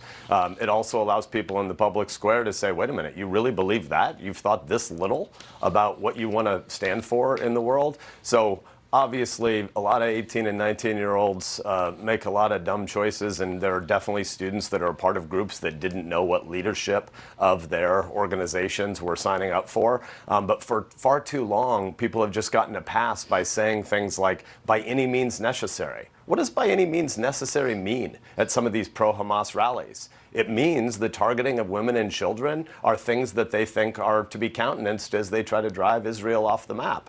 I think people need a lot more serious wrestling with actual texts and the actual consequences of terror groups that have made clear what their intentions and purposes are relative to the Jewish people. Yeah, and that's what we hope our universities will be for those difficult conversations. Ben Sasse, University of Florida President, thank you. We appreciate your time. Thank you, Shannon. Time now for our Sunday Group. Bloomberg's Washington correspondent Anne-Marie Hardern. Josh Holmes, former chief of staff to Mitch McConnell. Forbes contributing writer Richard Fowler, and Josh Kraushaar, editor-in-chief for the Jewish Insider. Welcome to all of you. So let's start where we left off there with the college campuses. Josh, what do you make of this? I mean, what Sass is saying there essentially is that people aren't educated. They're making conversations and decisions about something they maybe have not actually spent time investigating. Well, it's a pretty remarkable scene we've seen in the last week where you have functionally pro-Hamas groups on college campuses in major cities cheering on some of the most devastating, barbaric terrorism that have been on the images of all of our news channels these last week. And, it would be the equivalent of having like neo-Nazis marching on campuses and having university presidents not saying much at all about it. So there is an outrage.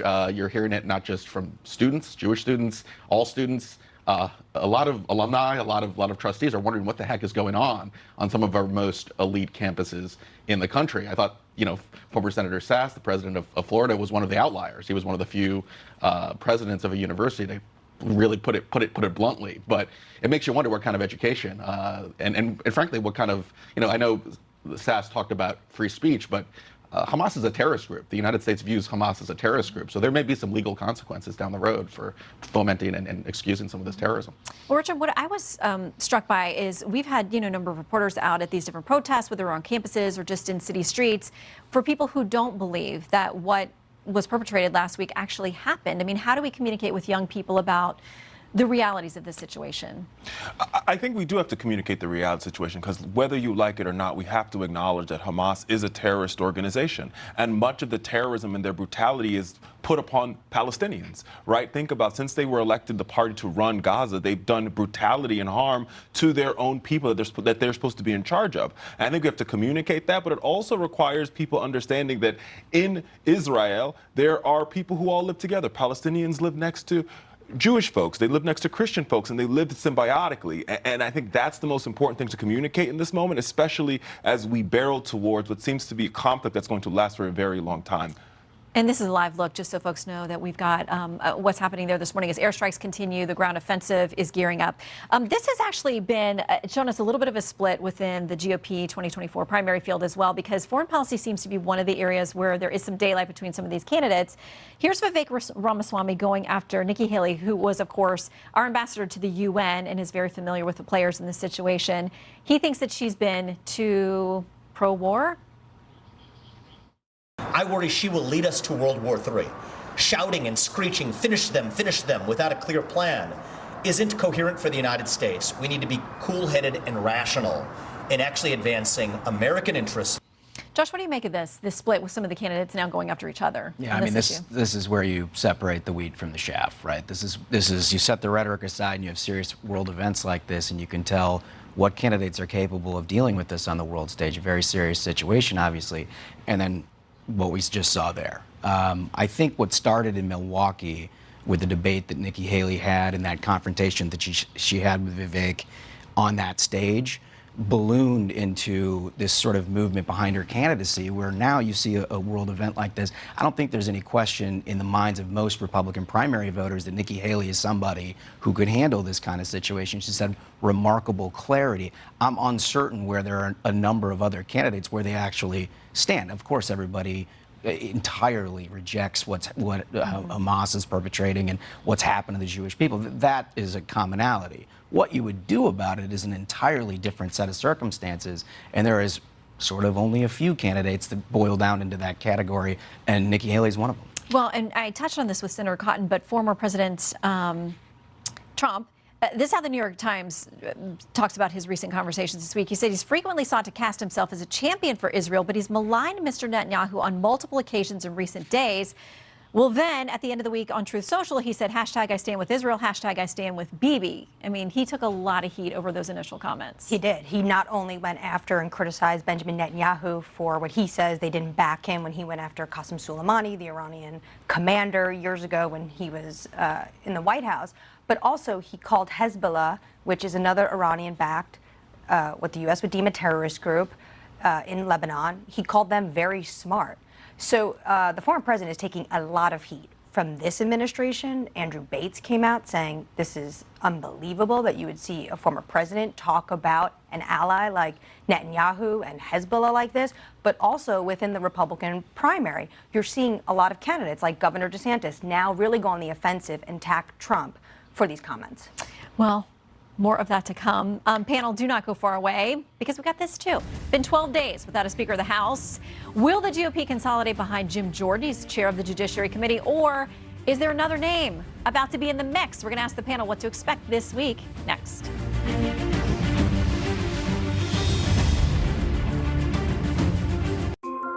Fox News is proud to bring you this She's a Hero moment.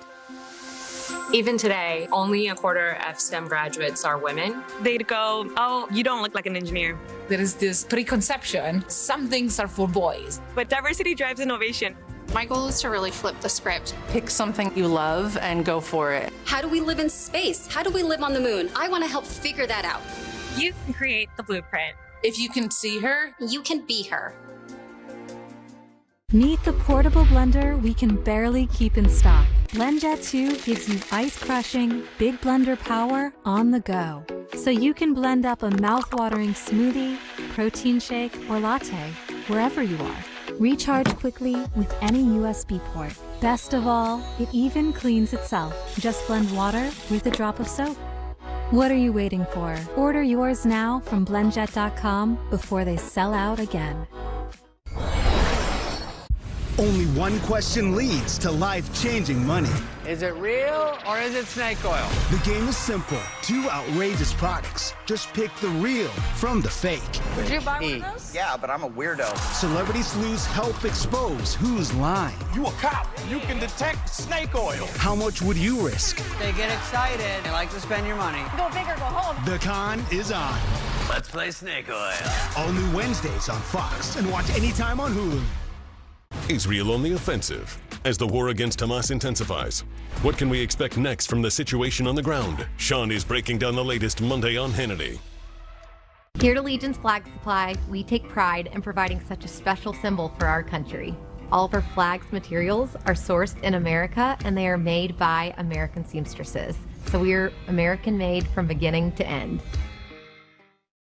Do you listen to the TV on high volume or have trouble hearing conversations? Then you would benefit from hearing aids. Don't waste thousands on expensive hearing aids when you can get Nano's revolutionary technology for just $297. Don't be fooled by higher-priced hearing aids. The CIC Recharge is a true hearing aid, not an amplifier. With rechargeable technology many customers say is superior to more expensive models. Call now and get not one, but 2 Nano hearing aids for just $297. Plus, we'll add a portable charging case and ship your order absolutely free. The CIC Recharge has a tiny in-the-ear canal design that is nearly invisible. Why keep missing out on important conversations or waste thousands of dollars? Call and get 2 CIC Recharge hearing aids for only $297 and free shipping. 800-325-4991. Again, that's 800-325-4991. Elmo's daddy listens, and his daddy cares. I do, but Elmo's thoughts and feelings when Elmo's happy or scared. I'll take care of you. We'll get there. Democracy's messy, but we'll get there. We have now very little time, and under much more difficult circumstances because the world is on fire. I think I can bring our team together. Mixed reaction from Republicans on Capitol Hill as the House has gone almost 2 weeks now without a speaker. Unclear if the latest nominee, Jim Jordan, will be able to get the votes together this weekend, get over the finish line. We are back with our panel. All right, Anne-Marie, messy is what they say about this. Well, yeah, you'll hear Republican lawmakers talk about the fact that this is the sausage making in real time. A lot of people say this is incredibly messy. We still don't have a Speaker of the House. At the meantime, November 17th, we can have a government shutdown. There's a lot of pressure, even though the administration has the funds right now to support Israel. There's a lot of pressure to get some sort of legislation through, some supplemental aid for Israel through. But even with all of that pressure, the Republicans still continue to come up short. And the issue, Shannon, is who can get to 217? When you look at someone like Jim Jordan, that now seems to be the designate, well, he doesn't have all of the numbers he needs to get a House floor vote to 217. And you think about it, there's 18 Republicans who are moderate Republicans, and they represent Biden district. Is someone like Jim Jordan going to be toxic for them to take that vote? All right, so Josh, if it's not Jim Jordan, who's next? I mean, the group that has publicly said, like, we do not want this guy, there's no way we're voting for him. Who do they want? Well, it's unclear who can get there. I mean, all this does to me is highlight the abject idiocy of this endeavor from the very beginning. The Matt Gaetz push to de-seat McCarthy has now put the entire conference into complete chaos. I mean, look, I feel really bad for all of the House Republicans who knew this from the very beginning, argued this from the very beginning, said that Gaetz and crew had absolutely no plan to try to replace the Speaker and thus their ability to govern as a House Republican majority. Because they were right. They were right about all of that. And if it's not Jim Jordan, I don't know who. At this point, it is very unclear. I mean, Kevin McCarthy's certainly got more votes than anybody else in this discussion, which is, I don't know where it goes from here, but it has to land in the place where House Republicans feel enough institutional pressure to go along with somebody who's maybe not their first pick in the name of trying to govern and get something done. If the world events of the last week aren't enough to do that, I don't know what it is. Meanwhile, Richard, I get the sense that Democrats are enjoying watching this play out, like maybe they're doing s'mores over there at their offices, like, we're just going to wait until you guys figure this out and let you look like you're just a chaotic mess in the meantime. Look, there's no question that it's idiocracy, it's chaotic, but I think there's a very there's seriousness in this moment, right? This is a constitutional office. The House cannot pass a bill. In this moment, as we speak, our Secretary of State's in Egypt trying to negotiate a deal to open up the crossing in Gaza. That deal might include some sort of diplomatic aid, and right now the United States Congress cannot pass that aid because Republicans can't seem to get their act together to get a Speaker of the House. And as we're having this conversation, we're not sure if Jim Jordan can get 217. We're not sure if any member of their caucus at this point can get 217. This is a very serious moment for America. This is a very serious moment for democracy. The congressman at the beginning of the segment said democracy is messy. At this point in time, we can honestly say because of Republican control of the House, it's dysfunctional. Well, and Josh, there is now this whisper. It hasn't gone away, but it's heating up again. Could Kevin McCarthy return to being the Speaker? Well, look, we could have a moment where we have more than 15 ballots and no one is elected Speaker. Jim Jordan, it's kind of amazing how far the Republican caucus has moved to the right, where the founding member of the Freedom Caucus is now the front runner, though I think he has a lot of hurdles. There are a lot of votes against him in caucus. It's hard to see, as Anne Marie was saying, that there are 18 Republicans in blue districts. That's going to be a tough vote for them to support someone like Jim Jordan. But look, we could go on and on without a speaker, and there's going to be a moment where we'll hear Kevin McCarthy's name again. Hakeem Jeffries is talking about having some kind of power sharing arrangement. I don't see that happening, but we could be in pretty extreme circumstances where you just need to have someone in place to govern the country. Yeah, any chance they do any kind of power sharing agreement? I mean, it seems highly unlikely as divided as they are on really big issues. Yeah, it seems very unlikely to me. I mean, look, this is all... Would that be a wake-up call, though, for Republicans? Like, all right, we got to pick somebody. I don't know what that would do for anybody. Honestly, just giving away your House majority, your ability to govern, doesn't seem like a great sort of campaign slogan for our ability to govern in 24 and beyond. And so I think there's a lot of peril in that. Any other names you think will come up? I don't think so, but I tend to agree with that. I think in a power-sharing agreement, Republicans are basically saying, make us the minority party in 202024, and I I think the American people might do that. Well, yeah, they may answer the call. Yeah. Well, and that's the thing. Right, I mean, he's they kind of give him some authority for at least maybe 30, 60 days to get through these really pressing issues. Until we run out of money again. And we'll be reporting on that as it happens. All right, panel, thank you very much. We'll see you next Sunday. Up next, take a look at a special way the Texas State Fair is making sure that everyone can get in on the fun. We just want to create an environment that folks from all walks of life can enjoy.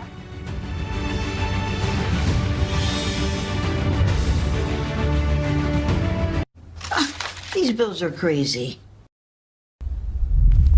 She has no idea she's sitting on a gold mine. Well, she doesn't know that if she owns a life insurance policy of $100,000 or more, she can sell all or part of it to Coventry for cash, even a term policy. Even a term policy? Even a term policy! Find out if you're sitting on a gold mine. Call Coventry Direct today at 800-496-9200 or visit coventrydirect.com. HomeAglow just cleaned my entire house for $19. No, seriously, $19. They showed up right on time and did my dishes, my laundry, they even cleaned my windows. You just pick a date, pick a cleaner, and enjoy a spotless house for $19. I love using HomeAglow, and I think you will too. I can feel the winds of change. Are you tired of that old worn-out bath or shower? Now you can have a new one installed in just one day with a new limited-time offer from Jacuzzi Bath Remodel. We're waiving all installation costs with no interest and no payments for 1 year. Jacuzzi has been making water feel great for over 65 years. And now you can get a gorgeous custom bath remodel at a price you can afford with no stress and no mess. I've been trying to get him to remodel that bath for years. I called and they did in just 1 day. And at a price we could afford. Every time I stepped over my old tub, I worried I might fall. I don't have those fears anymore. With Jacuzzi, you can get a safer, easy entry shower to keep you feeling comfortable and independent at home. Your new Jacuzzi bath or shower is waiting. Now is the best time to call. We're waiving all installation costs with no interest and no payments for 1 year. Go to jacuzzibathremodel.com or call 800-348-2867. Call now. Tomorrow on Fox, the ALCS continues as Corey Seager and the Rangers take on Yordan Alvarez and the reigning champion Astros. Game 2 of the ALCS tomorrow on Fox and FS1. An escalation in the tension that we've seen along the border. Sirens are blaring out. We are hearing explosions. Thousands and thousands of people trying to get out of Gaza. This could just be chapter 1 of a very long and bloody book. Stay with Fox News Channel for continuing coverage.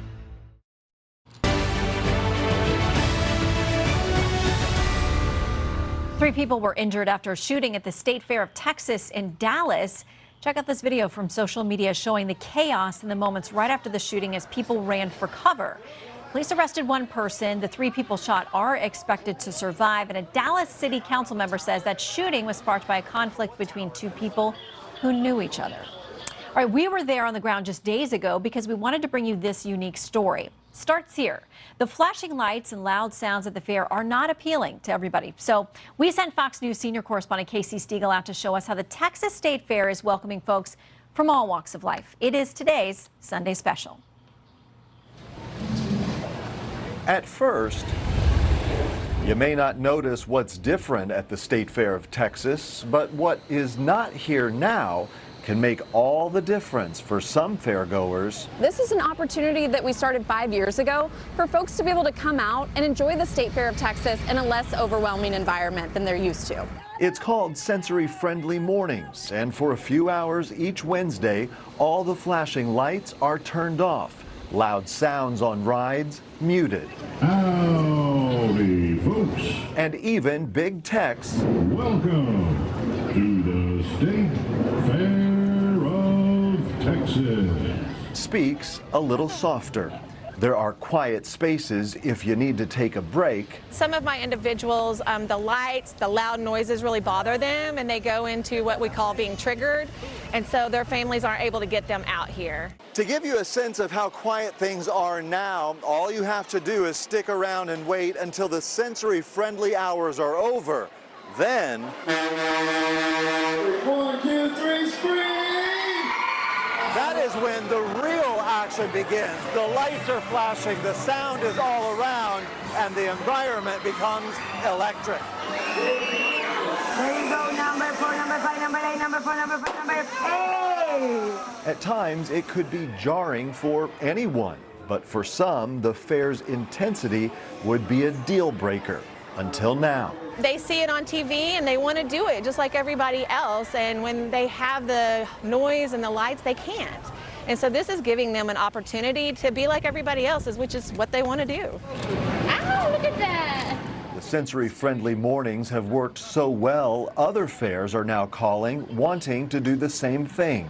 At the end of the day, we just want to create an environment that folks from all walks of life can enjoy, and to just have an even more impactful initiative is super awesome to us. Love me. In Dallas, Casey Stiegel, Fox News. What a beautiful program. By the way, the Texas State Fair runs through October 22nd. And a quick note, my podcast, Living the Bream, drops this morning. This week, I sat down with Joel Rosenberg to talk about the reality of his experience as a dual U.S.-Israeli citizen living in Israel over the last week, what they're experiencing there. That's it for today. Thank you for joining us. I'm Shannon Bream. Have a safe week. We'll see you next Fox News Sunday.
signals that it's sent to Russia, whether it's the signals right now it's sending to communist China, sent all the worst signals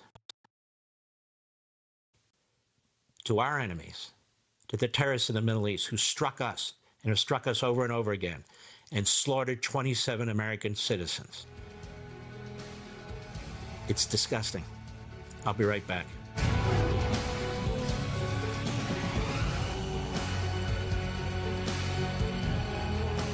BlendJet's Halloween sale is back from the dead. Take advantage of spine-chilling savings. BlendJet 2 gives you monstrous power for a delicious smoothie, shake, or frap. Anytime, anywhere. Cleaning BlendJet 2 is scary easy. Just blend water with a drop of soap. Recharge quickly with any USB port. Boogie on over to blendjet.com and order yours today.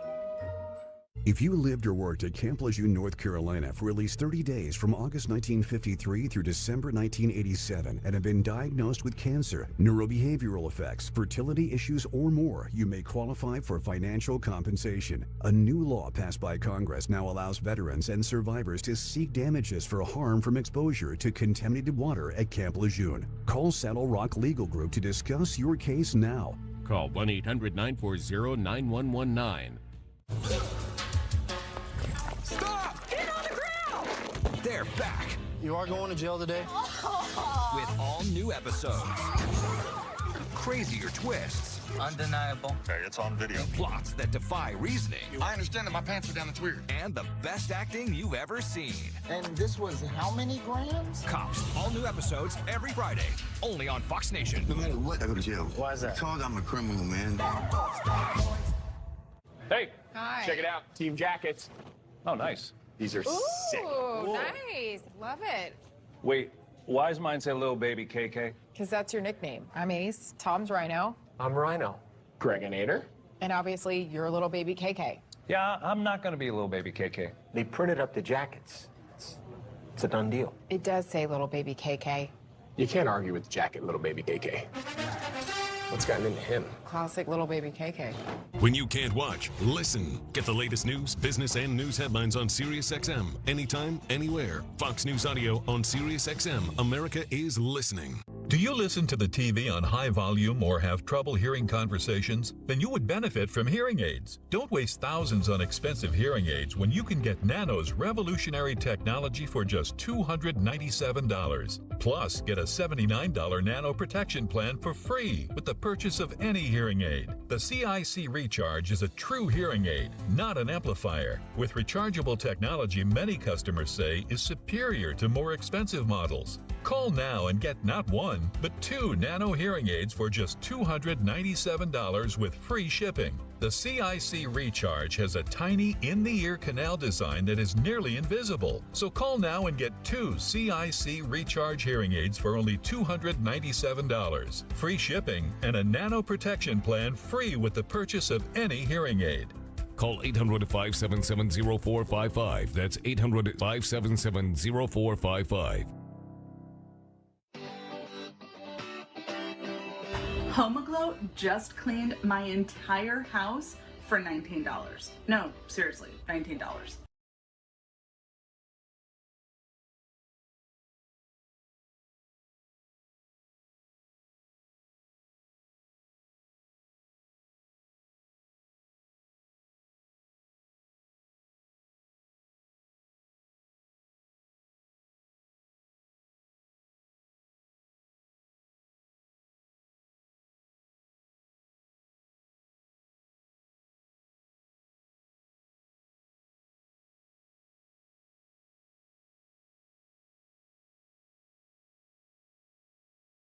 They showed up right on time and did my dishes, my laundry, they even cleaned my windows. You just pick a date, pick a cleaner, and enjoy a spotless house for $19. I love using HomeGlow, and I think you will too. I can feel the winds of change.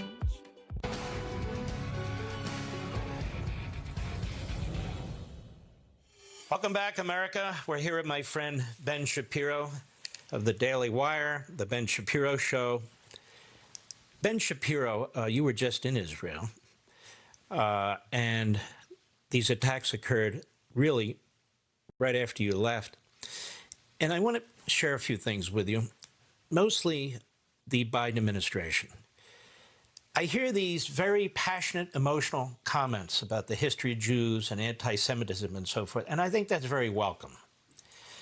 But then typically at the end of the statement, certainly with Blinken when he was standing right next to Prime Minister Netanyahu, we get the lecture about proportionality, about the rule of law, about how we're different from the terrorists and so forth and so on. Do you think this administration funding Iran, funding the Palestinian terrorists, they haven't changed course on any of that? They're providing weaponry, which is very, very important. But do you think this administration is going to allow Israel to actually win? And my great fear is that they won't. I mean, I will say that during the Obama administration and much of the foreign policy establishment inside Biden's White House is Obama acolytes. The foreign policy of Barack Obama was to prevent Israel from defending itself and to cut short any attempt to take serious measures against terrorists. And that happened multiple times with Hamas. It happened with Hezbollah as well while he was president. You know, if that carries forward into Biden, that's a real problem for the state of Israel. It's always sort of darkly hilarious when the State Department lectures people about human rights abroad, and then when they talk about how Israel ought to use restraint. Meanwhile, Israel is literally warning civilians to get out of the way, and Hamas is literally telling them to stay directly in the line of fire so they can maximize the civilian casualties for the cameras. It seems to me that all of that sort of language is rather misdirected. So I'm hoping that they don't cave, but I have very little faith that as this conflict progresses, and it's going to be a long slog for the Israelis, they're going to have to go in on the ground. They're going to have to clear.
On the top of buildings to warn people inside to get out. And then Hamas will tell people to get back in. We have reports from Trey Yingst of Fox News telling Americans that Hamas is telling people to stay in the buildings that Israel has warned them to get out of. There are recorded phone calls that have been shown between the IDF and Hamas from a couple of years ago, where IDF is calling up members of Hamas and saying, get people out of the building, we're about to bomb it. And Hamas is saying, we want them in there because if they die, we get to show the cameras that they're dead.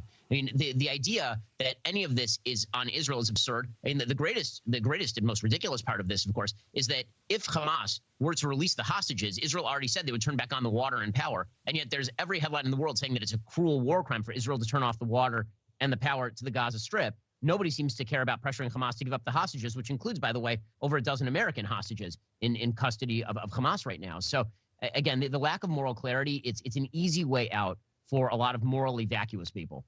Now, Ben Shapiro, speaking of morally vacuous people, Qatar, they are the home to leaders of Hamas who live in luxury, whose children have Lamborghinis, as is Turkey. Now, Hamas has slaughtered 27 American citizens, which is one of the greatest terrorist acts, obviously beside 9/11, in American history.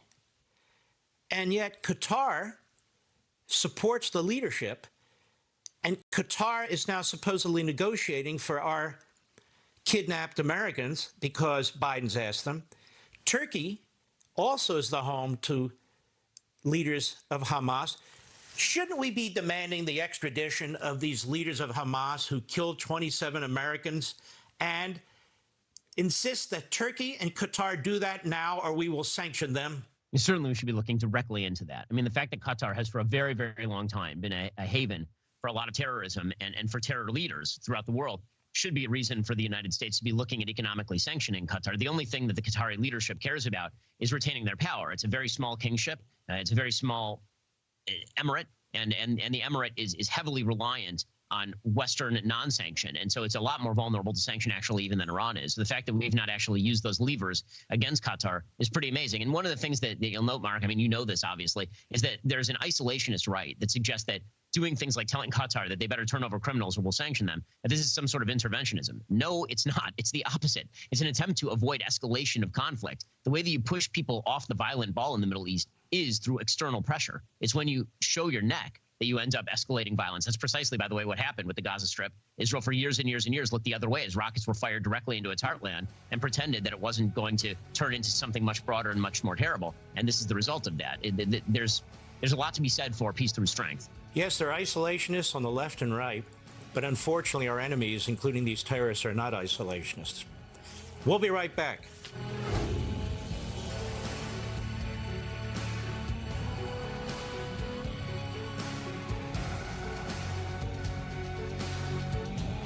Attention, Medicare has expanded Dexcom coverage for people with diabetes. If you have diabetes, getting on Dexcom G7 is the single most important thing you can do. It eliminates painful finger sticks, helps lower A1C, and is covered by Medicare. Before using the Dexcom G7, I was really frustrated. My A1C was stuck. Dexcom G7 sends your glucose numbers to your phone or Dexcom receiver without painful finger sticks. The arrow shows the direction your glucose is heading, up, down, or steady. And because Dexcom G7 is the most accurate CGM, you can make better decisions about food, medication, and activity in the moment. After using the Dexcom G7, my A1C has never been lower.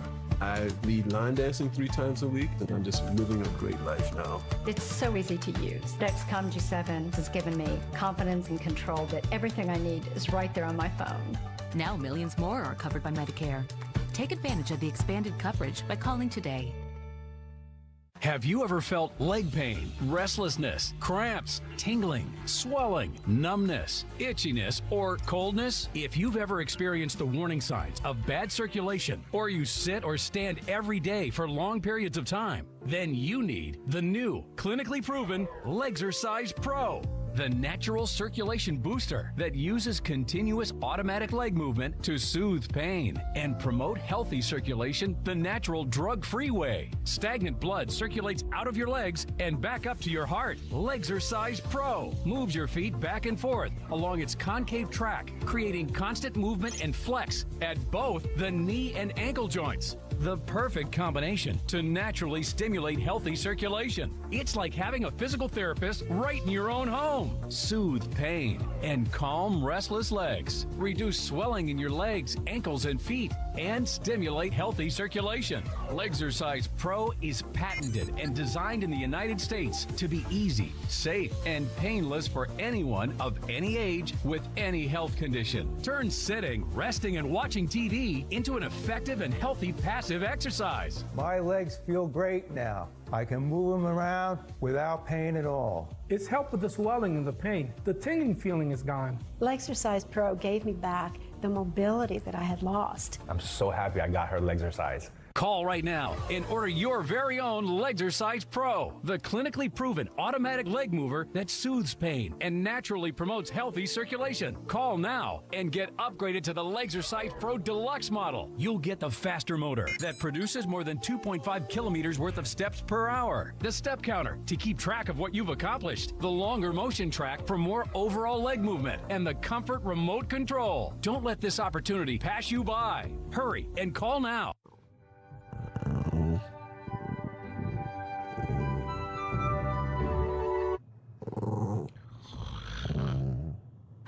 Sustainably caught salmon in every bite. Jinx is real dog food made by real dog people.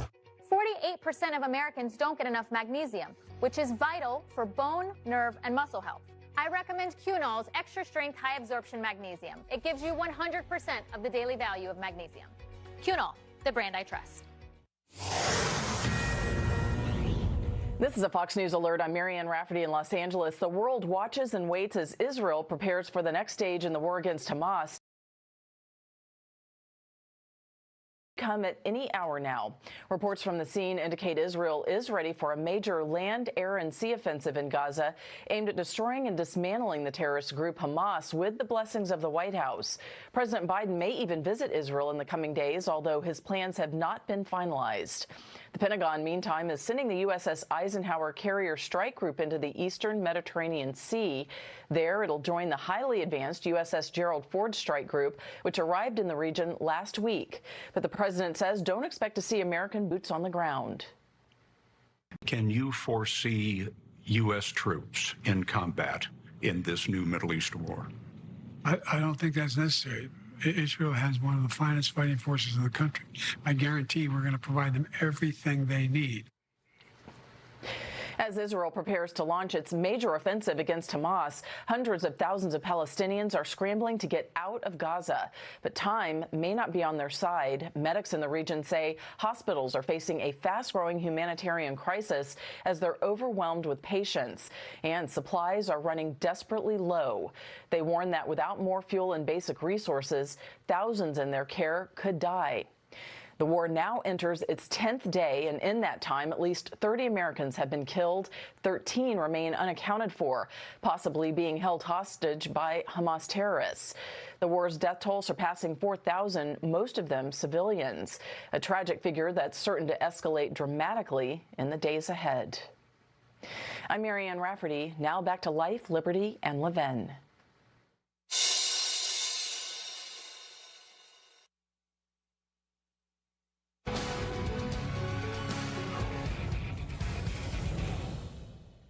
Welcome back, America.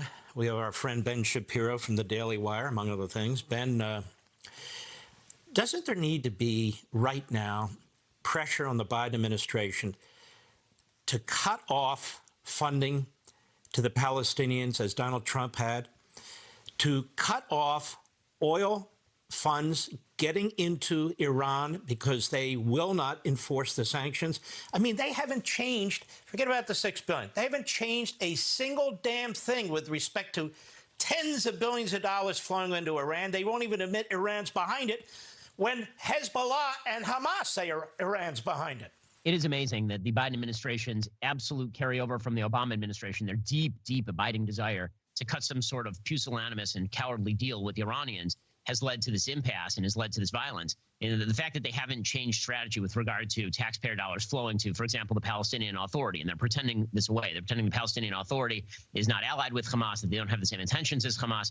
That of course, is absolutely ridiculous. The big lie in the Middle East has always been that there is a moral parity between these sides. The Palestinian Authority, from inception, it began as the PLO, called for the extermination of the state of Israel. Hamas, in its charter, calls for the extermination of the state of Israel. Islamic Jihad, in its charter, calls for the extermination of the state of Israel. And all of these are the governing parties here. The fact that American taxpayer dollars are on both sides of this, right? Americans are paying for the rearmament of Israel, and they're also paying for Hamas to generate as rockets. They have been for years. I mean, your taxpayer dollars were being sent to the Gaza Strip, and Hamas was promptly taking those taxpayer dollars, because dollars are fungible, and using them for whatever the hell they wanted to use them for. Now, that should be a cause of mass outcry. The fact that, again, the Biden administration hasn't immediately talked about turning off the spigot is totally insane. Isn't it also insane, Ben Shapiro, that the greatest ally that terrorists have in the United States is the American media? Just as it was the greatest ally of the Nazis by covering up the Holocaust, the American media has Jewish and other blood on its hand, and has for decades and decades and decades. And it seems like they don't take a corrective course either, do they?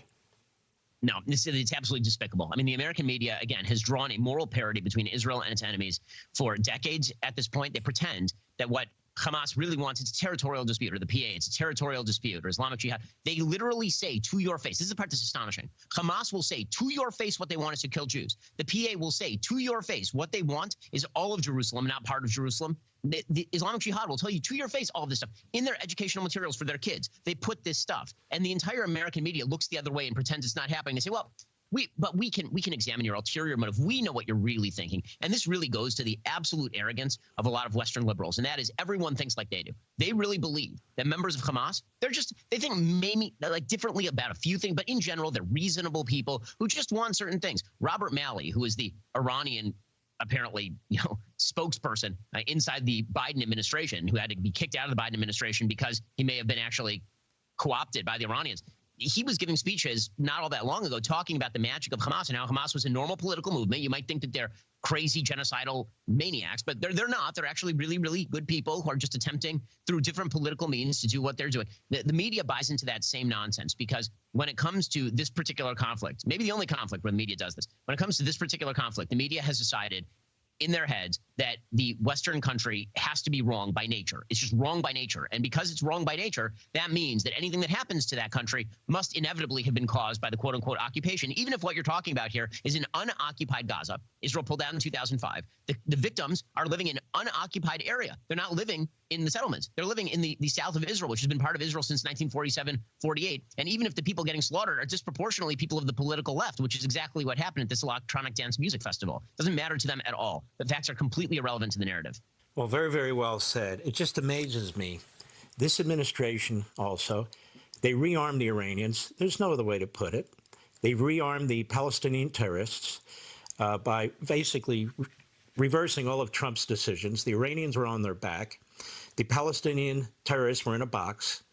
And then we're talking about proportionality when it comes to Israel defending itself by this administration. And then this administration wants to get credit. It gets no credit from me, except for the fact that they're doing what I think every administration would do, which is provide Israel with the weapons that they need to defend themselves. I can't think of another president who wouldn't, although Obama did stop for about 24 hours. I want to thank you, Ben Shapiro. I want to thank you for what you're doing. God bless you, my friend. Back at you, Mark. Appreciate it. We'll be right back.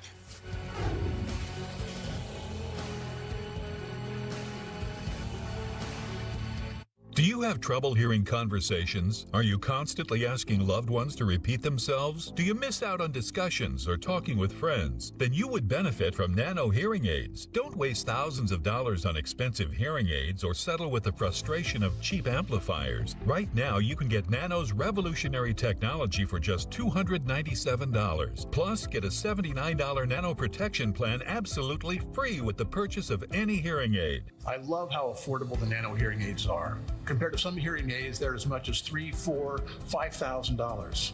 Don't be fooled by higher-priced hearing aids. The CIC Recharge is a true hearing aid, not an amplifier. It has rechargeable technology that many customers say is superior to more expensive models. Well, these Nano hearing aids are fantastic. They're affordable, they're easy to fit into the ear, and what really impressed me is I'm hearing things I haven't heard in years. Our friendly operators are standing by to take your order. Call 800-324-1187.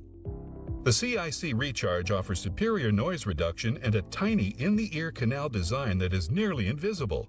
Best of all, they are incredibly affordable. And if you call now, we'll add a portable charging case and ship your order absolutely free. I love how they feel. They're very light. I don't even know they're there. You know, I've used other hearing aids before that were bulky. These are light and easy to use, too. Stop missing out on important conversations or wasting thousands on expensive hearing aids. Order now and get 2 CIC Recharge hearing aids and a portable charging case for only $297. You'll get free shipping plus a $79 Nano protection plan for free with any hearing aid purchase. Don't delay. Supplies are limited. Better hearing is a phone call away. Call 800-324-1187. That's 800-324-1187.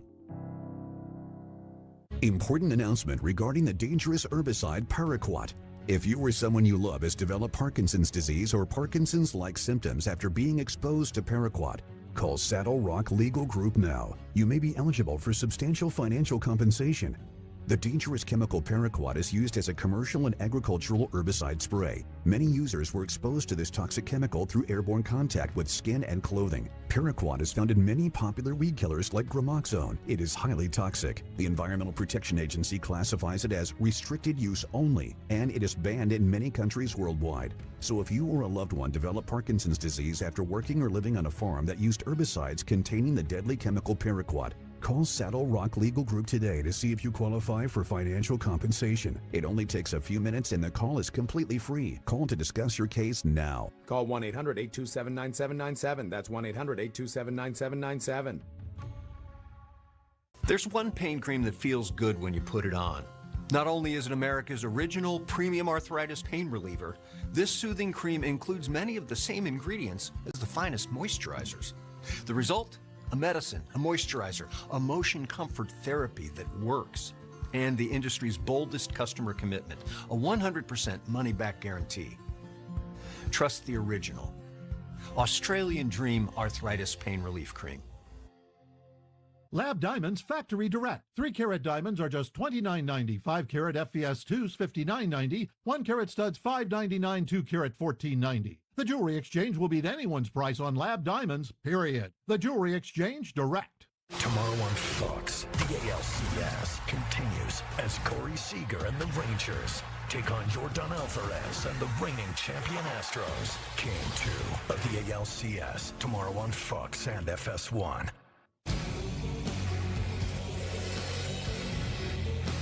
Welcome back, America. Our guest is Richard Goldberg, former senior official, National Security Council under President Trump, senior advisor, Foundation for the Defense of Democracies. You are, Richard, uniquely qualified to answer a few of my questions here.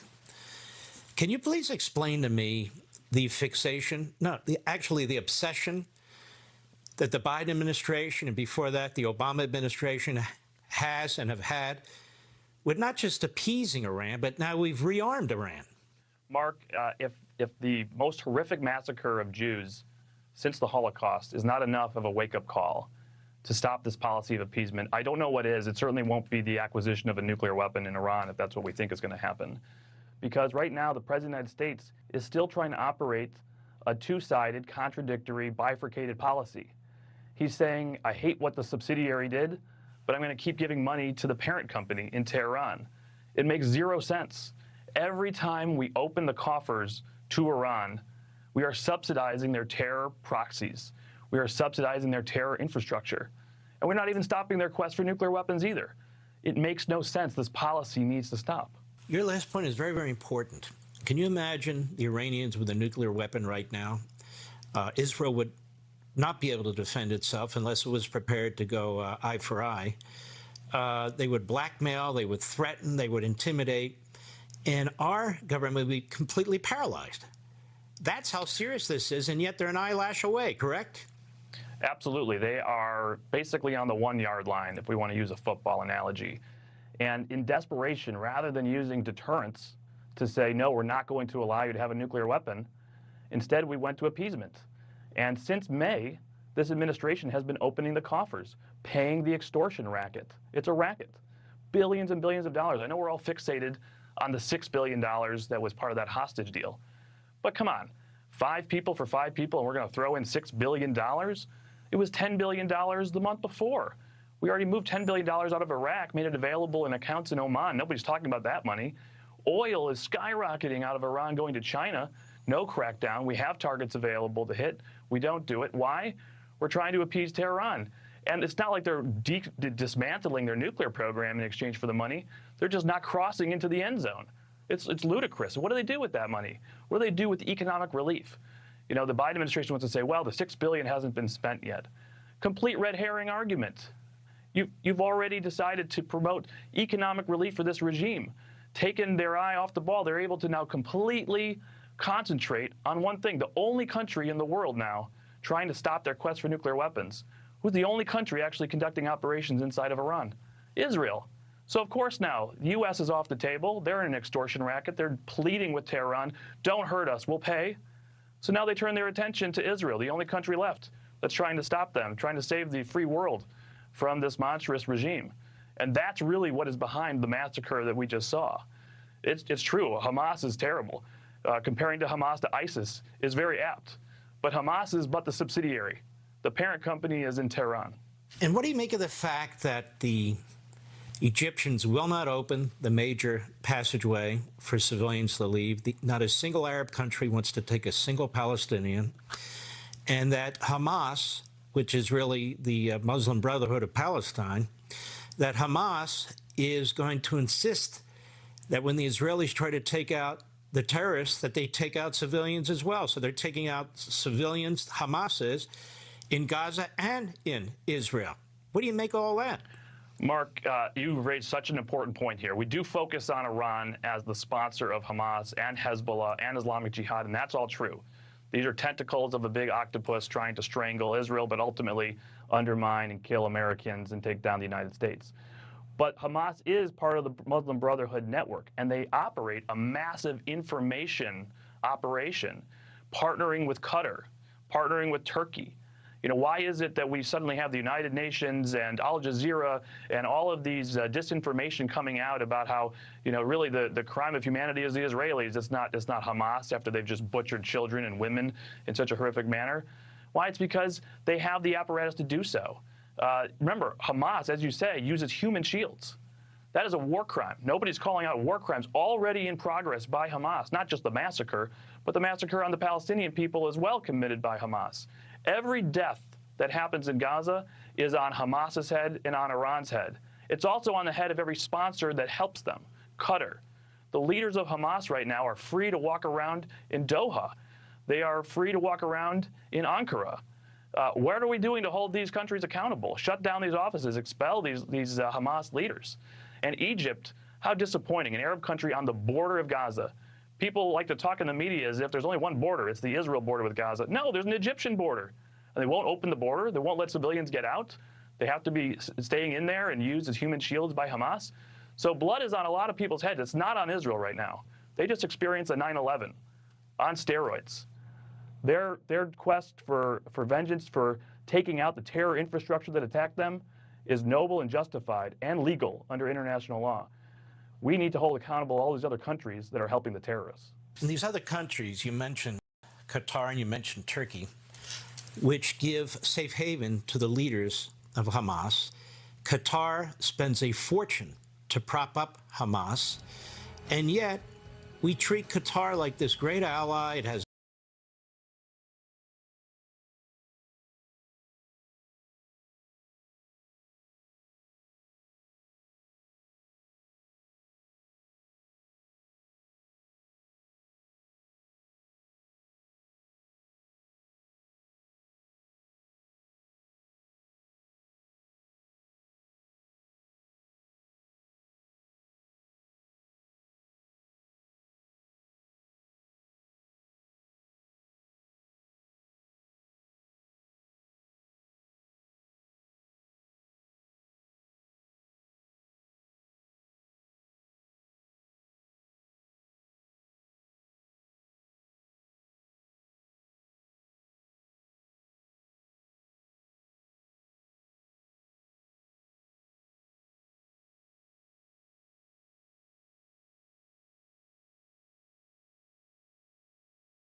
I would say that I was not surprised because that's all everyone with his organization has said, with his White House has said.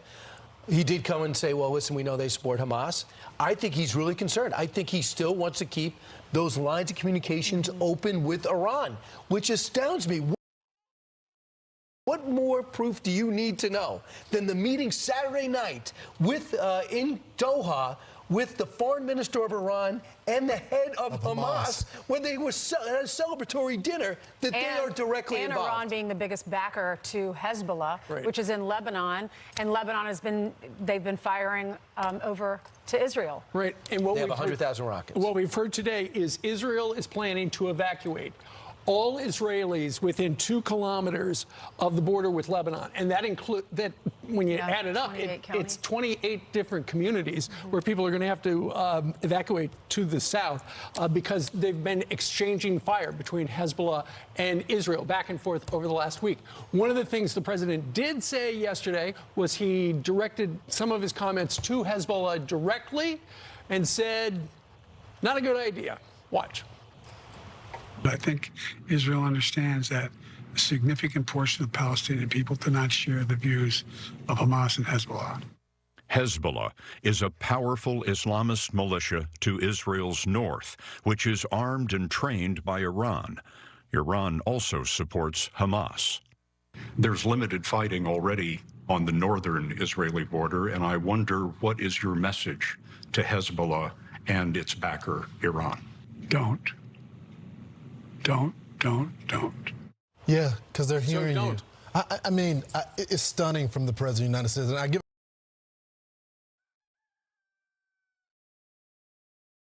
Don't. Yeah, because they're hearing you. I mean, it's stunning from the President of the United States. And I give him a lot of credit for his words last week from a heart perspective to the Israeli people. But when it comes to responding to the terrorists, the people that are involved with this, they don't listen to words. They listen to action.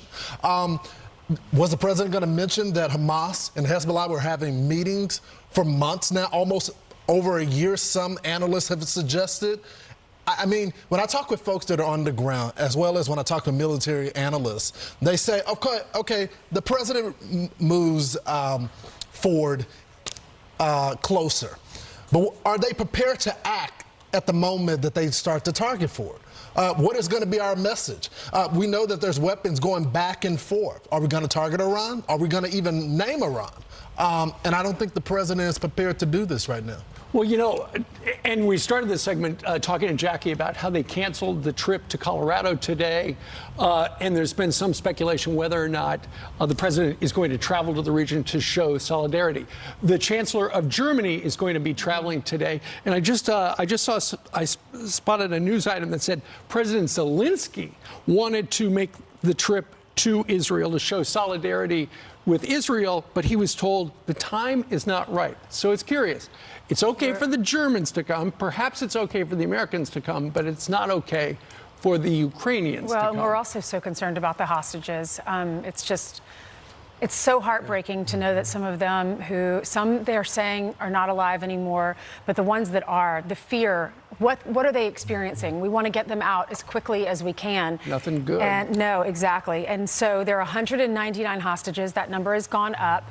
The IDF, they've had to contact these family members and tell them your loved ones are in fact hostages. We talked to Lieutenant Colonel Peter Lerner, who is the spokesperson for the IDF. It was interesting. He said he worked, he served. Now he's a reservist. They called him back. So it's his pleasure to now serve his country of Israel. Here's what he said about the hostage situation. I don't trust Iran. Iran are the puppet masters behind this brutal attack. We are making the preparations. We are distributing the different tasks for the different forces. If that eventuality comes that we need to mobilize, and the government instructs us to mobilize into Gaza, but we need to keep our eye on the ball here. We have the means, we have the abilities. They are obviously the top of our priority, but we need to be very cautious in what we say. 199 people, those are 199 families that have been torn to pieces over the the last 10 days. What is going to happen with them over the coming days, I don't know to say, but indeed, this is a top priority of the IDF. You know, the Hamas did tell the Russian press covered that Hamas, in communication with Putin, said that one of the reasons they took hostages is because it pays, and it shows the Biden administration will pay. But I thought it was encouraged by this. Senator Schumer said, and he's en route there with a bipartisan delegation to Israel. He said they will not get a dime. They will not see one penny of that $6 billion. So it's blending the parties a little bit with this, let's snap out of it. Remember, Schumer didn't vote for this whole nuclear deal. Neither did Menendez and some others. They were opposed to it during the Obama years. So they're saying someone's got to sober up this White House with Iran. And Brian, to follow up on that point, it's not just the money. It is the trading of terrorists as well. Look at this. Look at this. Sorry to interrupt you. This is Port of Haifa, and we understand that apparently that particular cruise ship has been chartered by the United States of America. Speaking of Americans... So put U.S. citizens on there to get them out. Yep, exactly. Last night in Tampa, a flight with 270 Americans stranded in Israel landed in Tampa. It was organized by Governor Ron DeSantis. He had partnered with Project Dynamo, and in addition to the 270 Americans, that included 91 children. And the governor is offering transportation to Floridians who are stuck in Israel and can't make it back after so many flights were canceled. The state also is delivering supplies of medicine and clothes. And ultimately, Ron DeSantis, who would like to be the next president, says Joe Biden not doing enough to help stranded Americans. And he's making a bunch of them leaving right now. Does anyone think he's doing enough? He's making Americans pay. The State Department said if you can't get out of Israel and we get you out, you have to pay your way. So, I mean... You, of course, would say, okay, but I would say, is there a payment plan? Get me out. Right. I mean, what are we handing a bill to the illegal immigrants staying at the Roosevelt Hotel for 3 meals a day while we do their laundry? Exactly. Do we even change them from fabric softener? Do you know? And speaking of hostages, the Catholic Cardinal of Jerusalem says he is willing to exchange himself. The Cardinal is willing to exchange himself for Israeli kids taken hostage by Hamas. He has not spoken to Hamas because he says, you can't really talk to Hamas. But nonetheless, he is making the effort. It's important to note that all this footage that we're seeing, these are all private sector efforts. Well, that's State Department. Where's the United States on? Yeah, Corey Mills again. Right? Corey Mills is doing all the work. Project Domino and Save Our Allies. They're the ones that went into Afghanistan. They also helped get Benjamin, our correspondent, Benjamin, out of Afghanistan, or out of Ukraine when he was injured. And now they're going to rescue Israelis. I'm sure those Americans are happy to be on that boat heading home. If you're watching the images, you would like to help, you can join us here at Fox in supporting the Israeli Emergency Fund in association with the United Jewish Appeal. Just open up your phone, put the camera on that QR code, and you'll see a spot. Just touch the little yellow bar, and you'll be able to donate. Or you can donate at ujafedny.org. All right, Carly Shimkus is upstairs with the other breaking news. Hey, Carly. Hi, good morning to you guys. We have some more headlines to get to. Starting with this, an Illinois man is being charged with a hate crime after stabbing this 6-year-old boy 26 times, killing him. This is a horrific story here. His mother was also stabbed multiple times, but is expected to survive. The suspect's name is Joseph Zuba. He was the family's landlord. He now faces first-degree murder charges and 2 hate crime counts. Police say he targeted them because they were Muslim. New overnight, a California man is arrested after leading highway patrol on a chase that spanned about 50 miles. The suspect was wanted by police for an obstructed license plate, but decided to take off and lead them across multiple freeways. He eventually left his car and tried to get away on foot, but was later arrested. No injuries were reported as a result of the chase. And major pharmacy chain Rite Aid files for bankruptcy as it grapples with falling sales and several opioid-related lawsuits. The drugstore giant now undergoing a restructuring plan after obtaining $3.5 billion in fresh financing.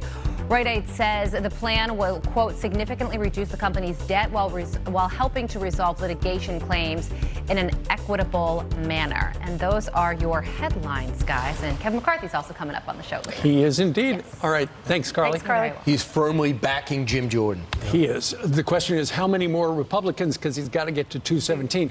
A live look right now, Capitol Hill. The Republican conference is set to gather today to try and find a new speaker. Today they're going to talk to the holdouts. Former House Speaker Kevin McCarthy joins us next with who he thinks could take the gavel. And as the war between Israel and Hamas escalates, we are learning Hamas has taken 199 hostages, more than previously thought, as we get new video of Hamas infiltrating Israeli communities.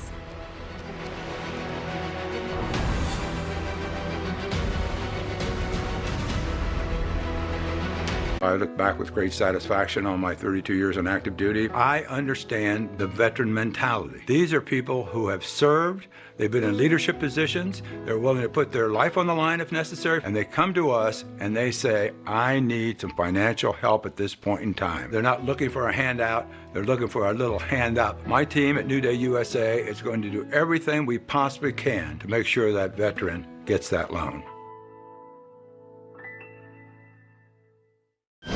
When you're looking for answers, it's good to have help, because the right information at the right time may make all the difference. At Humana, we know that's especially true when you're looking for a Medicare supplement insurance plan. That's why we're offering 7 things every Medicare supplement should have. It's yours free, just for calling the number on your screen. And when you call, a knowledgeable licensed agent producer can answer any questions you have and help you choose the plan that's right for you. The call is free, and there's no obligation. You see, Medicare covers only about 80% of your Part B medical expenses. The rest is up to you. That's why so many people purchase Medicare supplement insurance plans like those offered by Humana. They're designed to help you save money and pay some of the costs Medicare doesn't. Depending on the Medicare supplement plan you select, you could have no deductibles or copayments for doctor visits, hospital stays, emergency care, and more. You can keep the doctors you have now, ones you know and trust, with no referrals needed. Plus, you can get medical care anywhere in the country, even when you're traveling. With Humana, you get a competitive monthly premium and personalized service from a healthcare partner working to make healthcare simpler and easier for you. You can choose from a wide range of standardized plans. Each one is designed to work seamlessly with Medicare and help save you money. So how do you find the plan that's right for you? One that fits your needs and your budget. Call Humana now at the number on your screen for this free guide. It's just one of the ways that Humana is making healthcare simpler. And when you call, a knowledgeable licensed agent producer can answer any questions you have and help you choose the plan that's right for you. The call is free, and there's no obligation. You know Medicare won't cover all your medical costs, so call now and see why a Medicare supplement plan from a company like Humana just might be the answer. Can we get real clear about life with psoriasis? Yeah, I'm ready. Is your treatment leaving you with uncontrolled symptoms? Like the cover-it-ups and brush-it-offs? Enough with good enoughs. Don't stay hiding or hurting. When your lotions and creams don't do enough to help treat the inflammation beneath the skin causing plaques and pain, it's time to get real about psoriasis so your dermatologist can help you get clear. Make the appointment and ask about Real Clear Skin. Join Fox Corporation in donating to and supporting those affected by the atrocities in Israel through financial assistance and emergency aid. Together we stand with Israel. Donate now.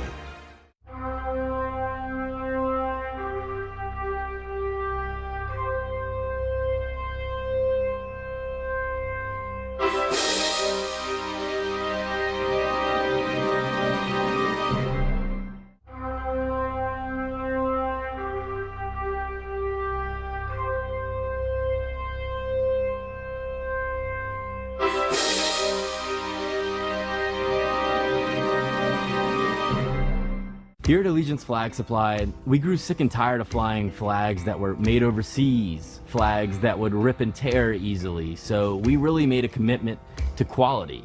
All of our flags are finished with bar tacking at all of the stress points, and they are sewn using double needle lock stitching. All of our flags materials are sourced in America, and they are made by American seamstresses. So we're American made from beginning to end. Shop now at showallegiance.com. Hi, I'm Jay Jackson. For almost 20 years, Abacus Life has been purchasing life insurance policies from seniors. And in just seconds, you can use the free calculator at abacuspays.com to learn what your policy might be worth.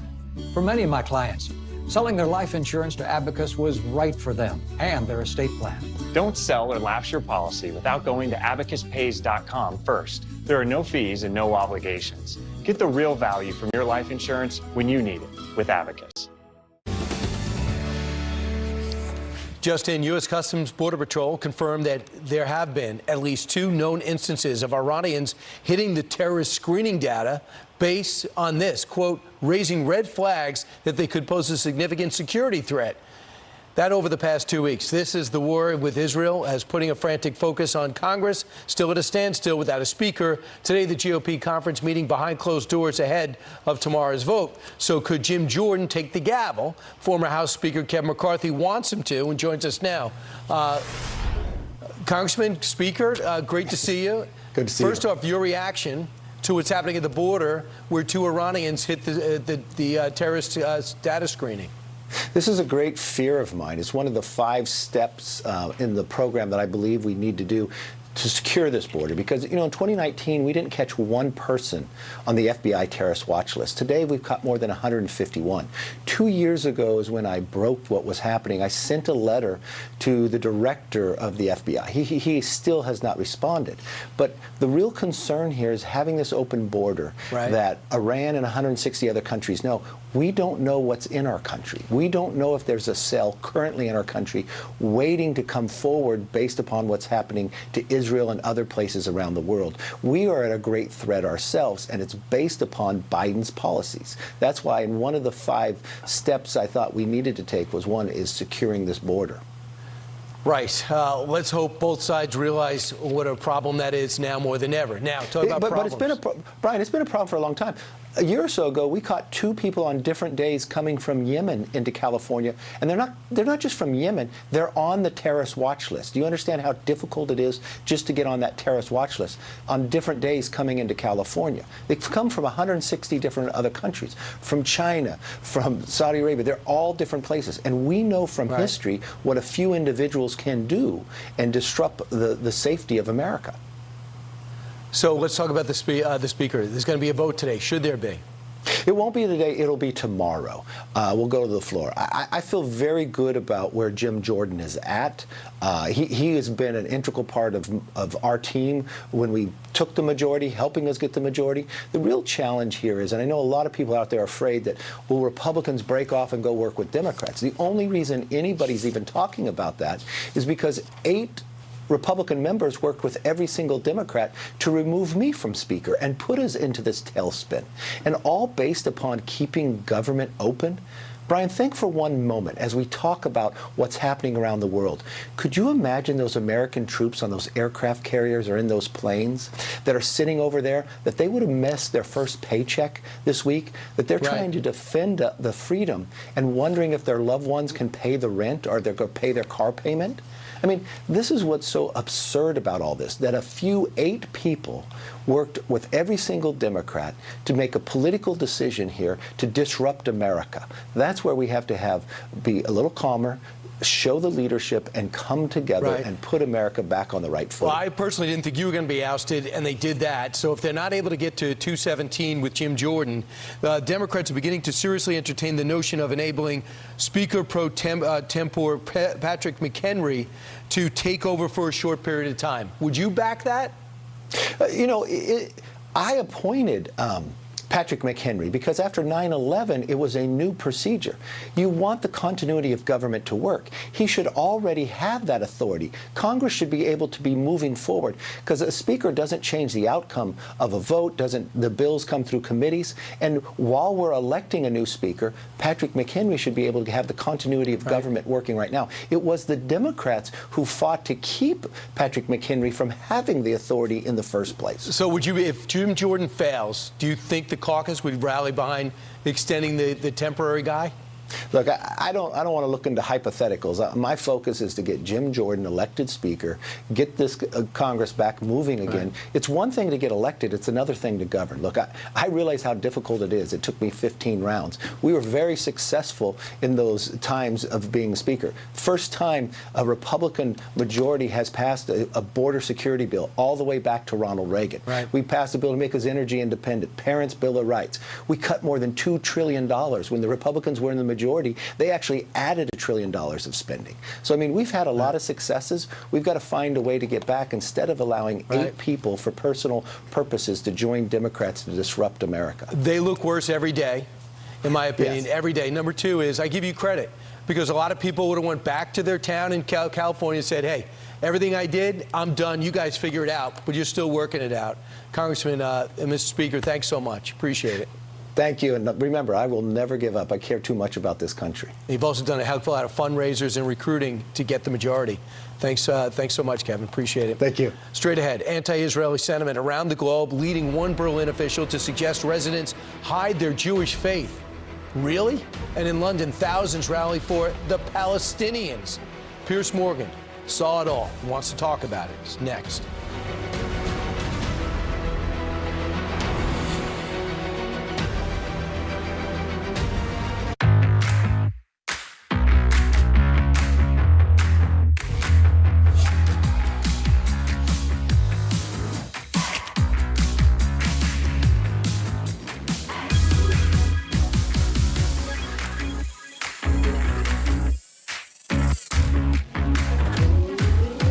Create a backyard that's out of this world.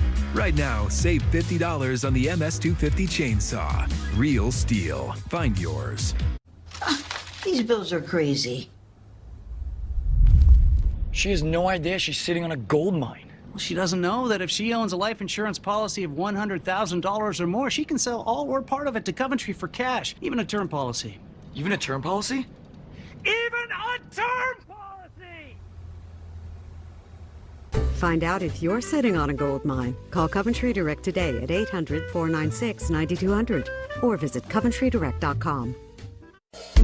Banks and brokers are paying a fraction of 1% interest to their customers on readily available cash. Interactive Brokers pays USD 4.83% on qualified deposits.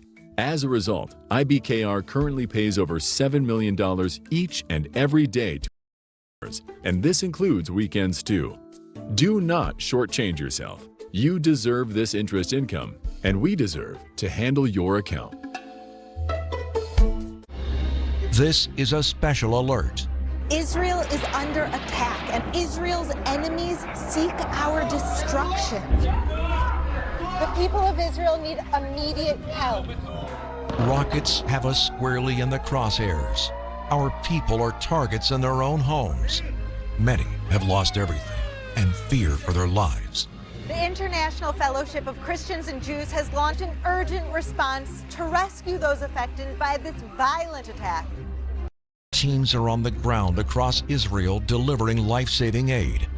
Your urgently needed gift of only $45 will help rush food, water, medicine, and emergency supplies for Jewish families that have nowhere to turn.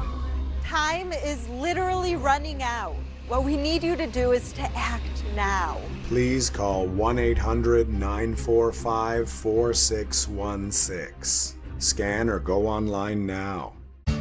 Lose weight fast with Nutrisystem's Partner Plan. Together, lose up to 18 pounds in the first 2 weeks. The Partner Plan is a great value. Partners save 15% more money versus an individual plan. Plus, lose up to 20% more weight than doing it on your own. Together, we lost 85 pounds with Nutrisystem.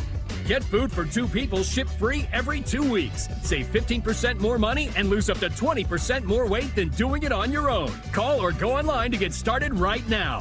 I suffer with psoriatic arthritis and psoriasis. I was on a journey for a really long time to find some relief. Cosentyx works for me.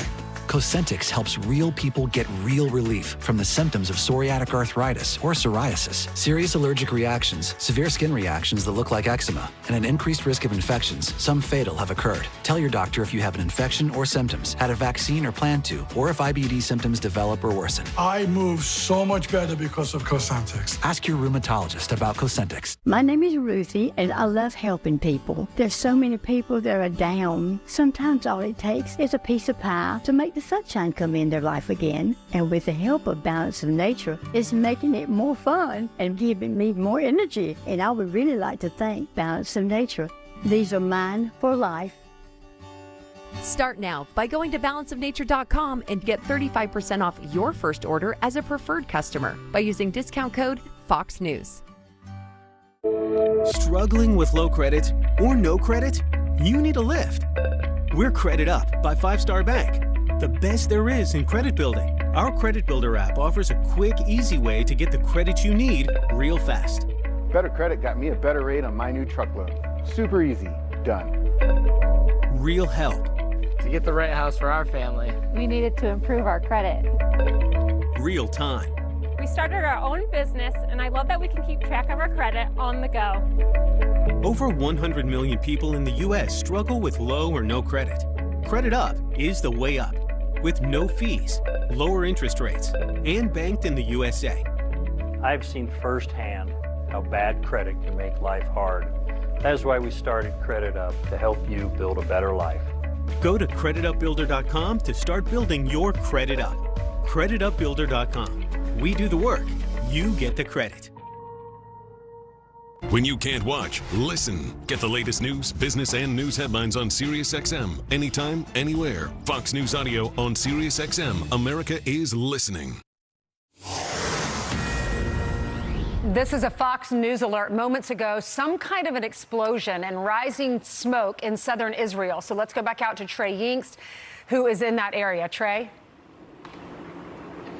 Hey guys, good morning. Look, rocket fire continues from the Gaza Strip, not just the central part of Gaza, but also the northern part where the Israelis have been hammering it. We are right now at an artillery position. You might hear some gunfire in the distance. This is soldiers training at a makeshift base in the field. But all of this is coming as the Israelis prepare for the possibility of a ground operation into Gaza. It's not just the southern front that is active, though. I do want to talk about the northern front and the border with Lebanon. This is some new information we're getting in just now, according to Lebanese media, indicating that the Lebanese army has destroyed 20 different rocket launching sites in southern Lebanon. This is interesting because Hezbollah, the Iranian-backed militant group, has been firing rockets and launching attacks into northern Israel. But Lebanon, as a country, the government and military there, likely not open to getting dragged into a much larger war with Israel. They understand Israel has the firepower to level the entire country of Lebanon if they want to. And so this is another indication there could be some turmoil in Lebanon about what exactly the response should be toward Israel as these cross-border attacks continue. And then here in the south, as you've noted, each and every hour there are new rockets being fired into southern and central Israel. Sirens are sounding and sending many people to bomb shelters as the Israeli troops here along the border try to get a grasp of what exactly is taking place with these new infiltration attempts. Back to you. Hey, Trey, is there any sense that the Israelis are adjusting their battle plan, knowing they've been warned by Iran that if you go hard into Gaza, we're going to get involved, and Hezbollah said something similar? Any sense that Israel is adjusting its battle plans because of that? Absolutely. You've seen a lot of our reporting here in the south with the tanks and the APCs on the move daily. Tens of thousands of infantry troops are lined up, prepared for those orders to enter Gaza.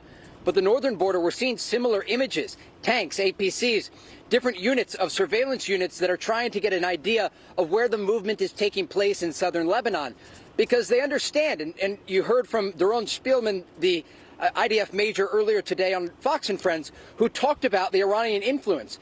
The Israelis believe that yesterday's cross-border attacks, the small arms fire and the anti-tank guided missiles that were fired into Israel, killing at least one soldier and one civilian, were directed by Iran. Iran is testing the waters here. They want to understand how big the Israeli response will be, how long they can hold off and sort of probe the Israeli border to see whether or not it will draw a heavy response against Hezbollah. And that's exactly what they're trying to do in the north. It, one, distracts from the situation here in the south, and two, takes some of the pressure off Hamas that right now is still trying to fight this active conflict following that massacre last weekend. All right, Trey, thank you so much.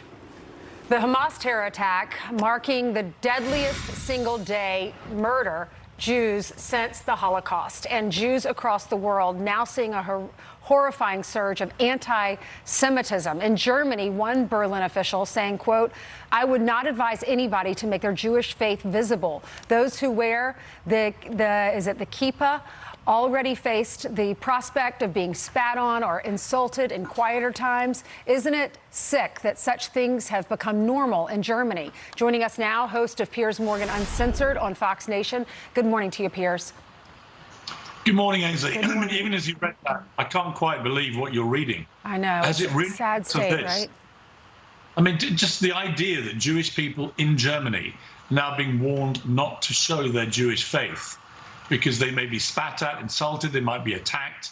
I mean, the scale of some of these protests, we've seen protests in Australia with people chanting "Gas the Jews" within hours of this atrocity. We've seen massive protests in my country, the UK, right through London, right near where I live. Huge amounts of people out there not protesting about the disgusting massacre of 1,300 people in Israel, not protesting about babies being shot in their cribs or grandmothers being kidnapped or 260 people at a music festival being gunned down. No, they're protesting about the Palestinians and their plight. And there are very real concerns, of course there are, about the plight of Palestinians historically. But you think this is the right moment? In the immediate aftermath of what happened on October the 7th, that is the moment you go out with your, in some cases, pro-Hamas flags, saluting and celebrating what these people did? You know, we had in the protests in London yesterday, there were 2 young women who had paraglider badges on their backs. Think about that. Paraglider badges celebrating the fact that people had gone on paragliders to go to a music festival to massacre innocent young people. It is, honestly, it defies comprehension. It shows you the hatred, the evil in all of this. But in order to go to one of these protests and support what happened to innocent individuals, human beings, it just shows you how much they hate the Jews. And it is so sad to watch these images and know that they're hostages that are being abused as we speak, that are still alive. And parents don't have their children because they're being held captive in Hamas. And Lord knows what's happening to these individuals. Then Lawrence Jones goes out to a protest here at Hunter College, interviews 2 women. Both of them said, that didn't happen. None of this happened. They denied it all, Piers. Yeah, constant claims of disinformation about things which have obviously happened.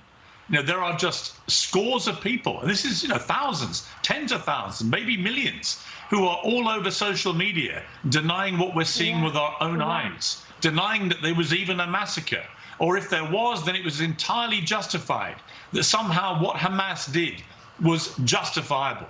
How can it be justifiable? These people are terrorists. I mean, in my country, again, in the BBC, the British Broadcasting Company, they won't even call Hamas terrorists. They've come up with some load of garbage about some, you know, long historic rules they have about how they call these people.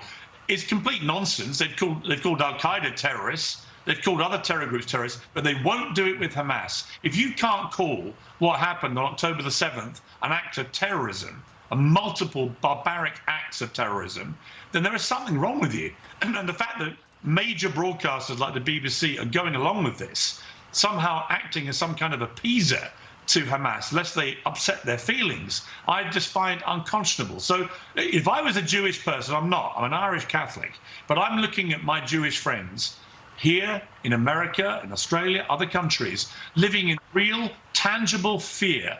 And they're doing it for a good reason, because there is a mounting tide of anti-Semitism. Right at the moment, Jewish people suffered their worst attack and the worst death toll since the Holocaust. It is an extraordinary, unparalleled situation, and my deepest sympathies go to the Jewish people who are having to endure this mentality. Absolutely, and that's why so many Christians support them, because we know what the Bible says, the chosen people. Jesus was Jewish, and that land was given to Abraham.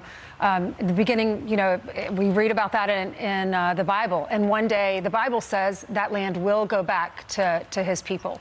So thank you so much for being on with us, Piers. In fact, we were looking at Twitter just a minute ago, and someone posted a picture of Trey Yinks saying he's not reporting in Israel. He's just in his backyard. This is all fake news.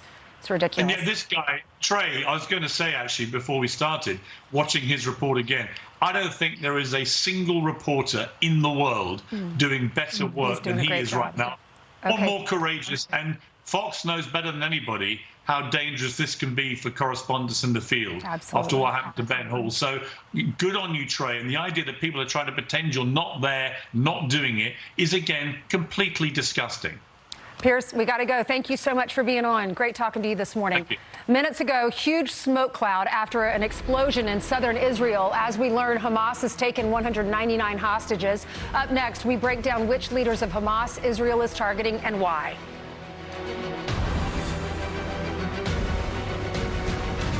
Hey, I know you're in the middle of something, but I wonder if you just take a few seconds to pray with me real quick. In the name of the Father, Son, Holy Spirit. Amen. Lord Jesus, come to us now. Help us to surrender ourselves completely to you. Help us to listen to your voice, even when we're distracted or tired. We pray this in the name of the Father, and of the Son, and of the Holy Spirit. Amen. Thank you so much. I just want to encourage you that if you want to join me in more prayer, check out Hallow. It's the #1 prayer app in the world. One of my favorite supplements is Quinol turmeric. Turmeric helps with healthy joints and inflammation support, and Quinol has the #1 doctor-recommended form of turmeric. Quinol, the brand I trust. My A1C was up here. Now it's down with Rybelsus.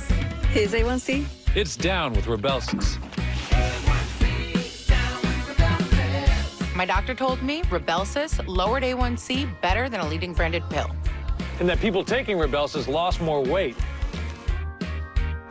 I got to my A1C goal and lost some weight too. Rybelsus isn't for people with type 1 diabetes. Don't take Rybelsus if you or your family ever had medullary thyroid cancer or have multiple endocrine neoplasia syndrome type 2, or if allergic to it. Stop Rybelsus and get medical help right away if you get a lump or swelling in your neck, severe stomach pain, or an allergic reaction. Serious side effects may include pancreatitis. Gallbladder problems may occur. Tell your provider about vision problems or changes. Taking Rybelsus with a sulfonylurea or insulin increases low blood sugar risk. Side effects like nausea, vomiting, and diarrhea may lead to dehydration, which may worsen kidney problems. Need to get your A1C down? You may pay as little as $10 per prescription. Hi, Phil Swift here. This is Flex Super Glue. Just one single drop virtually welds itself to the surface and can easily lift over 3 tons. Get the new Flex Super Glue because it works. Bye-bye, cough. Later chest congestion. Hello, 12 hours of relief. 12 hours? Not coughing? Hashtag still not coughing? Mucin XDM gives you 12 hours of relief from chest congestion and any type of cough, day or night. Mucin XDM. It's comeback season. Hi, I'm Stacy, and I've lost 60 pounds on Golo. I decided to try Golo when I had an international flight coming up, and I realized I couldn't fly being the size that I was. My sister-in-law tried Golo and had lost 50 pounds. So I thought I'd give Golo a try. I didn't expect the results I got on Golo. I was hopeful, but I did not expect it to be like this. Golo just makes sense. This plan works. Change your life at Golo.com. That's GOLO.com. Hit it!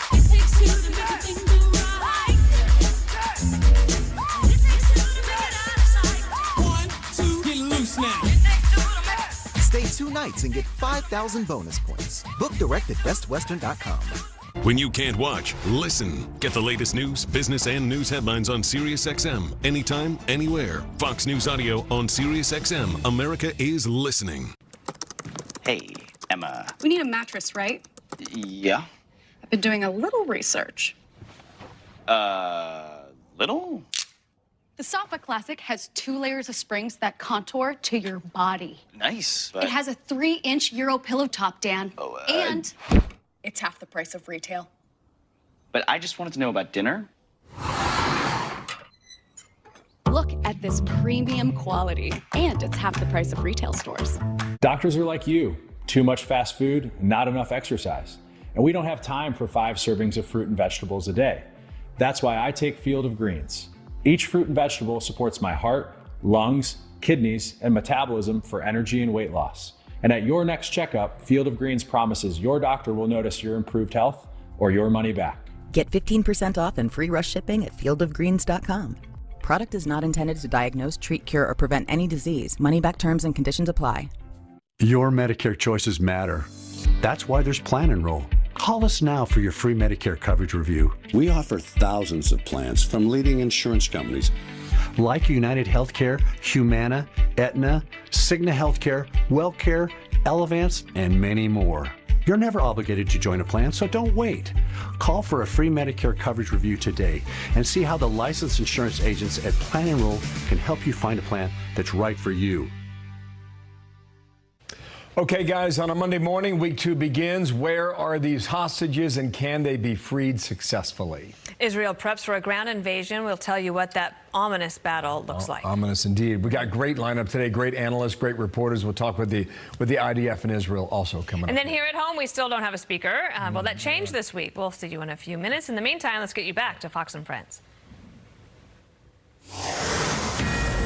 So a live look in southern Israel as another explosion creates a huge smoke cloud in southern Israel. Israeli forces have made the elimination of Hamas senior officials a top priority, taking out several key leaders in the last week. Yeah, our show has a lot of activity with the war, taking it over to Gaza and then the reprisals. Meanwhile, I want to take a look, if we can, Lawrence, at the guys that we have got, or Israel has gotten, hunted down, has gotten already, even before the invasion took place. You might not know the names, but you know they were up to. There's one right by your left hand. Yeah, so we got the commander of the Southern District, and he was over national security for Hamas. He was killed on Sunday, Brian. Also killed on Sunday, Bilal al-Qadir. So when you see these plumes of smoke coming up, these are targeted. It also shows you how well how good the intelligence is inside Gaza to get the people responsible.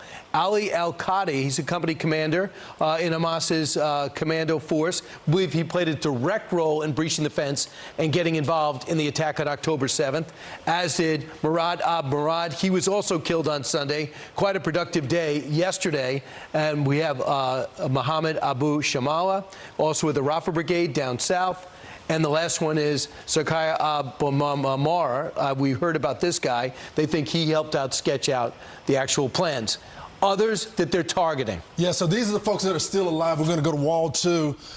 You got this guy. He's the head of the Gaza Strip. This is the guy that manages the day-to-day operations. Now, what's significant, Brian, is back in 2011, this guy was already locked up. But as we've told you, with Israel, they did an exchange back in 2011 for Eli Shalit, and they released this guy. And, of course, Brian, he goes back to the terror field. Right, he goes back right there. So we believe he's directly responsible for what we saw, and we believe that he's somewhere in these 300 miles of tunnels below. And lastly, there are other leaders that aren't involved in the fray or even in country. For example, if you're trying to find the Hamas political leader, this guy is actually in Doha, in Qatar. He met with the Iranian foreign minister on Friday. Yeah, this guy is living abroad. They don't know exactly where he's at, but they know he's showing up to these meetings, and he's still creating chaos, Brian. And he's always very comfortable on camera. He talks about the logic and tries to give a political, civil face to the Hamas, but he's just as evil as you can imagine. His image is an annihilation of Israel, 100%. He does not want to negotiate. He's not looking for a homeland. He wants it all. So all of these guys are bad guys, but this is a really bad guy. This is a guy, Mohammed Delif, this is a guy that's going on the offense always. His wife, his son, as well as his daughter were killed in the airstrike before, and so he's after vengeance after Israel. Right. So this guy, Mohammed Deef, is the guy. This is the guy they're looking for. They killed his family right away. They were hoping to kill him. This guy has lost an arm, he's lost an eye, he's lost a leg, he's in a wheelchair, but they still cannot find him and kill him. He is tops on their target list. That's a quick look at who they've gotten, who they're looking for, and another reason why they got to go into Gaza and finish these guys off so it doesn't postpone the next attack. It eliminates it. Steve, why don't you take it away? All right. Brian and Lawrence, thank you very much. That explained a lot. All right. Meanwhile, Israeli forces battling a two-front war overnight, evacuating the northern border as Hezbollah rockets fired from Lebanon, while IDF forces near Gaza prepare a massive ground invasion on Hamas. Our next guest, an IDF paratrooper serving on the front line, says, "You can take our lives, but not our morale." Rudy Rockman joins us live from Israel with a first-hand update. Rudy, good morning to you. Good afternoon to you there. Good afternoon and good morning to you. All right. We just got something in from the State Department. Apparently, a senior State Department official here in the United States was asked about why the U.S. has no one at the Rafah Gate crossing between Gaza and Egypt in the south part of Israel to aid American citizens. And this is the response. So the situation is, we've been trying, the Egyptians have told us there are acute security threats there that prevent it. So we have a team as close to the border as conditions permit. So we're finding out the same thing. As you know, it is a really dangerous place, Rudy, to be right now. Absolutely. I mean, around the Gaza border is where I spent the first 4 days since this massacre happened. And no one could have prepared me to be ready for such a scene of bodies everywhere that you'd go. You know, when we were walking at night, we had to be very careful not to step over bodies. And this is not just the war zone of soldiers versus soldiers. This was civilian massacres. So it's a very dangerous area. And I hope that one day the land that we're living in, the land that we call our home, that we see as our soulmate, will be able to live freely and safely. Surely. And okay, so that the crossing is in the southern part of Israel. As we look at these plumes of smoke that have just come up, coming up on 4 o'clock in the afternoon there.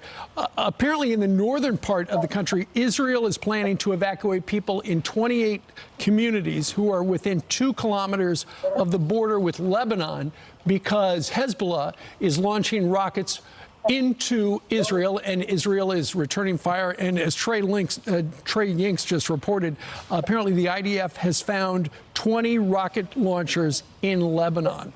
So you got a two-front war, it looks like, going right now, Rudy.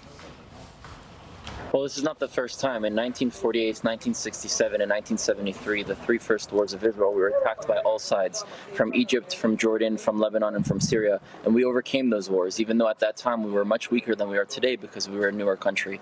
Today we're much stronger. But the real key to the success of the Jewish people is our unity.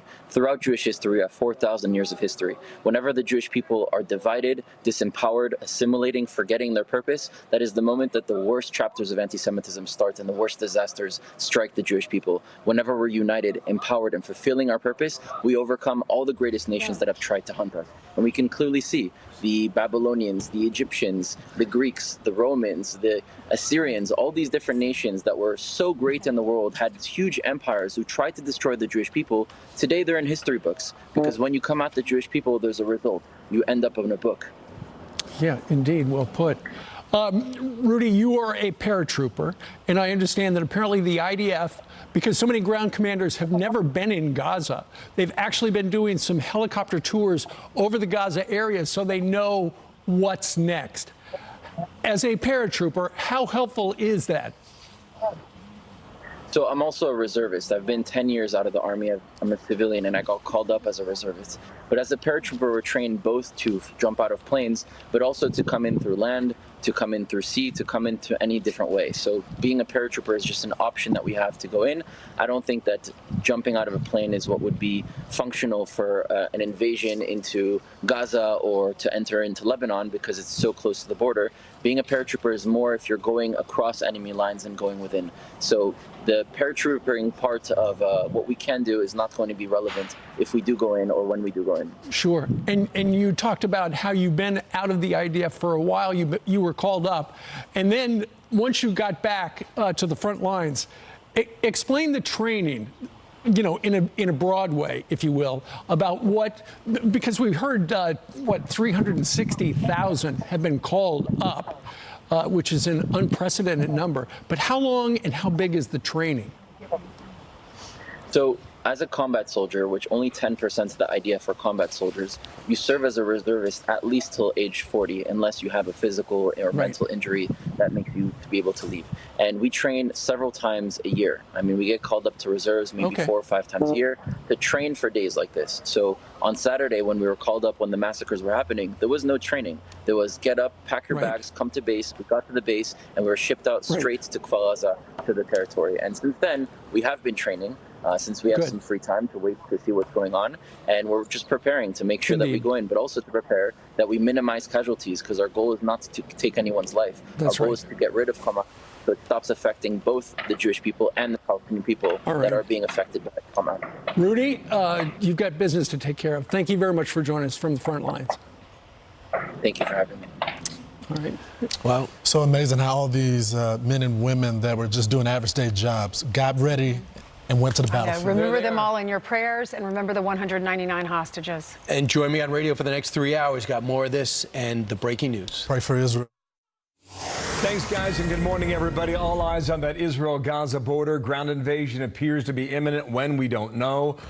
Breaking news this morning, the State Department enlisting the help of a Royal Caribbean cruise ship to try and evacuate Americans out of northern Israel. As we say good morning, hope the weekend was good and productive. We're back at it now. From New York, I'm Bill Hemmer. Good morning at home. Morning, Dana, to you. Good morning. Good to be with you. I am Dana Perino, and this is America's Newsroom. It is day 10 of the war between Israel and Hamas. Millions of lives are hanging in the balance. Israelis, Palestinians, and more than a dozen missing Americans. So Israel continues to strike the terrorists from the air. This is it masses troops for a ground invasion, which could begin at any time. That expected ground assault is drawing a new warning from Iran. The Hamas sponsor is threatening to intervene, something the West sees as potentially catastrophic. So meanwhile, the situation in Gaza deteriorates by the day. There are thousands gathering at a border crossing with Egypt in the south. They're waiting for that barrier to open so they can leave Gaza. Aid workers, meanwhile, on the other side are waiting to enter Gaza so they can deliver desperately needed food and water. The White House is watching all this unfold. This morning, President Biden canceling a trip to Colorado so he can monitor the situation from the White House.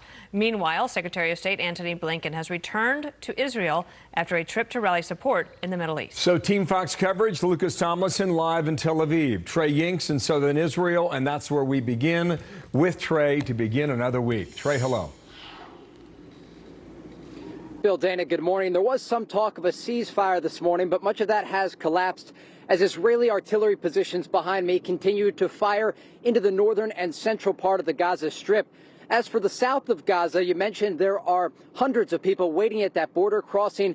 The ceasefire conversations focused around getting aid into Gaza and getting foreigners, including American citizens, out of Gaza, though the Israeli military tells us at this hour there are no ceasefire talks and that the war rages on. I do want to show you some video that we shot yesterday indicating just how many weapons were brought by Hamas militants when they came into southern Israel last weekend. It gives you a sense of what they were preparing for here in the Jewish state. Take a look. You can see here rocket-propelled grenades recovered by the Israeli military in the southern part of their country. They say they found about 1,000 of these brought in by Hamas fighters to use against Israeli communities along the border. This arsenal here just accounts for about 20% of what was recovered. Hamas planned to battle for days, and the Israelis say most of this is homemade. They don't see any evidence of outside help, but are prepared for what they will face inside Gaza. Homemade explosive is very common in the Gaza Strip. They have factories of this. They work around the clock in order to make new IEDs, new charges against our troops. Katayab al-Hamas, the troops of Hamas, RPG-7 VR. This is the tubes of those RPGs. This is the tube of the thermobaric missile rocket in here. Wow. So you can see all of these made inside Gaza by groups there. And this is some of what the Israeli forces will face when they enter the Strip. I believe that they have about 5 times more at the Gaza Strip, but it's good to know that we know all this and we have nothing to surprise us. Hamas used these weapons to slaughter civilians and take hostages. We are getting some new video in today about exactly how they did that on the backs of motorcycles entering into southern Israel. Also, new numbers today, 199 people, according to the Israeli military, are currently being held hostage inside Gaza. I do want to bring our attention to the northern border, though, with Lebanon. Yesterday, there were 6 separate anti-tank guided missiles fired into Israeli territory, killing at least 1 soldier and 1 civilian. The Israelis responded throughout the day with artillery strikes and also using their fighter jets to hammer Hezbollah positions. But this morning, an Israeli military spokesperson telling Fox News that Iran directed these strikes by Hezbollah, and just another example of how the Iranians are trying to direct what's going on here on the ground, getting a sense of how the Israelis will respond. Yeah. Bill, Trey, Dana? the Israeli government, military has gone into Gaza 2009, 2014. Are they suggesting that they are better equipped now than they've ever been in the past, based on what you just saw in that video? Yeah, absolutely. We spoke with that major in the Israeli army yesterday, asking him just about the weaponry, and I really pushed him hard about how they learned how to make this equipment and whether or not it was directly linked to Iran or other actors in the region. And he told me YouTube. He said they learned on YouTube. They learned how to make RPGs and other significant weapons. He showed us a thermobaric bomb that was thrown into a civilian home. And these were the types of weapons that they brought in with them. They had stockpiles of weapons that have been smuggled in the past through tunnels from the Egyptian border into Gaza. But the majority of what they brought into southern Israel was homemade in factories inside Gaza. And it's of concern for the Israelis because what you saw in that clip, that accounts for just 20% of what they brought into Israel. And the Israeli military telling Fox News they believe Hamas has 5 times more weapons inside Gaza. So when they do ultimately enter on the ground, the Israelis are going to be immediately engaged by Hamas and Islamic Jihad fighters in urban street-to-street battle. We're talking about guerrilla warfare tactics. There will be roadside bombs, IEDs, and other obstacles for the Israelis to overcome. Wow. Bill, It is a Dana? deadly rat's nest awaiting there. Trey, thanks. Trey Yinks in southern Israel. Back with you next hour. Thank you. Let's also check in with Lucas Tomlinson. He's live in Tel Aviv for us this morning. Hi, Lucas. Dana, the number of Americans killed here in Israel has risen to 30, and the State Department says 13 other Americans are missing and perhaps being held hostage by Hamas. That and the frequent rocket attacks here in Israel is sending Americans packing. Fox News observed about 100 Americans heading to Haifa. That's Israel's largest port, located about an hour north of here, where they boarded, as Bill mentioned, that that Royal Caribbean cruise ship, where they'll be bound for Cyprus and perhaps under fighter escort from those Super Hornets launched from the USS Gerald Ford. We spoke to some of the passengers before that ship departs. If it wasn't for her, I wouldn't leave.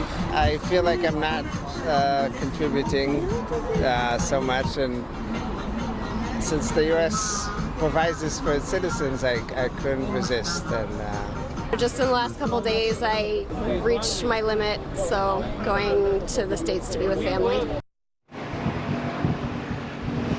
Now, while Americans are departing Israel, others are rushing in to help. We bumped into an American rabbi from Parkland, Florida last night who flew in from Miami, who just in a matter of days since the worst terrorist attacks in Israel's history has raised hundreds of thousands of dollars and used the cash to purchase body armor and other critical military supplies for Israeli forces. We spoke to Rabbi Shuey Biston about why he felt compelled to come here. You see that there's a crisis unfolding, and everyone's asking what they could do. I knew that I could make a difference by getting out there and showing that we're not afraid, we're not scared. Now, Secretary of State Antony Blinken has just arrived here in Israel. Right now, he's meeting with Israel's Prime Minister, Benjamin Netanyahu, and those Americans taking that cruise ship option to Cyprus, they will be reimbursing the U.S. government. Dana? Lucas, thank you so much. Bill, what do you got over there on the board? So, I mean, really interesting to hear how Blinken characterizes his meetings with these 6 countries and these leaders that have been happening all weekend. Take it right now. Trey was talking about this northern border between Lebanon and Israel. We can discuss that throughout the morning, but this is going to be an area to watch, as we mentioned last week. But again, right now, all the attention down here is the Gaza Strip, southwest corner there along the Israeli border. So let's go in now, clear this off, and show you what we're dealing with in the Gaza Strip. Gaza City, a majority of the population now, right, in northern Gaza. The IDF warned everybody to get out and leave if you're a civilian. They think more than 1 million people heeded that call, but getting down there to the southern part of the Gaza Strip, to this Rafah border crossing, appears to be more difficult than a lot of people thought. Still these ongoing negotiations between the Egyptians, the Israelis, and the Americans. So let's see how that goes there. Let me clear this, and I can show you again. We had this map up last week, and it shows you the intensity of population, okay? The darker the color, the more people, up to 650,000 right here in Gaza City, and the northern stretch here, up to 250,000 in places like Khan Yunis, and also Rafah as well. Advance one time, and this shows you the two routes for Gazans who live in the northern section of the Strip. You've got a coastline road here that runs right along the Mediterranean. That stretches about 25 miles. And then you've got another road, call it a highway, whatever you like, that stretches right down there and intersects right in the middle of Gaza. So that's the route out if you're looking for refuge and safety to get down here to the Rafah crossing. And we'll see in the coming hours or maybe even days as to how they negotiate who can get out, what aid can get in, and if you're leaving Gaza, are you a part of Hamas as a fighter or not? That's a whole part of this area about how they section off people coming in and out. Lieutenant Colonel Peter Lerner is with me now, IDF spokesman. He joins Dana and me now. Sir, a hello to you. Do you have an update as to where these hostages are and what the state of they are now after being held on day 9 and moving quickly to day 10, sir? So we are now at 4 p.m. It's in the midst of day 10 of our operation. And indeed, the issue of the hostages is at the top of our priority. We've updated 199 families of people that have been abducted and being held by Hamas. Obviously, because of the sensitivity of the issue, we're not going to be saying too much. It's a very delicate issue, understandably, and I'm sure you understand why we're being very tight-lipped on this subject. I need to respect the families on one hand, but also not impede and interfere. And despite the curiosity of you and the viewers, you must know that they are the top of our priority, and we will do what we can in order to bring them home. I was just interesting listening to the reports of your reporters, and I just saw a statement just now from the UN, UNRWA, the organization that delivers humanitarian aid. They just put out an announcement. I think this is important for your viewers to know of that yesterday people from Hamas, supposedly from the Ministry of Health, came to the UN facilities and took the fuel and medical equipment of the UN agency from the compound. Mm-hmm. This is Hamas. I've been asked extensively over the last 4 days, what about the humanitarian situation in Gaza? And this Hamas, when people need fuel and medical supplies for their needs, Hamas just comes in and takes it. So this is where we are. This is our enemy. This is who we're up against. I would say on day 10, we are continuing to strike against Hamas wherever they are. We are determined to destroy their capabilities, to pursue their leaders, and negate any capabilities to conducting massacres, terrorist attacks against Israel. They are going to lose. We didn't start this war, but we will win it. I would say that we are currently massing our forces on the ground around Gaza, making sure that we are prepared for a ground mobilization if the government instructs us to do so. We've recruited some 300,000 forces, and as you can see on your screens, they are very well prepared, very well set up, and they will be ready if the government instructs us to mobilize. And indeed, the mobilization isn't the essence. The essence is mobilization in order to meet our mission to destroy Hamas and defend the people of southern Israel and beyond. It was interesting that you brought up that UNRWA statement about the fuel and medical supplies being stolen. I had just seen that same report right before you came on the air with us, sir. And I think that, one, yes, you're right. Everybody does need to know about that, and the UN should be very clear-eyed about it. And I'm glad that they made that announcement so that we all know. I'm wondering for our viewers if you could just explain all that Israel has tried to do to try to warn people in Gaza to get out and how they can, and if those corridors, are they open? I know that there was reporting over the weekend that Hamas was blocking some people from even leaving. Indeed, today we're in day 4 of the mass